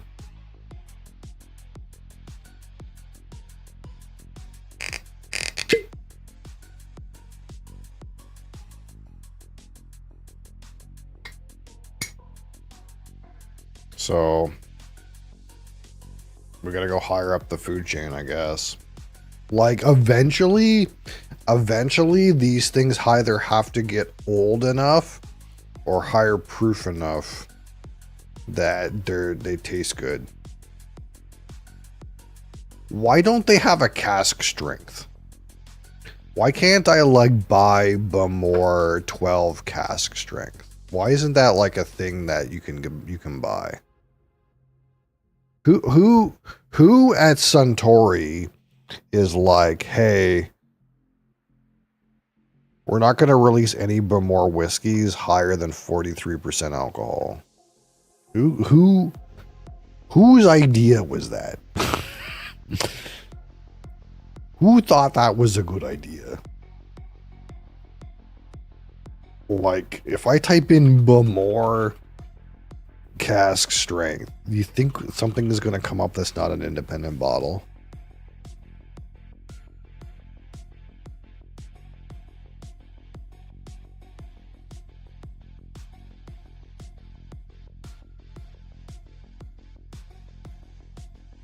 You could get a Bamore cask strength.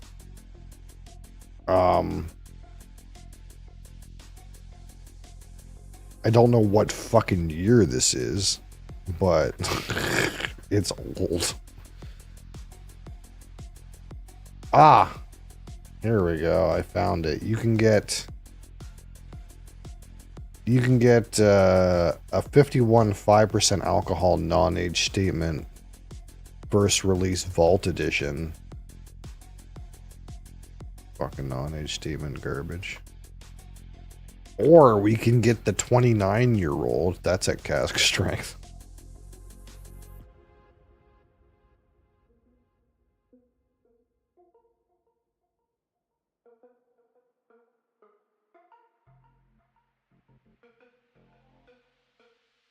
There's a cask strength that's from 2013.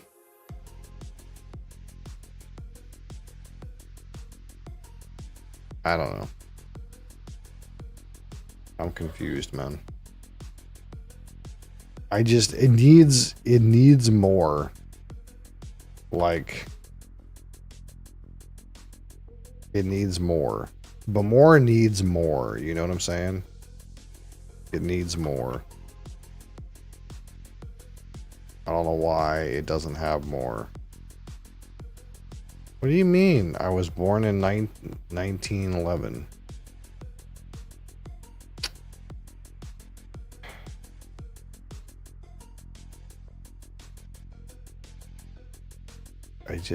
I don't know, man. Like, maybe this 18 is it. This is the new, what they look like now.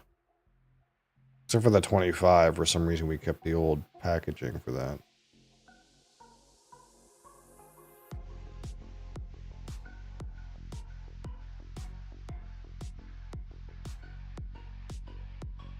$43. Like, what do I gotta, who does a person have to suck off to get like a cask strength Bamore that's not like 50 years old? You know what I mean?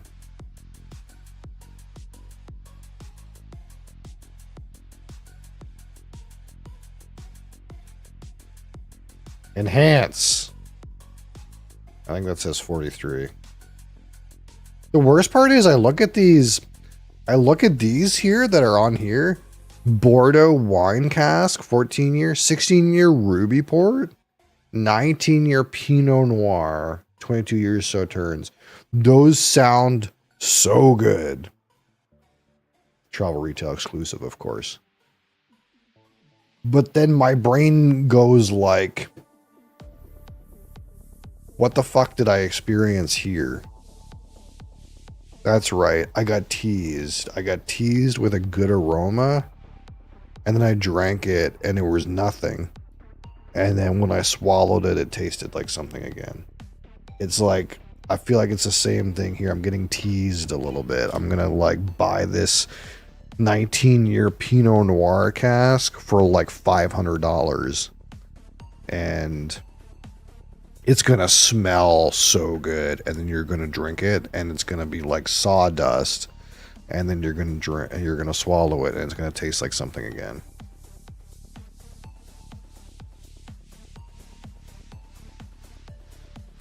Like, why does the palate suck so much? That's the like, that's like the that's like the fucking Sherlock Holmes of the Bamor, OB collection. It's like, where did the palate go? Where is the palate? We're having trouble finding the palate. We need to get a private investigator to find out where the fuck the palate went in these.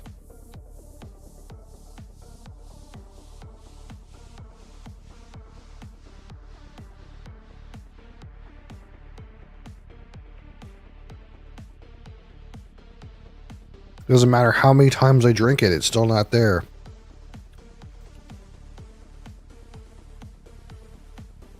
It'd be a great world if you could just buy everything you wanted. I do my best. I do my best. That's my grand scheme, you know. That's the reason I'm live on Twitch TV right now. I want you guys to pay for my alcohol. Because some people on YouTube, they get to do that. They're like so popular. They're like, ha, I just business expensed a 25-year-old whiskey. Fuck off.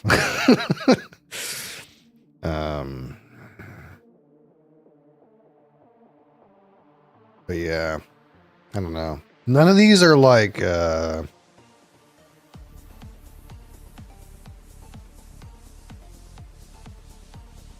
not just price, but no allocation or travel. Yeah, I fucking hate travel exclusive, man.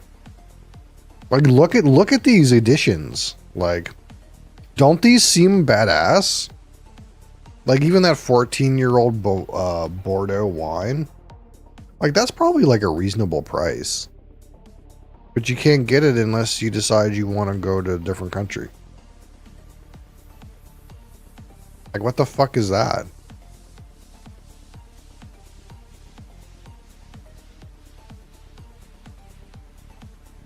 And it used to be like it actually used to be not that bad. Like before, like, I hate to say political reasons, but like, truth be told, before Donald Trump, there was some world where like if I wanted to drive to Maine and I wanted to visit land crossing duty free on the way back to New Brunswick, I could probably pick some of this stuff up. But now I don't dare fucking cross the border because things are so fucking weird. Like, how fucking stupid is that? God damn it.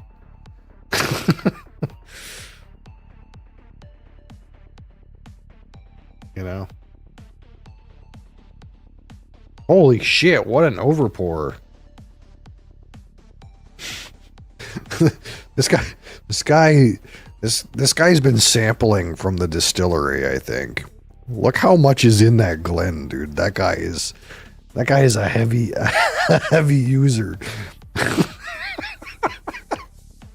Holy shit. Imagine pouring that much whiskey at one time. That's fat. That's fat, dude. Holy shit. But more cottages? What's this? What's this, though?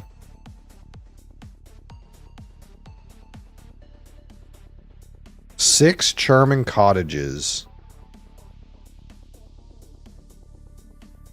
6 bedrooms? Holy fuck. Are they in the distillery? Oh my fuck. You can just stay at the distillery in a fucking 6-bedroom cottage for really rich people. How much do you think these are?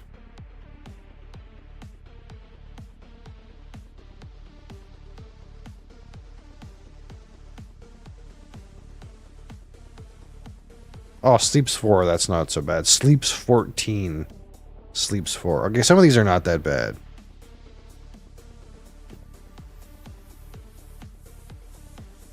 Play board games for a few days, that would be goated.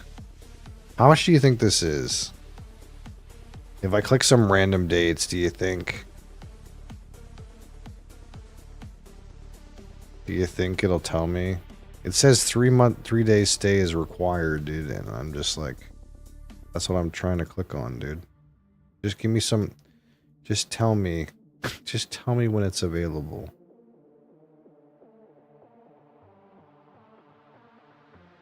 Are these crossed off dates all like fucking booked? Look at that. These are all booked, I think. See, so here's the meme about this calendar a little bit. You have to book at least 3 days, but look, you can't make 3 days here that's booked. So we got to book out to November. Okay, let's see what's going on here.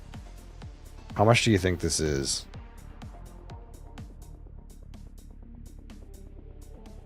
£1,000 a night. £1,000 a night. Wait, no, wait. This a cost for 7 nights? Wait, £1,000 for 7 nights is not that bad, actually.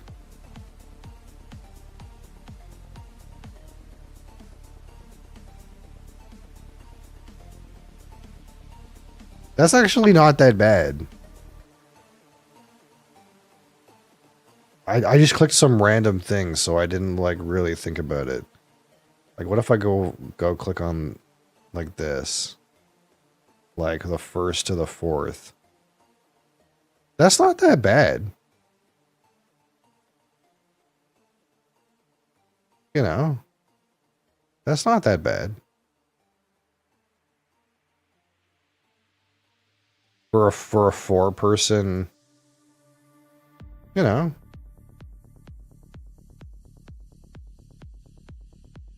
I mean, it seems pretty. I mean, you got a fucking whole kitchen, dude. That's not that bad. Realistically.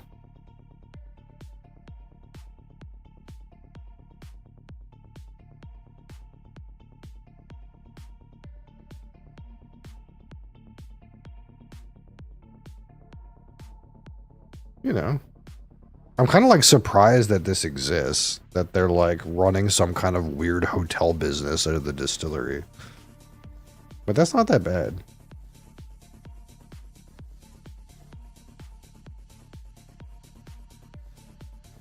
I thought they were all going to be like this. Like 14-person. But even like this, even like 6 people...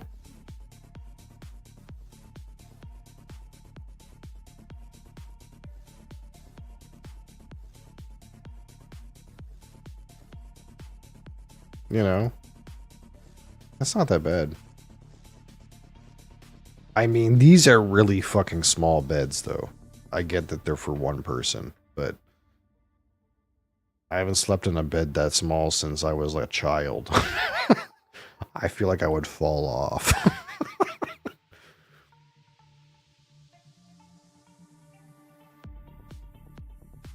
I mean, they're kind of nice, though. I'd like to go visit Isla one day. I don't know that I have the need for, like, this whole fucking kitchen. But, you know, it's kind of nice. It's not that bad. Maybe because I'm thinking of North American rates. I wonder if, like, this is expensive for European hotels.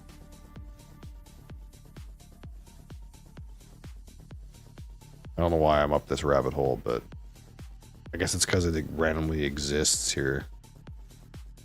Quite frankly. What the fuck is this?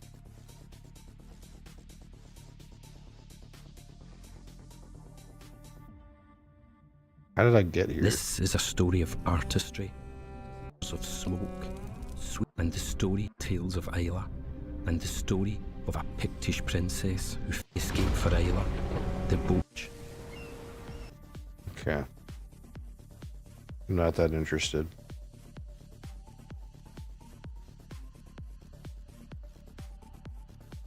Oh shit, I gotta immerse myself with rare releases. 125 a night for a stay at a Hilton, yeah. That's what I mean, right? For a whole cottage for like that price for 3 days. It's like, you know, it ain't the fucking Econo Lodge, but it's not that bad for like what you get. Anyway, enough of that. So yeah, I don't know. It was fine. It wasn't fine. It was thin. I'm gonna have to try the 18. That's where I'm at. And I think I kind of figured that, but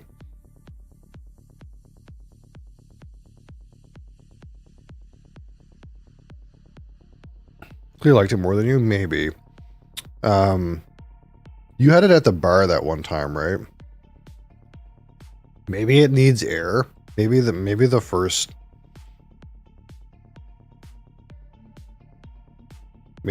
couple pours are not that good.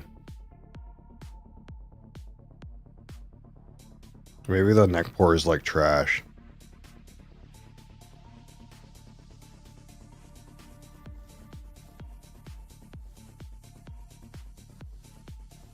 I don't know. Like it's just like the nose was really nice. I really was like enticed by the nose, even though it wasn't complicated. And the finish is nice. Like there's actually a good amount of stuff on the finish. Like you get the smoke and the campfire and the toffee and the coffee. But to me, it's like the problem with it is the palate. It's like all my complaints with it are after you drink it and before you swallow it. It's like everything else about it is not bad. Nice, in fact. I had it after the Cardias 2023. That's a hard act to follow, too. But the thing about the Cardias 23 is the Cardias 23 is a Fino wine. So it's a completely different barrel type. So I wonder if like a lot of the like Oloroso popped out of this for you after you had something like Fino.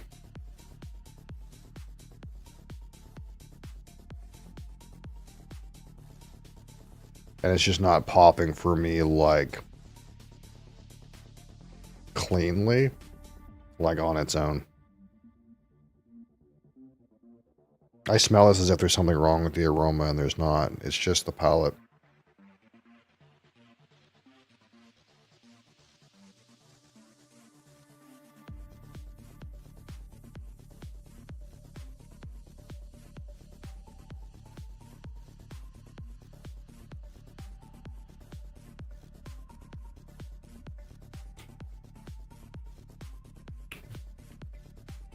Yeah, I don't know.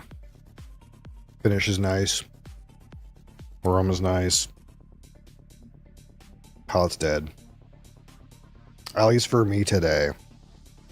This bottle on this day that I just opened.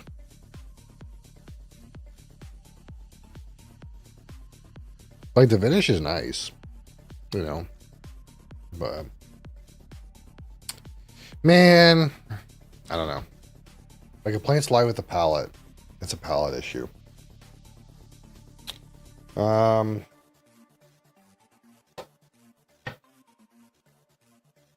what's our state here? I'm over time by a lot, aren't I? I'm carried away. It's okay. Yeah. I think it's probably, I'm probably supposed to cut it and go to bed. I think that's how this is supposed to work. But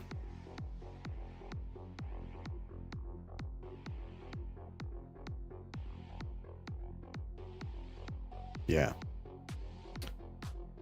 You've tried too many good high-end whiskeys at this point, you've spoiled your palate. I mean, it's possible. That's a thing that you know, you have to like consider, right? Is like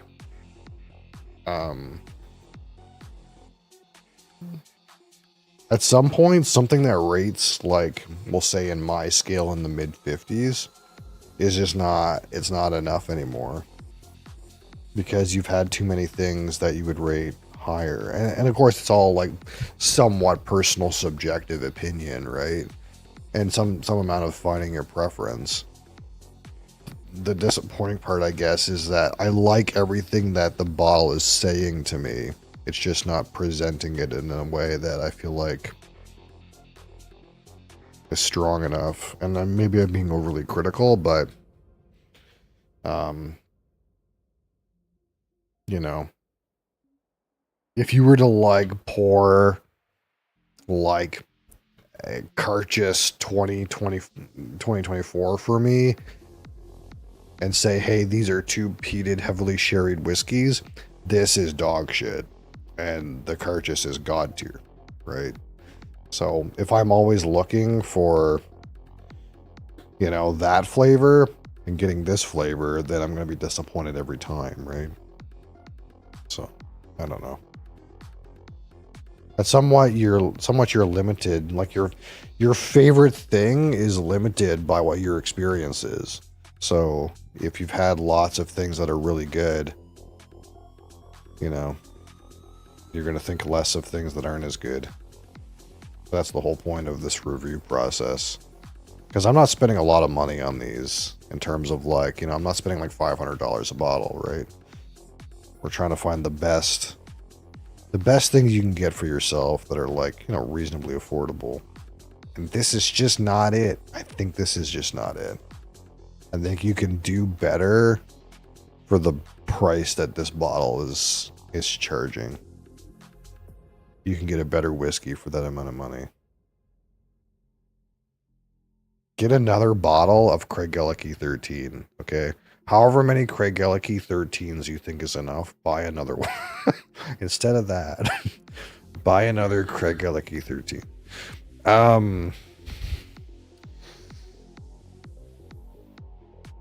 But yeah, I gotta work tonight. It's sad. We'll probably play some board games tomorrow. I would like to do, if I'm not too tired generally, I would like to do some more feature content. In my brain, I was going to talk about Final Fantasy 1 today before I played Final Fantasy 3. I wanted to sit here and like do all Final Fantasy 1 retrospective and then post that to YouTube and then play Final Fantasy 3. And then when I got here, I was so groggy, I was like, I can't do this today. But I'm hoping like to do more of that. And I think the other thing too is I want to like separate the like board game content from the whiskey and video game content. I'm probably going to make a separate channel on YouTube for like the board game content, I think. Because as soon as I started posting board game content,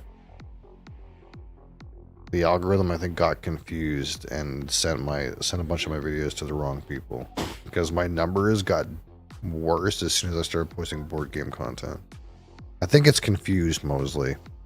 I think the algorithm's confused about what my channel's supposed to be about. Because it's about whiskey and video games and energy drinks and board games. And the Venn diagram of all those things is really small. So I think we got to split some things off. What do you think? He thinks it's bedtime.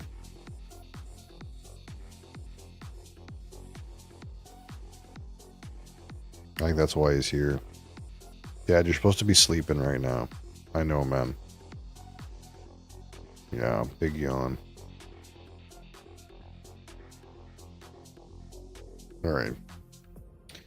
I gotta order more stuff soon too, actually. I think we're pretty low. I think we're pretty low on stuff. I think the only thing that's unopened down here that I didn't show today is that Fiji rum. Oh, and I have Glen Grant 18 down here. Which is like from forever ago. But like in my brain, I'm like, I don't want to open this until I've had the 12 and the 16. That's what my brain does. It goes, have you had the 12? Well, no. Well, how can you open the 18 if you've never had the 12? The only reason I bought the 18 is because it was on fucking liquidation. It was such a good price.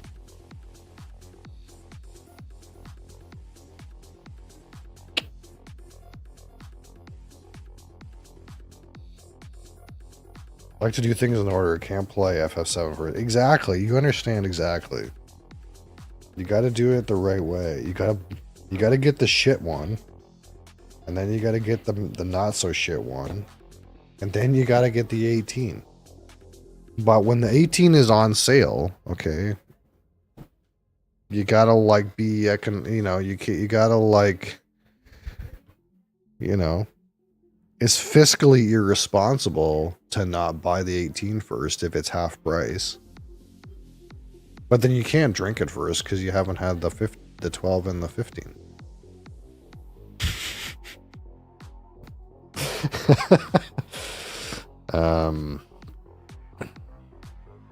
Yes, we got to restock. I got to post the poll too. I need to do a long ass news post too.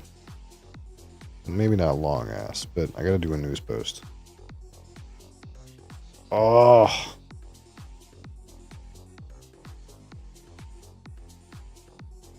Mosley.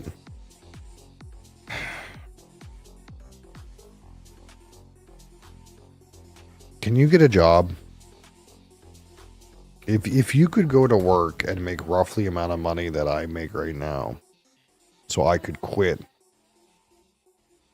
we could fix all these problems really easily.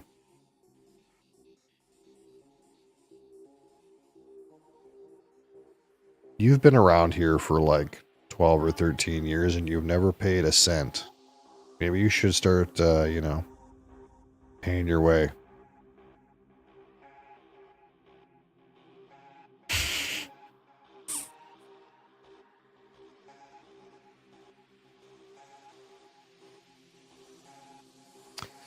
Okay. I guess I should get out of here. Thank you guys for being here. I appreciate you. Come back tomorrow. Wait until his Mosley fans page makes it big. It might. You never know. I really was going to put him on the real OnlyFans. It just felt like way more work. Someone must have done that already, put their cat on OnlyFans. But then again, you also got to think of what kind of weirdos are subscribing to the cat OnlyFans.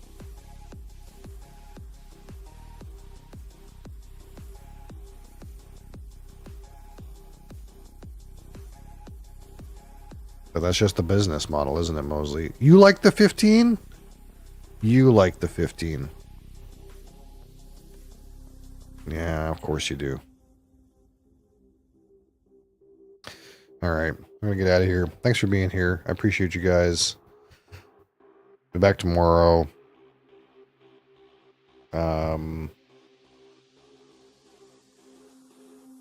Things are happening. Not quick enough. Till next time. Peace.